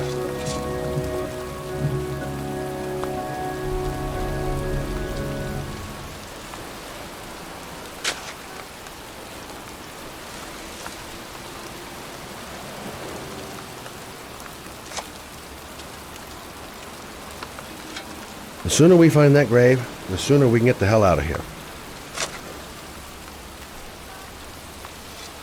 It's cold. It's raining. I'm standing outside getting soaked. Oh, how I love my job.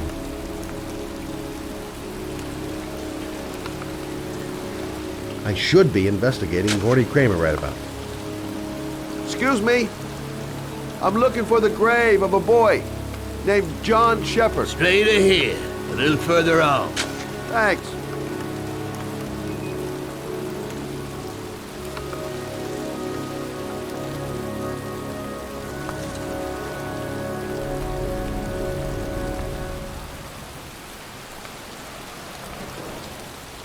Hey, Lauren! I found it!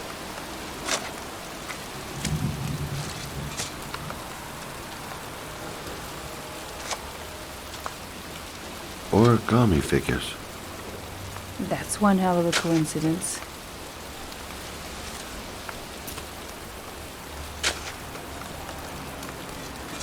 These flowers are fresh. Looks like someone's still tending the grave. Oh, youngin'. That one I knew well. You knew John Shepard? I've worked this graveyard nearly all my life. I remember what happened. It was in 77. October, I think.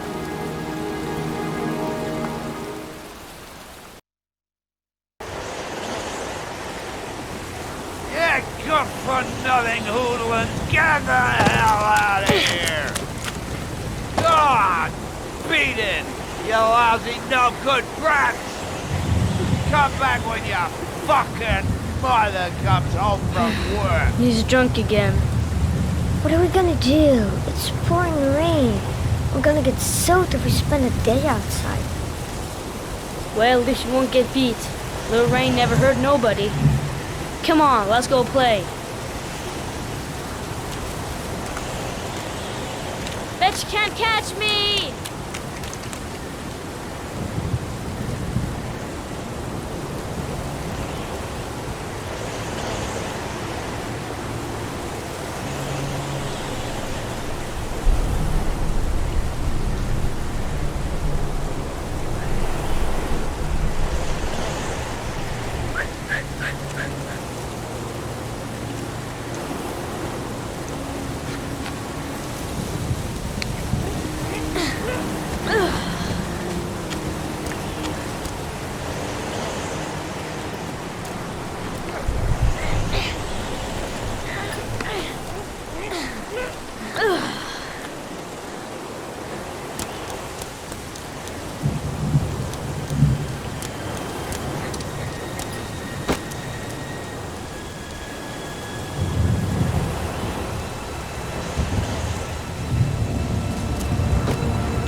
Bet you can't do that!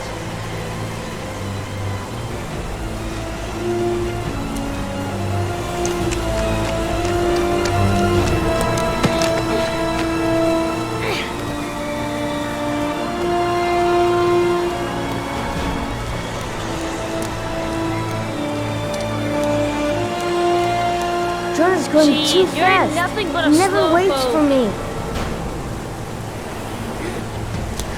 Come on, loser!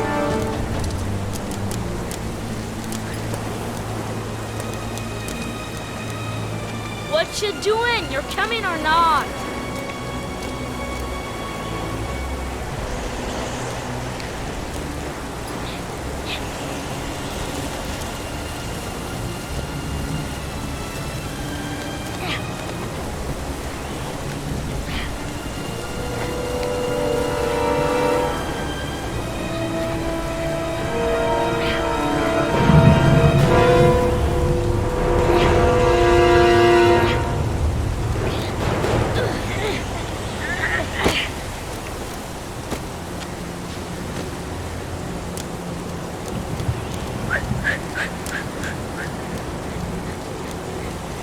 The construction site is empty. Makes for a great playground.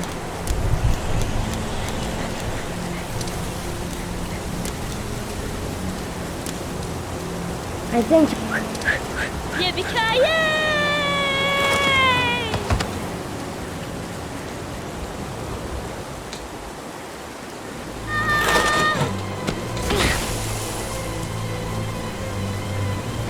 You don't need to do this. It's too hard for you. No chance. I can do it all right. Just watch.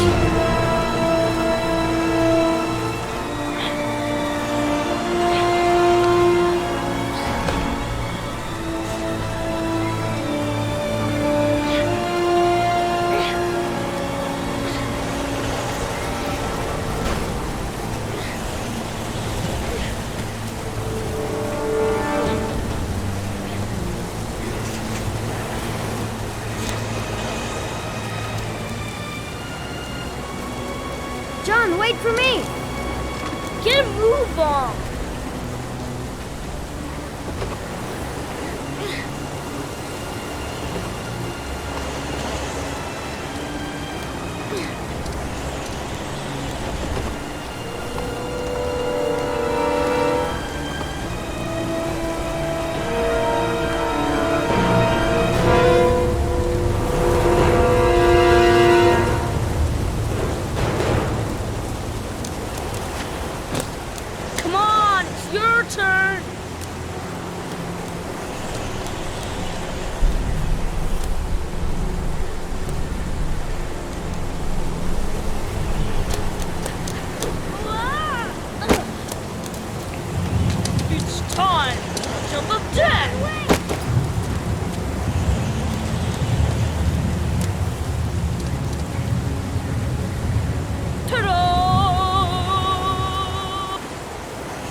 Let's play hide and seek.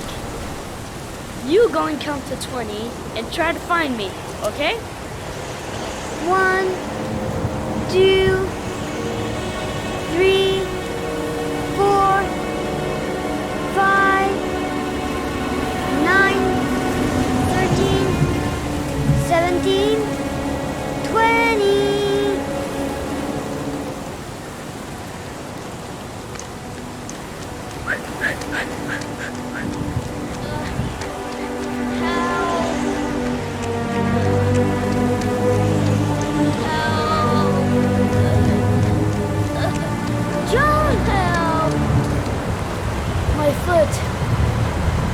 My foot is stuck.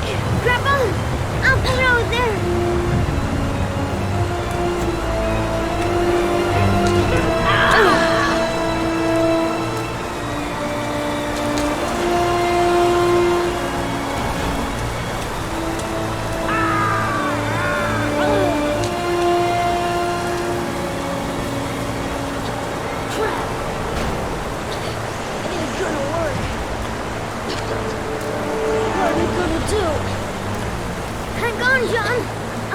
I'll get help. Just hang on.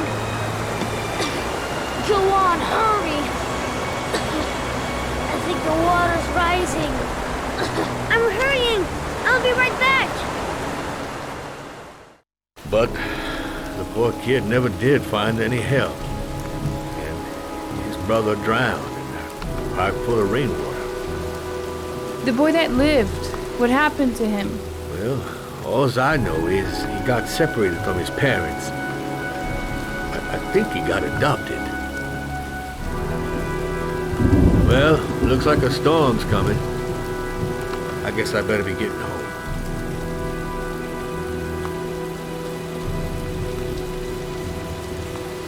Christ, what a horrible story. John Shepherd drowned in the rain while holding his brother's hand. Do you think he could be the origami killer? Come on, let's get back in the car.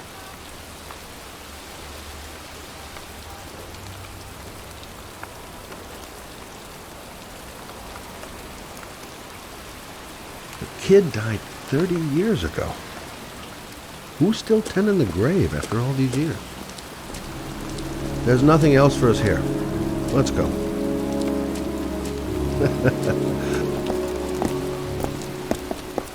Wait. What's the matter? That man over there. Yeah? It's Charles Kramer. Gordy's father? What's he doing here?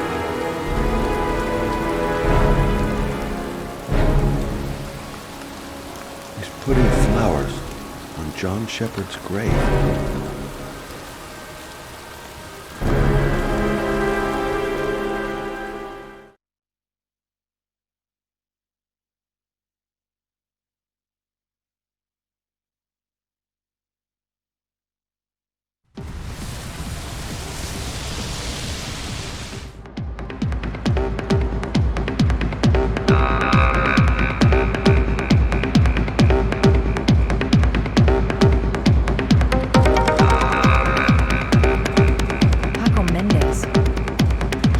Rented the Doc's apartment on Marble Street. Better be careful. He might be the killer. Bartender. He'll know where I can find Paco. Paco Mendez, the guy the Doc lent his apartment to. Not the kind of guy you take home to Mom anytime soon. I'm looking for Paco Mendez. Do you know where he is? He's at his table over there. Does he know you? That's not possible. Mr. Mendez has asked not to be disturbed.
Time to play the sexy girl.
I say if you got it, flaunt it.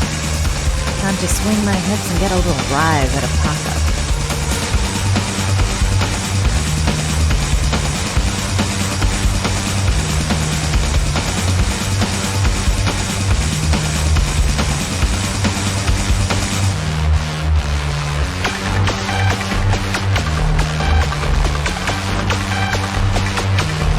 This gives you a feeling of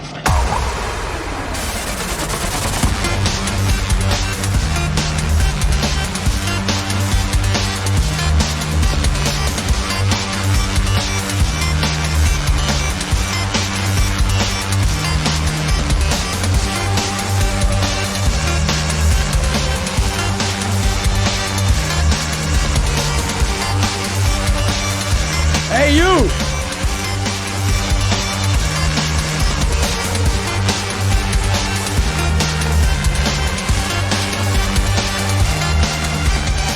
It's your lucky day, sweetheart. The boss wants to invite you to his table. Hey, thanks for accepting my little invitation. You new around here, honey? I think I would have noticed you before. My name's Sparkle. And you? Madison. I'm Madison. Ah, I like the way you move, Marisa. You make me all hot under the collar. Maybe we can continue this conversation somewhere more private. Oh, cool, baby.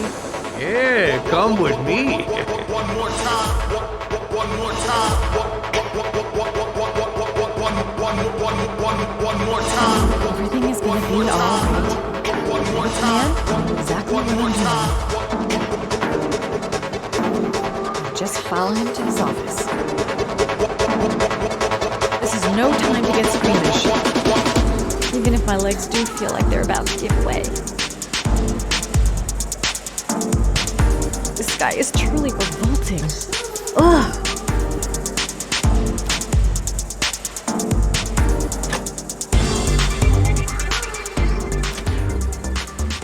Everything's gonna be alright. Everything is gonna be alright. I go in, I make him talk to the gun, and I get out of there before I get into big trouble. Everything's gonna be alright. Everything is going to be alright. Shit. You're making the biggest mistake of your life, man. So, welcome to my little kingdom.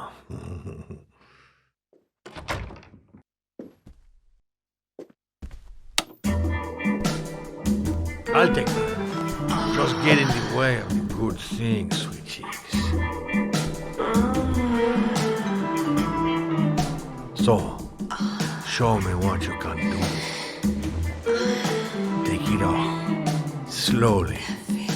Take it all on.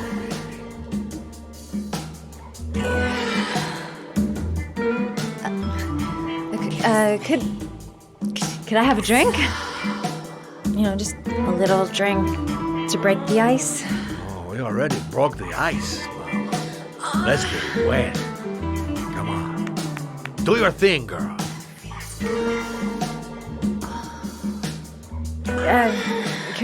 Could we just talk first? We don't need any more talking, baby. I always talk down. Now, show me what you can do. I'm sorry. I think there's been a little misunderstanding. Look. I'll just go. No harm done. Another time. I think it is you who are misunderstood, honey. I'm tired of wasting my time. It's now or never, baby. I never take never for an answer.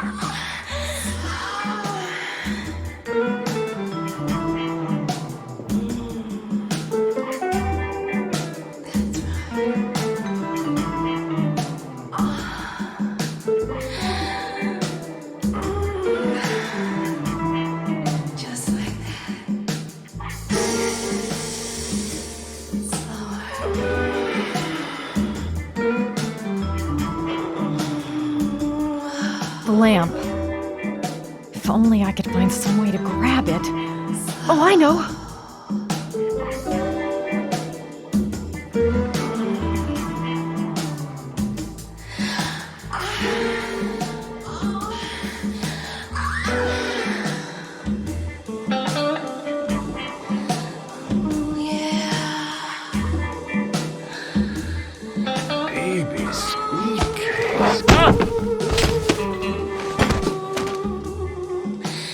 That's what I call kicking butt. You go, girl. Okay, Act 2. Let's hear Loverboy sing.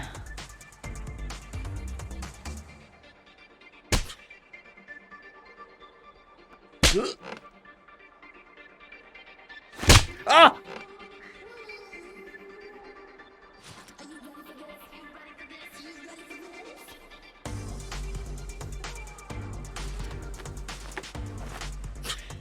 If you call out, I'll kill you.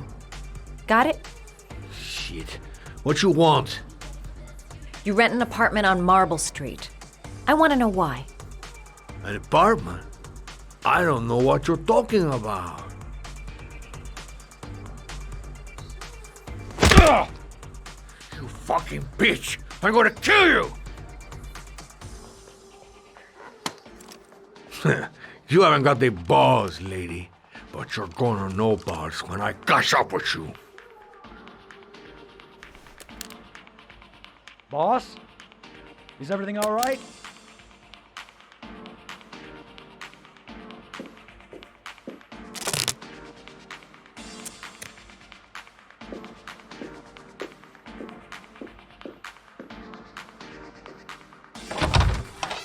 Yes? Where's Paco?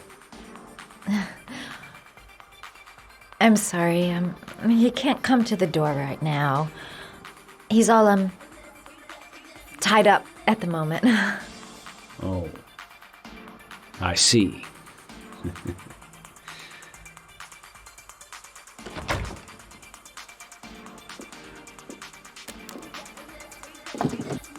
Ah! If you value those prized balls of yours, Paco, then it's time for you to talk. Oh! Ah! What you doing? Stop it! Stop it! I'm only getting started. How about some more? I never set foot in that apartment. I gave the keys to some guy. He said he needed a place. He had money. What was that guy's name? I don't know his name. I swear.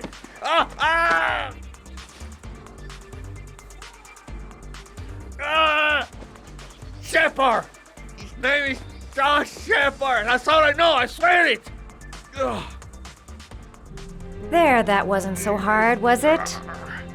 I really appreciated this romantic moment, but I gotta dash. See you next time, lover boy.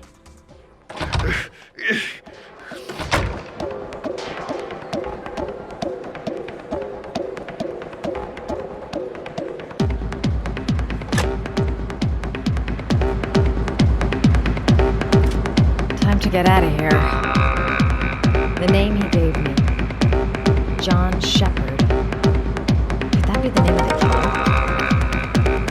Guess I'll soon find out. How about that? You didn't do too badly now, did you, girl?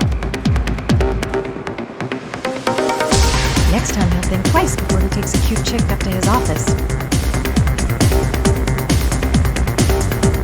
Well, that was a pretty good way of getting a guy to spill his guts. Buddies of Dr. Death. I better watch my step.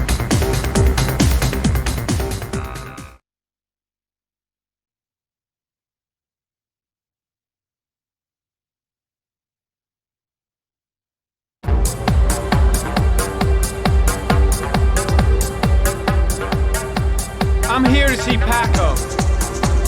Paco? There ain't no Paco here, fella. Get lost. Are you absolutely certain?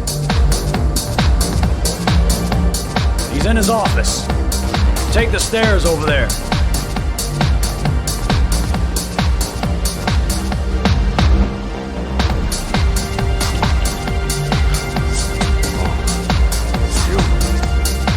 Scared. I didn't hear you come in.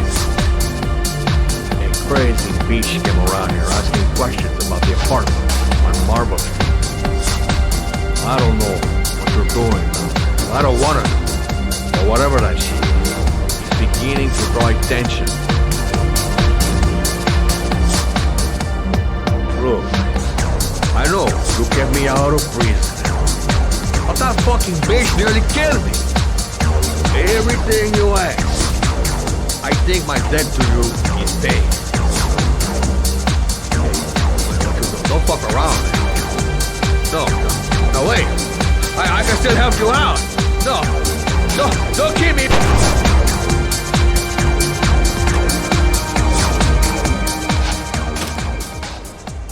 No time to waste. Gotta find Paco.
Suspect dead.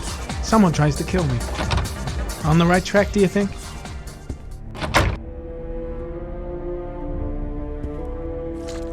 I'll end up a basket case if things keep going like this. That bastard nearly broke my neck.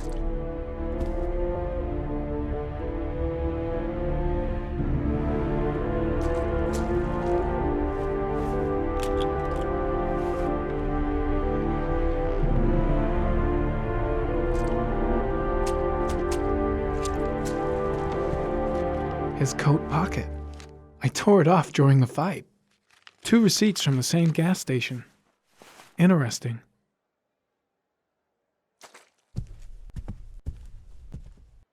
.45 caliber semi-automatic.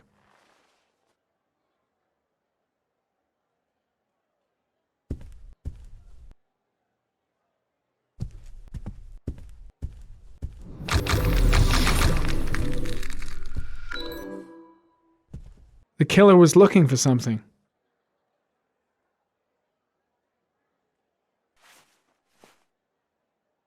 Paco Mendez was no saint. His rap sheet reads like the telephone book.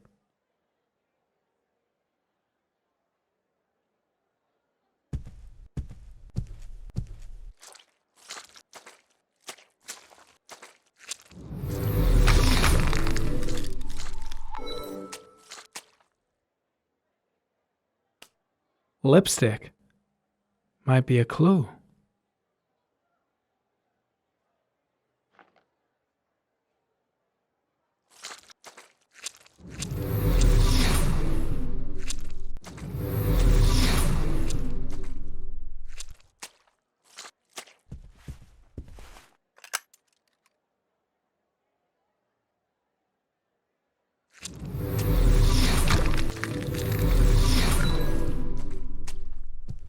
Madison Page. What was a journalist doing here?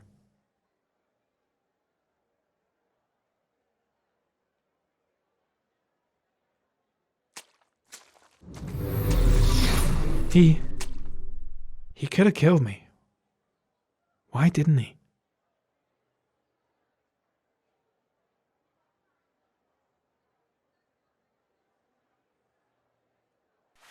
Orchid pheromones.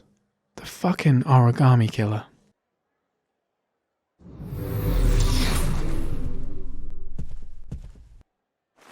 A bullet right between the eyes. Instant death.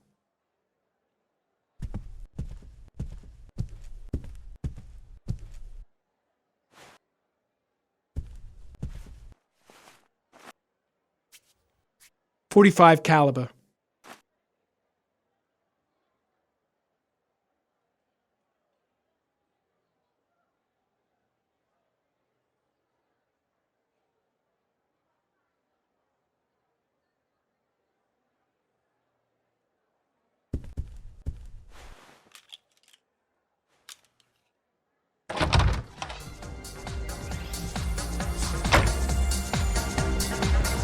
Gotta go. Need to think about all this.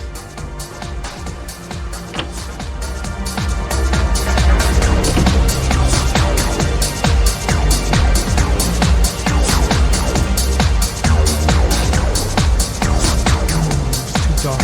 It all happened so fast. Didn't have time to see his face.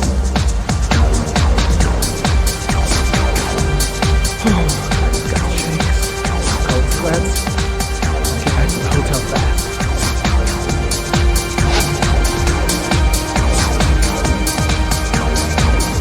Paco knew the killer. That's why he was killed.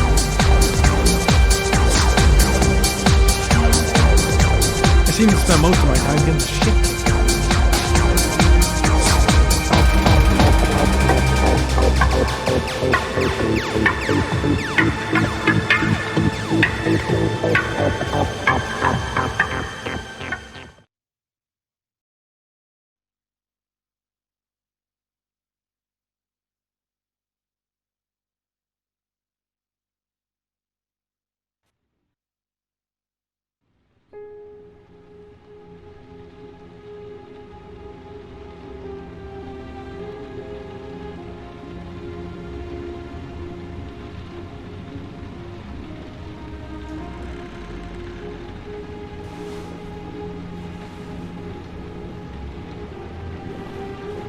Ethan, are you all right?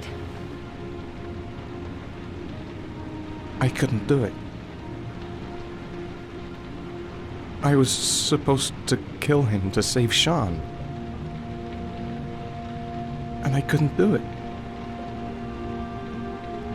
You're not the origami killer, Ethan. You're not responsible for those murders. I can prove it.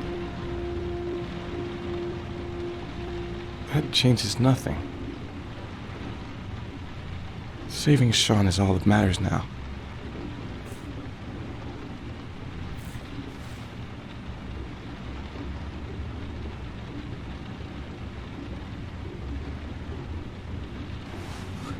I can't. Not now. I'm sorry. I didn't mean to. Anyway, I'm gonna go.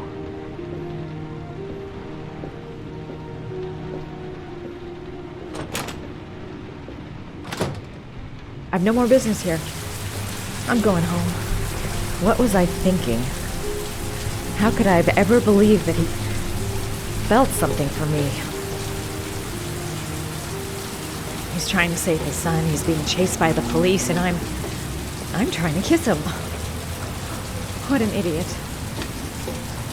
I hope he proves his innocence and finds his son alive.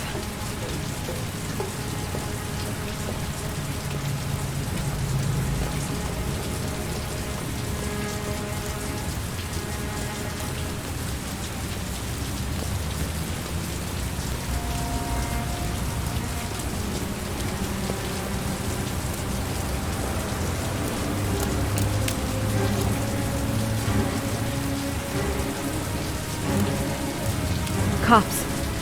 They're looking for Ethan. It looks like a raid.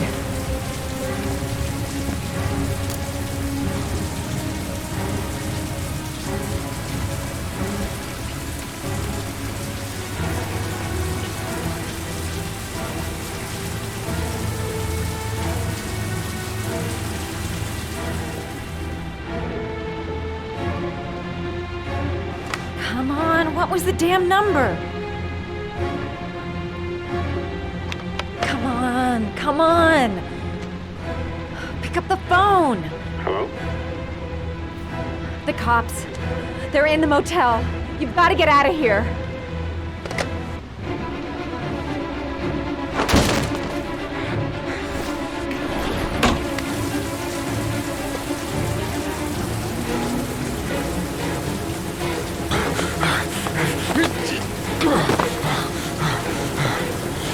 On the move!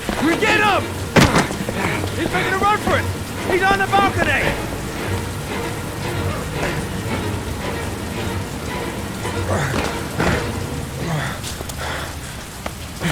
Whoa!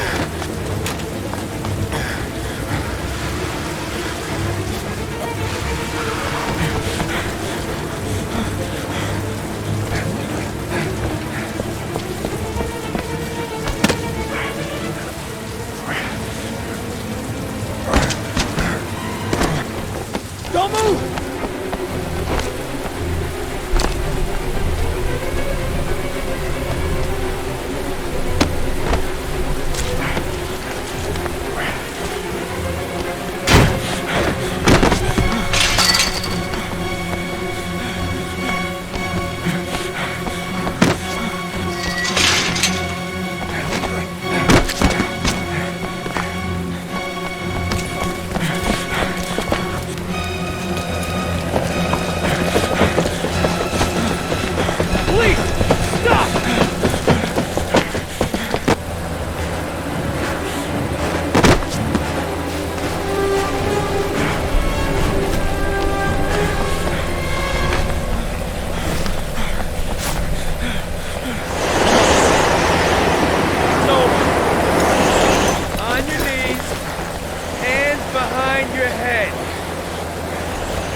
Nowhere to go. You're surrounded.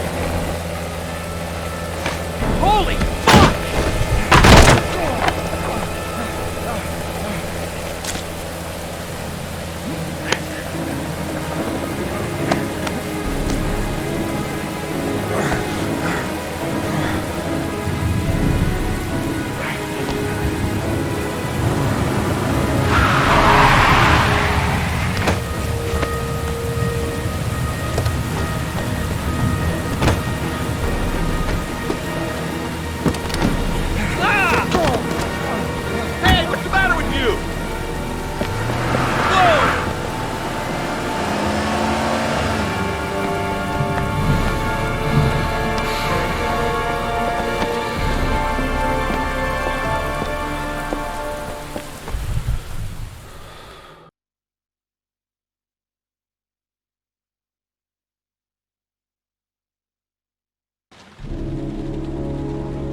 Lauren?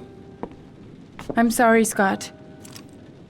You should have listened to me, Mr. Shelby. I told you to drop the investigation. Your son is a serial killer. How many people does he have to kill before you turn him in? Gordy has his faults, but he's still my son. You have no children, Mr. Shelby. You can't possibly understand. You leave me no choice. Your investigation is over. For good.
I was gonna take up swimming again.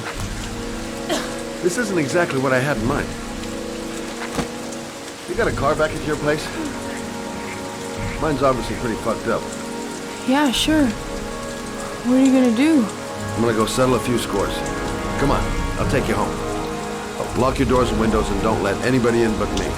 Okay? Be careful, Scott.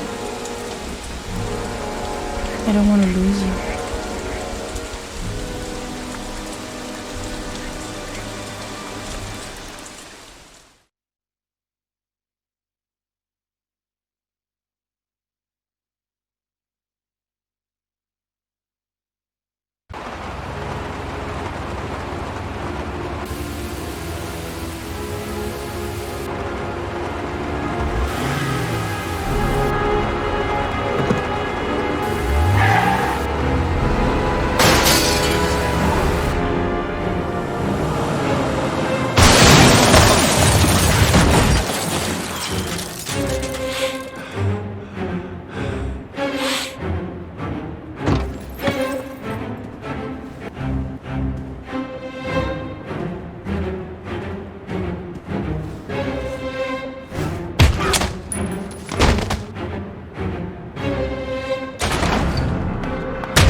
Stay back! Don't come near me, or I'll shoot! Fucking asshole. Please.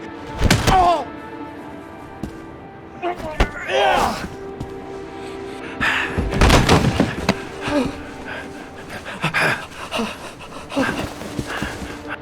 Your idiot son killed all those kids, didn't he? He's the origami killer. No! No! He's innocent! He's not a killer! Not a killer!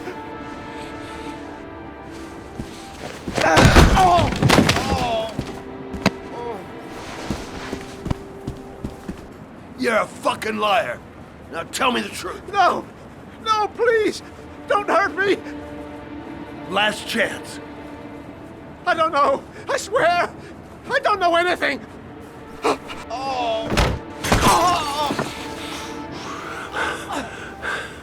Stop! Stop! I beg you. I'll tell you. I'll tell you everything.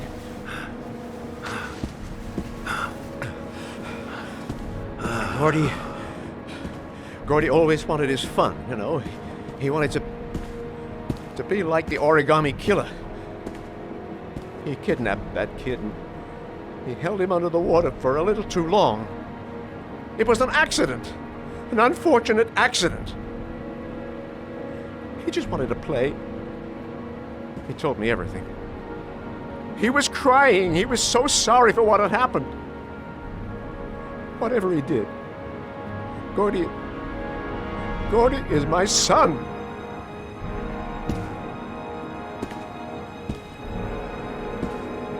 No one will miss him. What? That boy, Gordy killed. No one will miss him. He was street trash, like so many others. Oh, you disgusting pile of shit.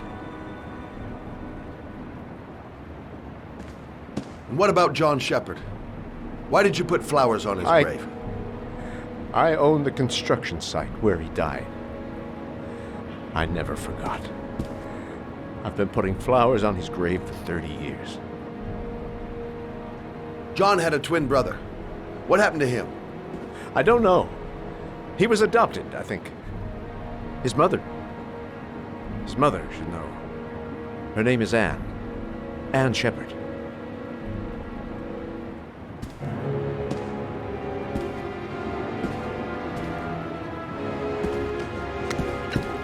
My heart! My heart! Quickly! I need my pills. In that drawer. There. Fucking bastard. Let him die. Shelby! Come back! I fucking order you! Come back!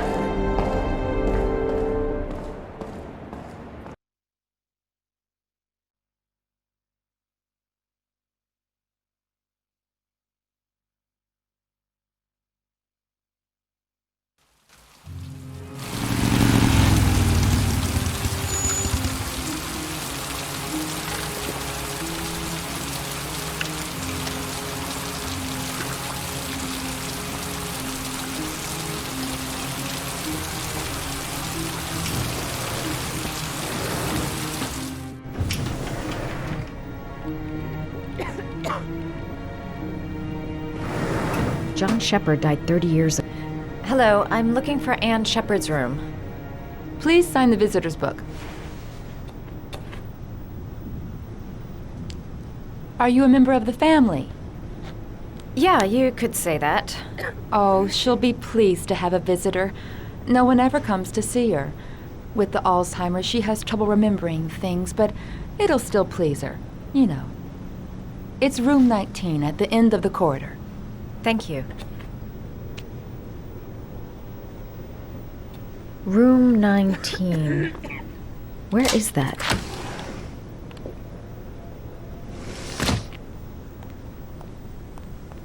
Only a few hours left before Sean Mars dies.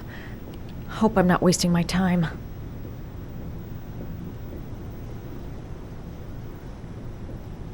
Room 19. Where is that?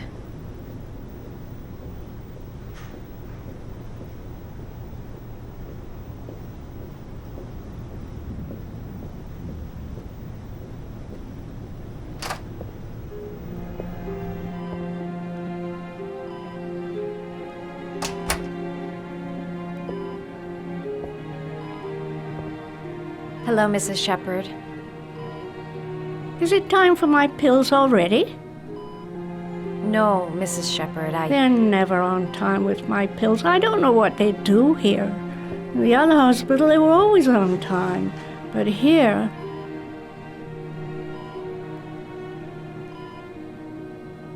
My name is Madison Page. I'm a journalist. I'd like to ask you some questions about your son. I don't like this hospital. The food isn't very good, you know.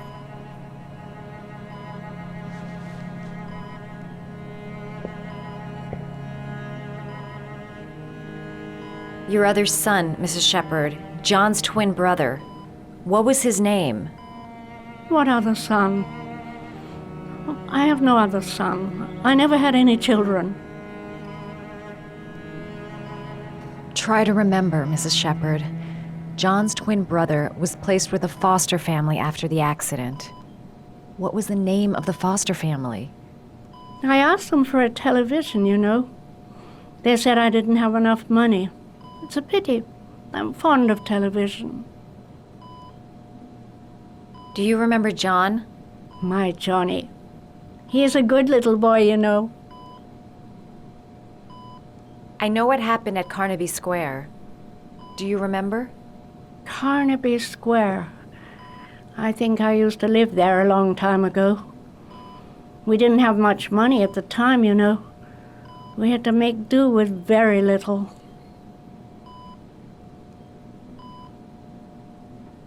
You had a son named John, and John had a twin brother. Do you have my pills? It's time for my pills.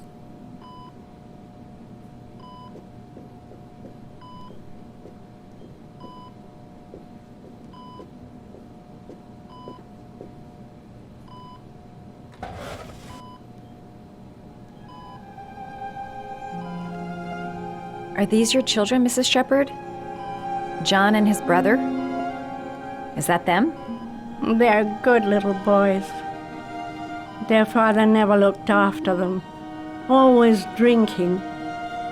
They didn't have an easy life, you know.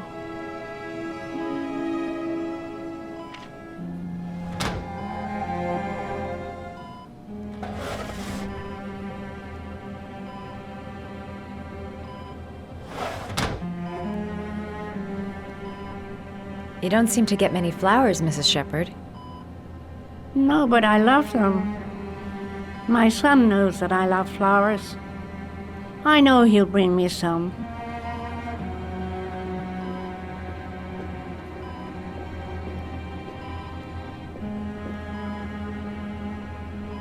Did you make these origami figures? My little paper animals. They played with them for hours. I showed my boys how to make them, you know. Yes, your boys, Mrs. Shepherd. John and... what was your other son's name again? My other son? I only had one son. My little Johnny. All right, no point in wasting my time. I won't learn anything more by staying here. It'd take days, if not longer, to find the name of the family that adopted her son. Sean Mars would be dead by then. This woman might be the origami killer's mother. Must be some way to get her to remember.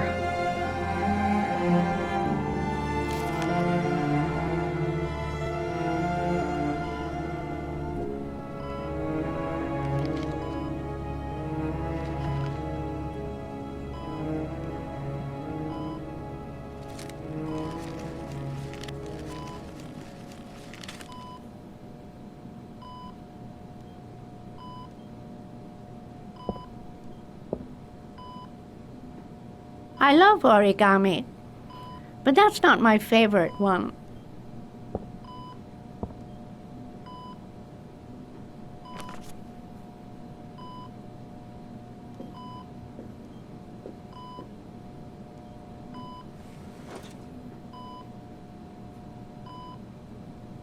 Seems to be working. She's remembering stuff. Gotta find something else to show her.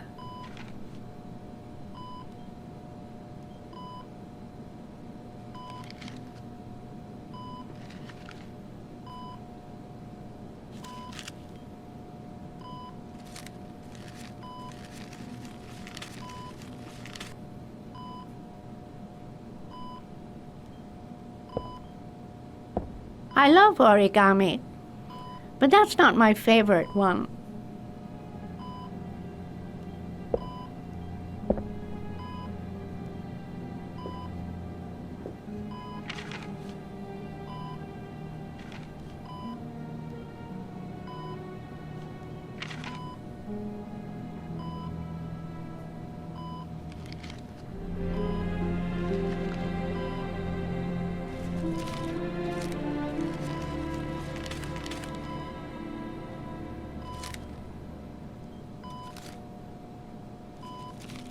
Oh, you know how to do these little dogs, too. My children loved origami. I taught them how to do it. John loved the little dogs. He always wanted to call them Max. Max, Max, Max. All dogs with the same name. I was wasting my time telling him they couldn't all have the same name. But he always wanted his paper dogs Max. It's funny, isn't it?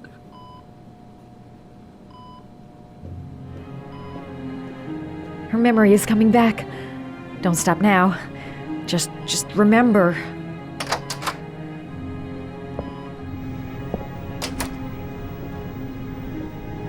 All right, no point in wasting my time. I won't learn anything more by staying here. Does Mrs. Shepherd ever talk about her past? It's not all very clear to her now. Sometimes she'll remember the oddest things, though. I suppose if she sees something that reminds her of her past. Does she get many visitors? She's been here for 10 years and you're the first. Did she ever mention her sons? Sons?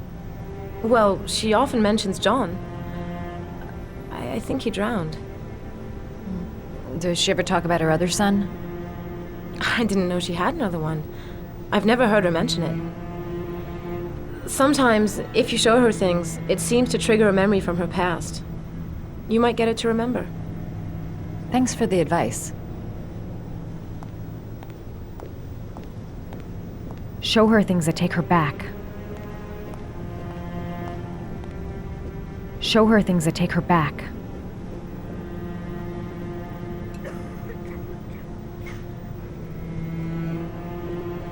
Show her things that take her back.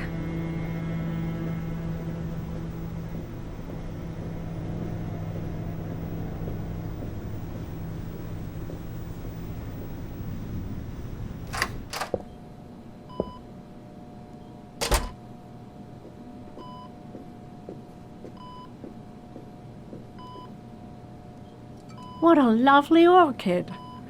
My sons loved orchids. We used to grow them in the back. When John died, I laid orchids on his grave. I cried when they told me.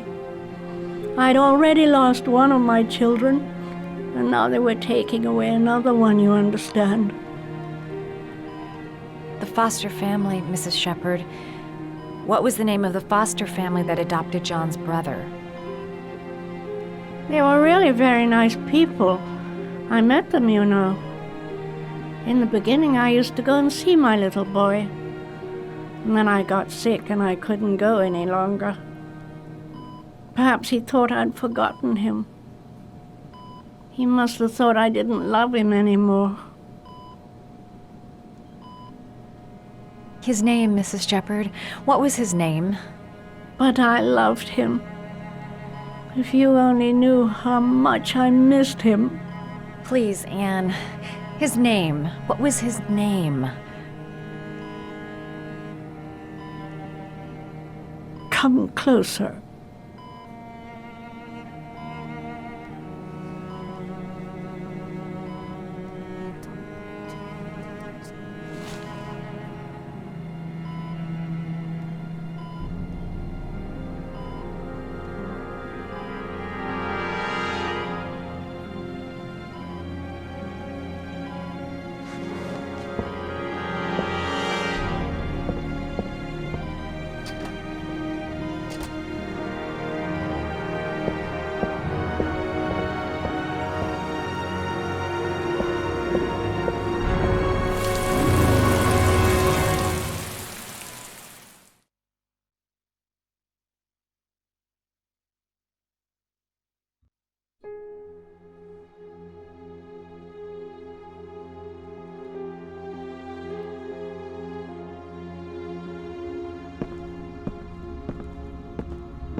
The last origami figure. The last trial.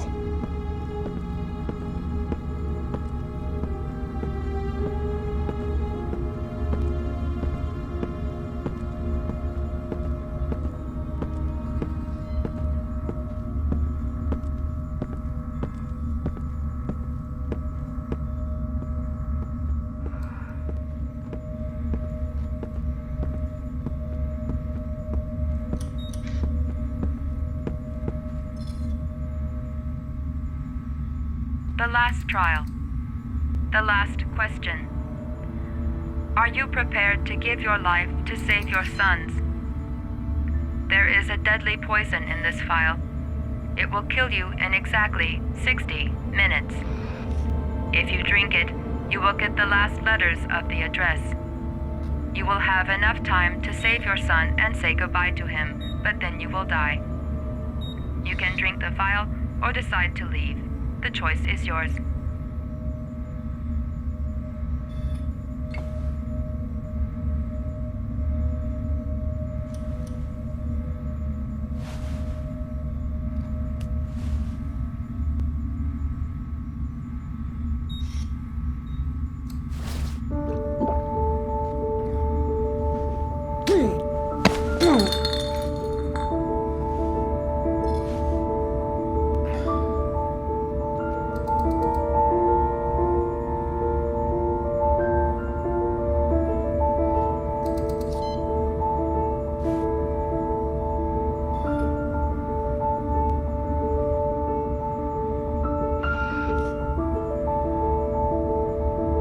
The last letters have been sent to your phone.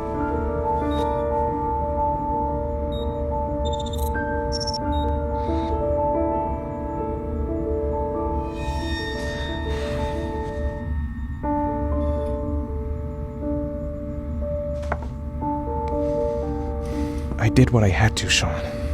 Your dad's coming to save you.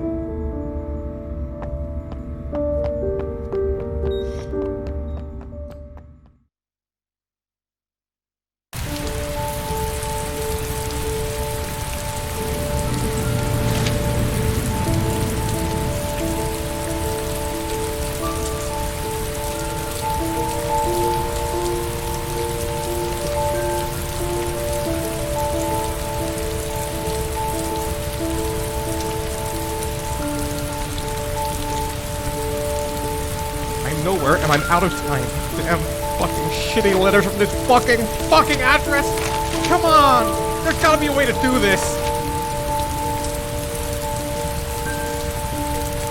Sean has at one of these addresses. There's gotta be a way to figure out which one. The manhunt continued. The authorities still looking for Ethan Mars, the man identified as the oligarch.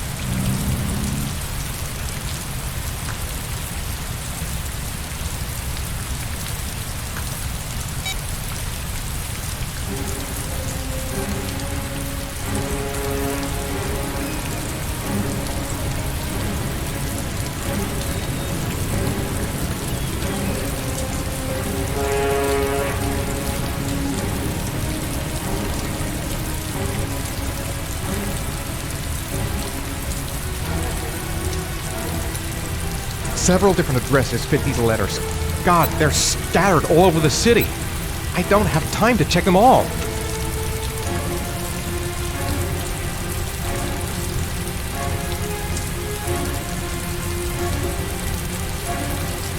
I may only have time for one address. If Sean's not there, I'm done. It's a crapshoot.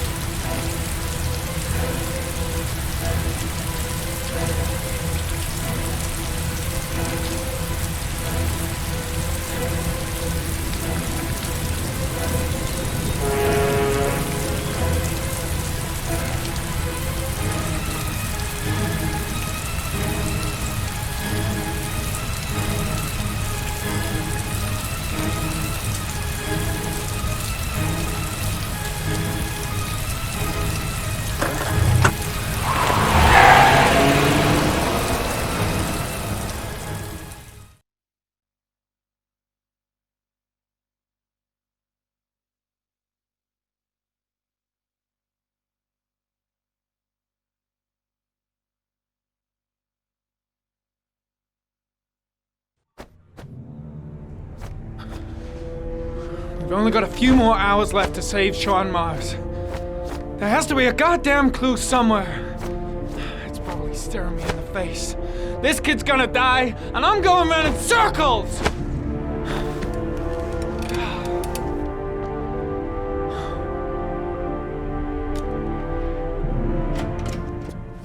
You let Ethan Mars go, you fuck! What are you talking about?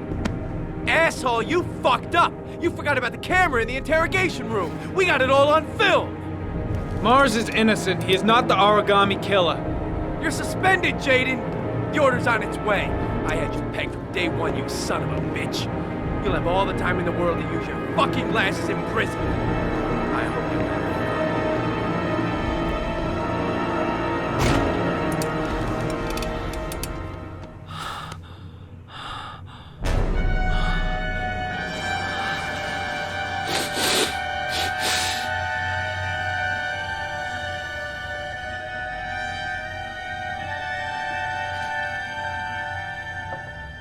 The killer's name is here. Somewhere in this data. I just have to find it. Find it before it's too late. Oh, one last thing, sir. You should be careful not to overindulge in you-know-what. It can be dangerous. Very dangerous. It'll end up killing you if you're not careful. That would be most unfortunate, sir.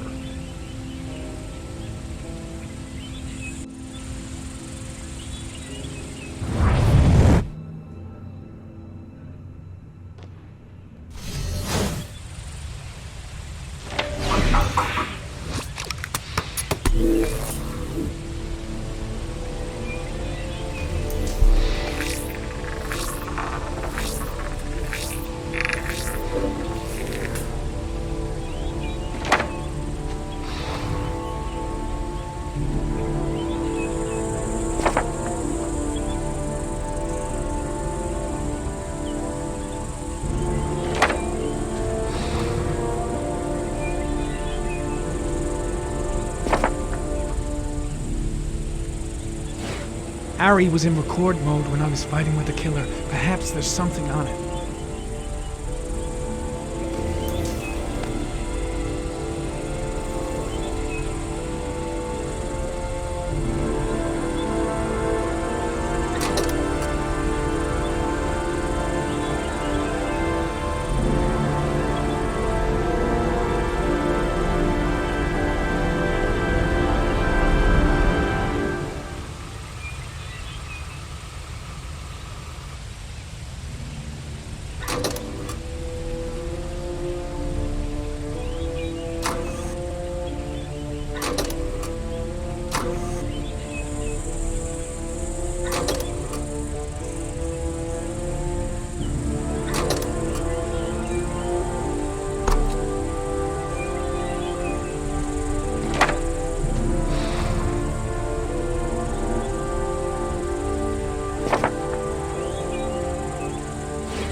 The gun the killer left at the Blue Lagoon.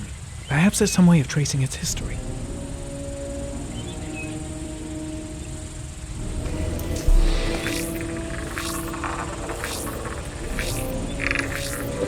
Impounded in a police case 5 years ago, the gun is still supposed to be in police custody.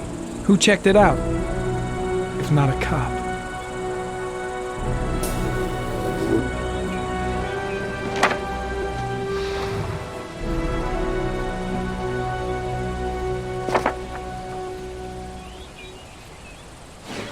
Two receipts from the same gas station. Might be near the killer's home.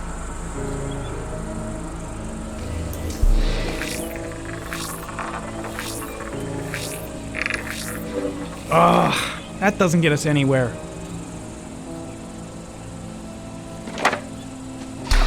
The killer lives in this zone. 342 people live around there. Not good enough. Gotta find a means of identifying the killer more precisely.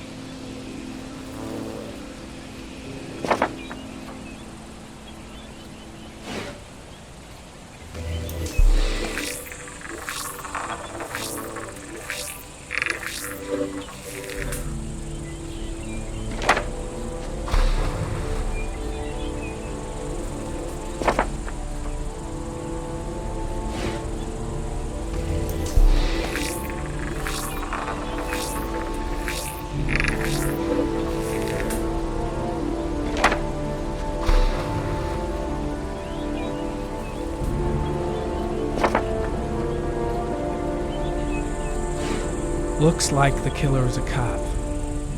Carter Blake! That would explain the dead-end investigation and his desire to frame Ethan Mars.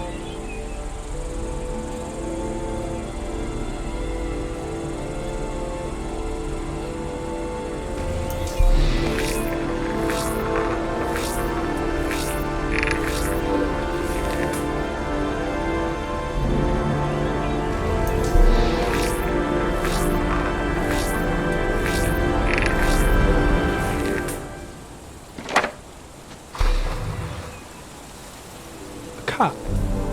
There's only one cop in that geoprofiling zone. Gotcha. He owns a warehouse on the docks. If I'm wrong, Sean Mars is dead.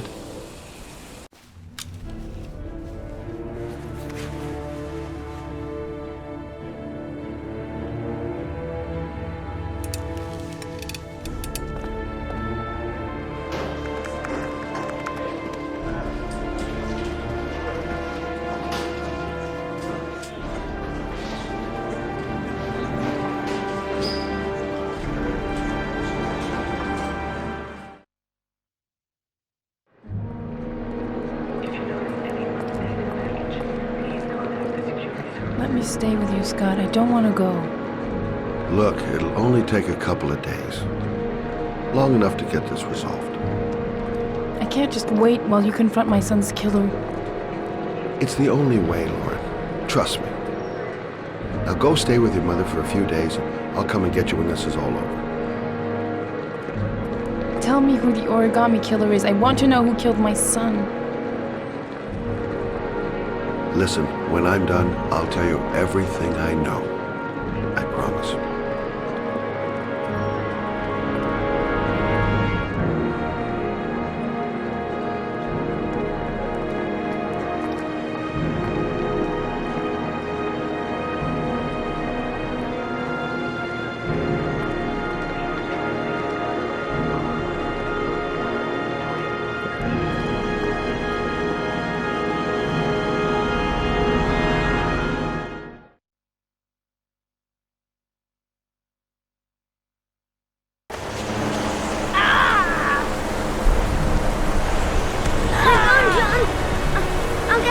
Just hang on! Go on, hurry! I think the water's rising. I'm hurrying! I'll be right back!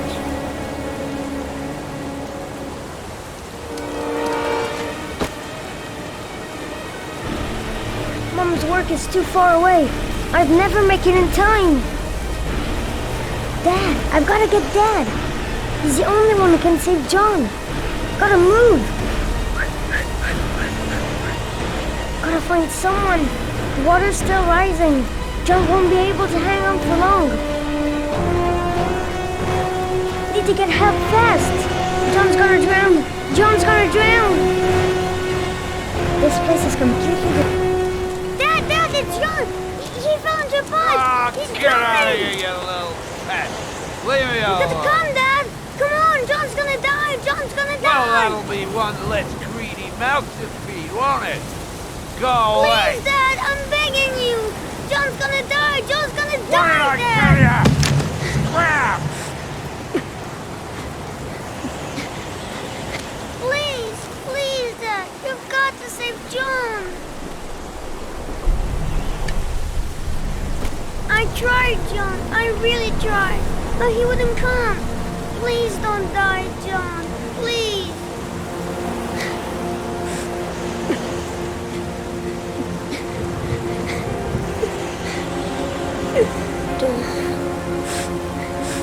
Don't forget about this guy.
lost your touch, girl.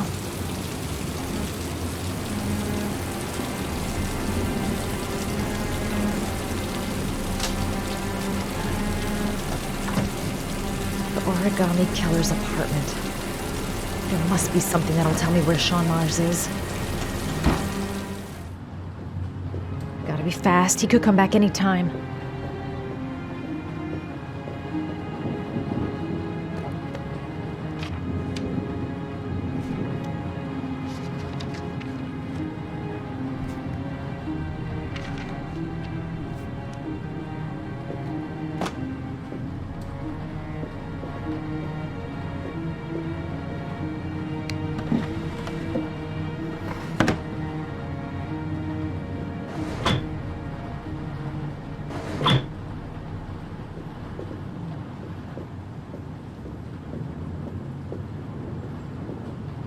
That's where the smell of burning comes from. Evidence going up in smoke.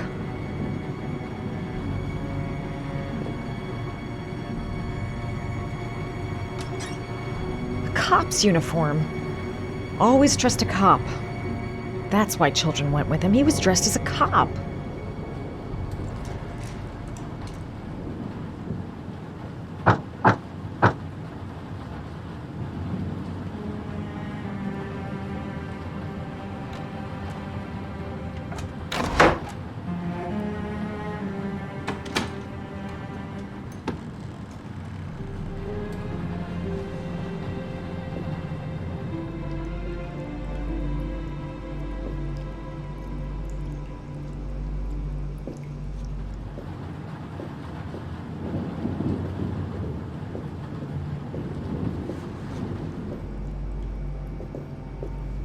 This is where he cultivated the orchids that he left on the chest of his victims.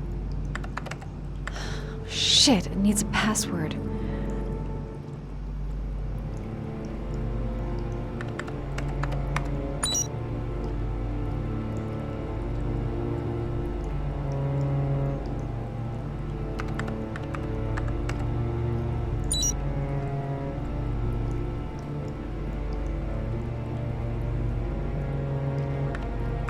Got it.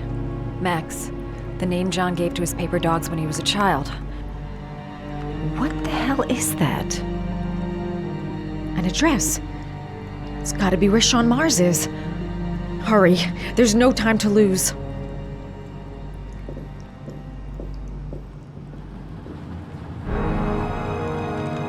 So you found my little secret? It's over, Scott. All those children killed just to find a father capable of saving his son? Shut up! You don't understand. There's one child left. There might still be time to save him. Let him go. Do what your father couldn't do.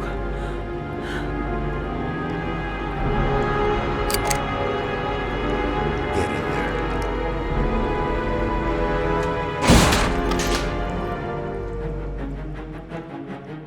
I can't get out. I'm gonna die, and there'll be no one to save Sean. I won't be able to breathe for much longer. A few minutes at most.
The apartment is already in flames.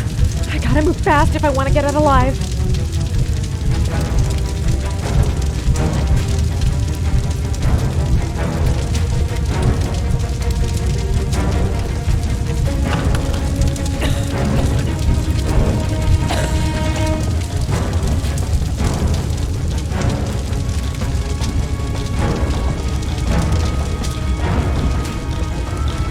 Think, man, think.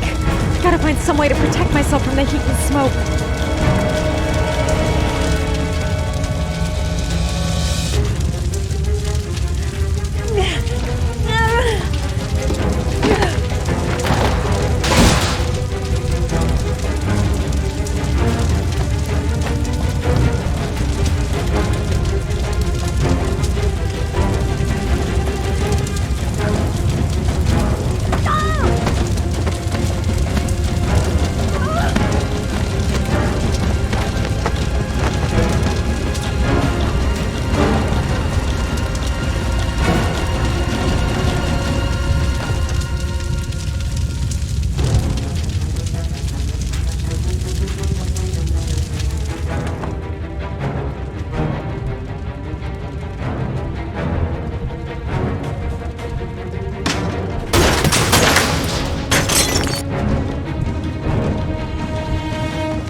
I know where Sean is. I've got to tell Ethan.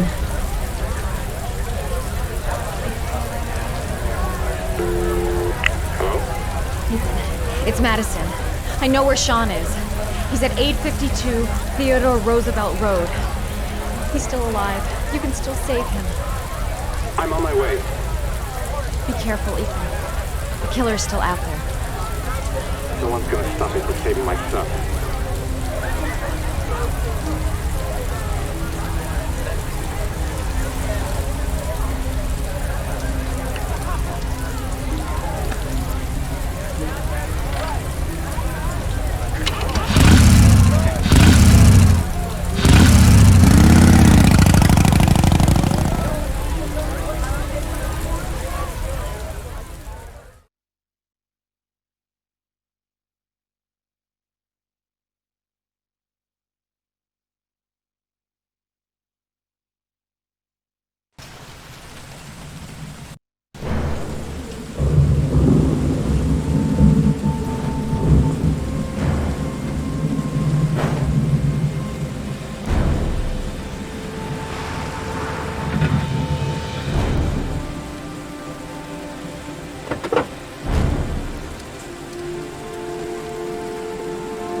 I've been looking for a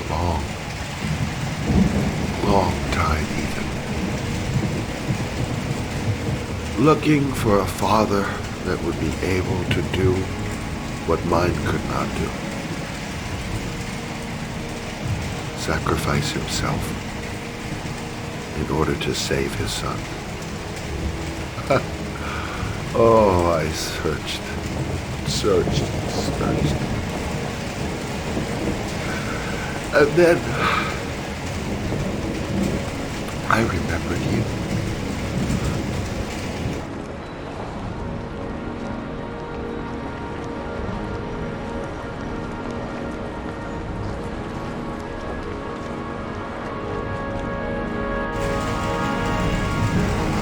All those murders, just to find a father capable of saving his son. Just to find a father? Do you have any idea how it feels to be a worthless nothing in your father's eyes? Believe me, I've suffered just as much as my victims. I finished your damn trials. Now give me back my son! He's there. All you have to do is open that grate.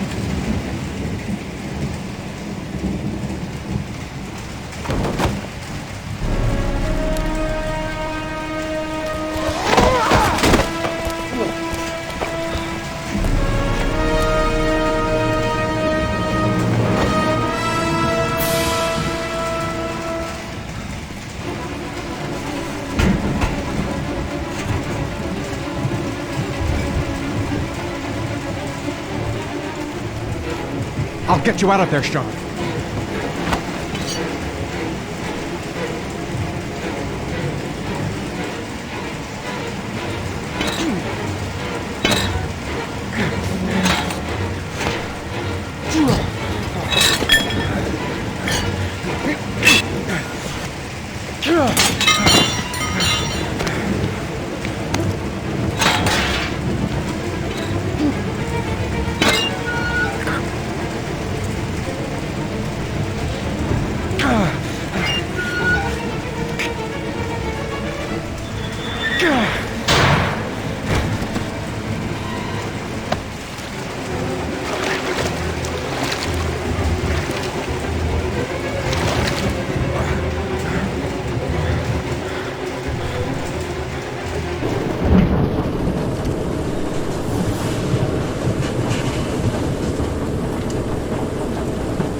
Suspect is likely to be armed and dangerous.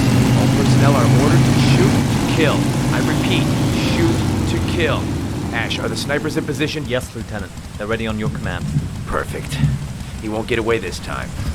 We'll gun him down as soon as he shows his face. Hey! You there! What are you doing? Lieutenant, my name is Madison Page. I'm a journalist. I have proof that Ethan Mars is innocent. He's not the origami Ash, killer. what is a journalist doing here? I thought I told everybody to keep their mouths shut. Now get her out of here. I don't want her getting in the way. Okay, Lieutenant. All right, come on. You're about to make a terrible mistake, Lieutenant. Ethan Mars is innocent. I can prove it. Oh!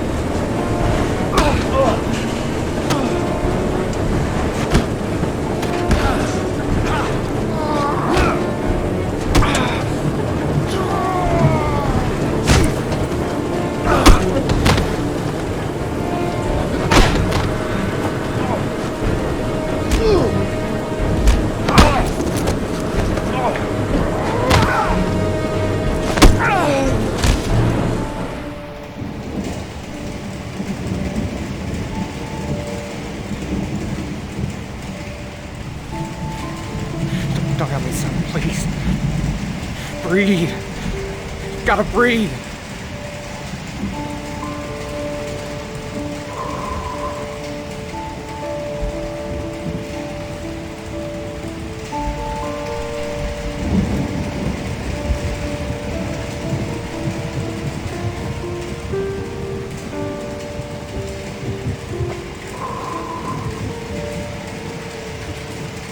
Don't leave me. Please. Sean, don't leave me.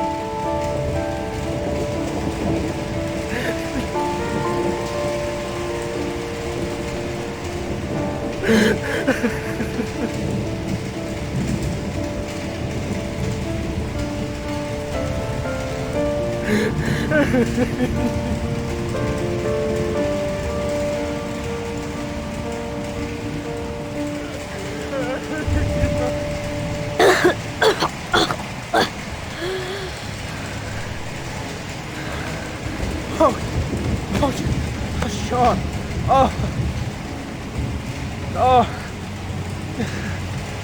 I thought you were gone. Dad, I knew you'd come and save me.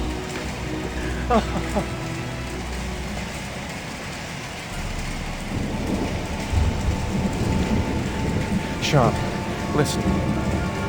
You are the best thing that's ever happened to me in my life. I want you to know that whatever happens, I love you more than anything in the world. I'm not dead. I took the poison an hour ago, and I'm not dead.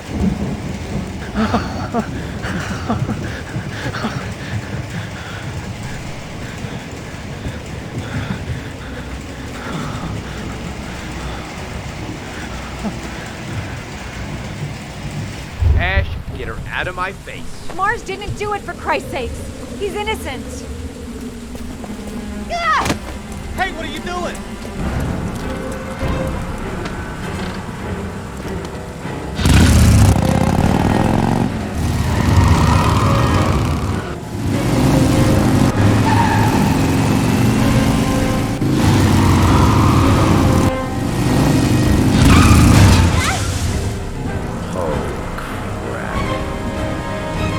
What do we do? Attention all personnel, hold your fire. I repeat, hold your fire. Madison? What's going on? The cops. They're out there. They have the building surrounded. They'll shoot you if you go outside. I'll go out alone. I'll talk to them. I'll explain. You'll be dead before you can open your mouth. Look, we'll all go out together, with our hands in the air, and they can't possibly shoot us. I have the evidence that proves your innocence, Ethan.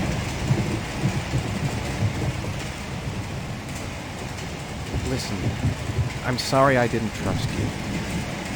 I was only thinking about Sean, and I thought... That's okay. The only thing that matters is that you saved your son.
was general relief this morning when the police announced that they had found Sean Mars alive more than 4 days after his disappearance.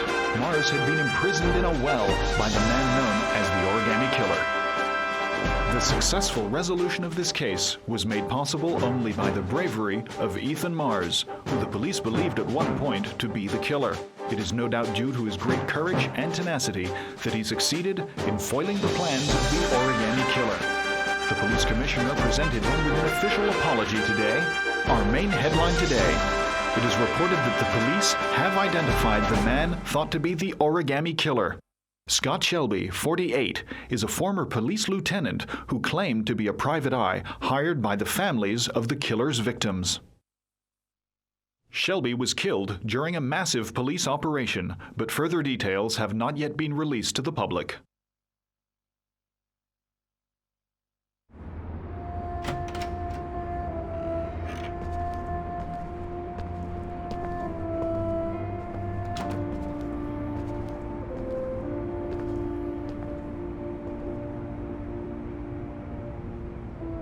Is this where we're gonna live now?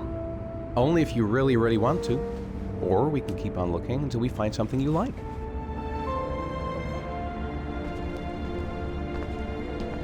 It doesn't matter where we live, as long as we're together. I will never let anyone or anything separate us again. We're stuck with each other, kiddo. Like glue. Can I trust what my room is? Sure thing, champ.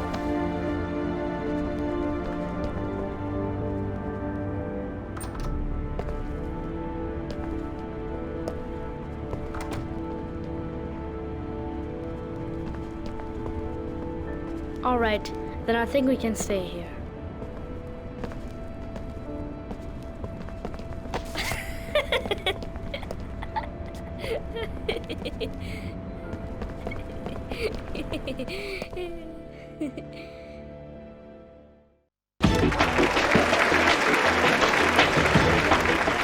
Our next guest is rumored to be about to receive a Pulitzer Prize for her remarkable series of investigative articles about the Origami Killer case.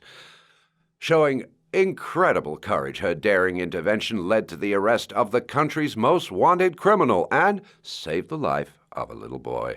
This evening, I welcome a woman who might well be the true definition of a heroine for the ages, Madison Page. Good evening. Thank you for agreeing to talk with us. Now, you've been described as being both determined and tenacious.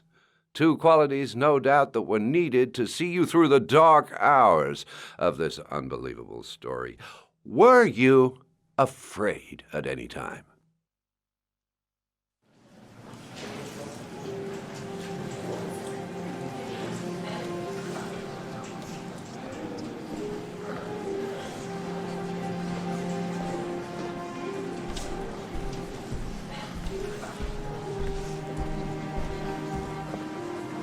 Thank you, Miss Page.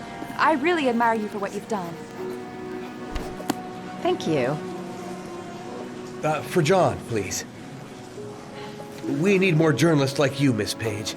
It's a good thing you were there to catch that bastard. Thank you. What's your name? Vincent.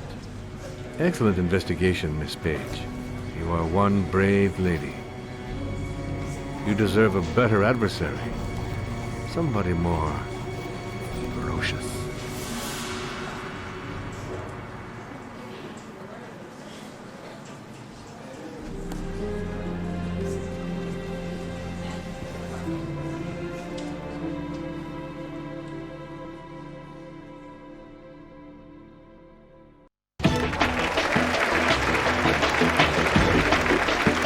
Our guest today is on the cover of today's World magazine this week, and has been hailed by the whole nation as a new hero for our times. Astonishingly, he almost single-handedly ended the sinister series of killings by the man known as the Origami Killer and saved the life of young Sean Mars. His determination, courage, and intelligence have won our admiration. Norman Jayden. Good evening.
don't want to see them again. I'm a father too.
Stay back! Don't come near me, or I'll shoot!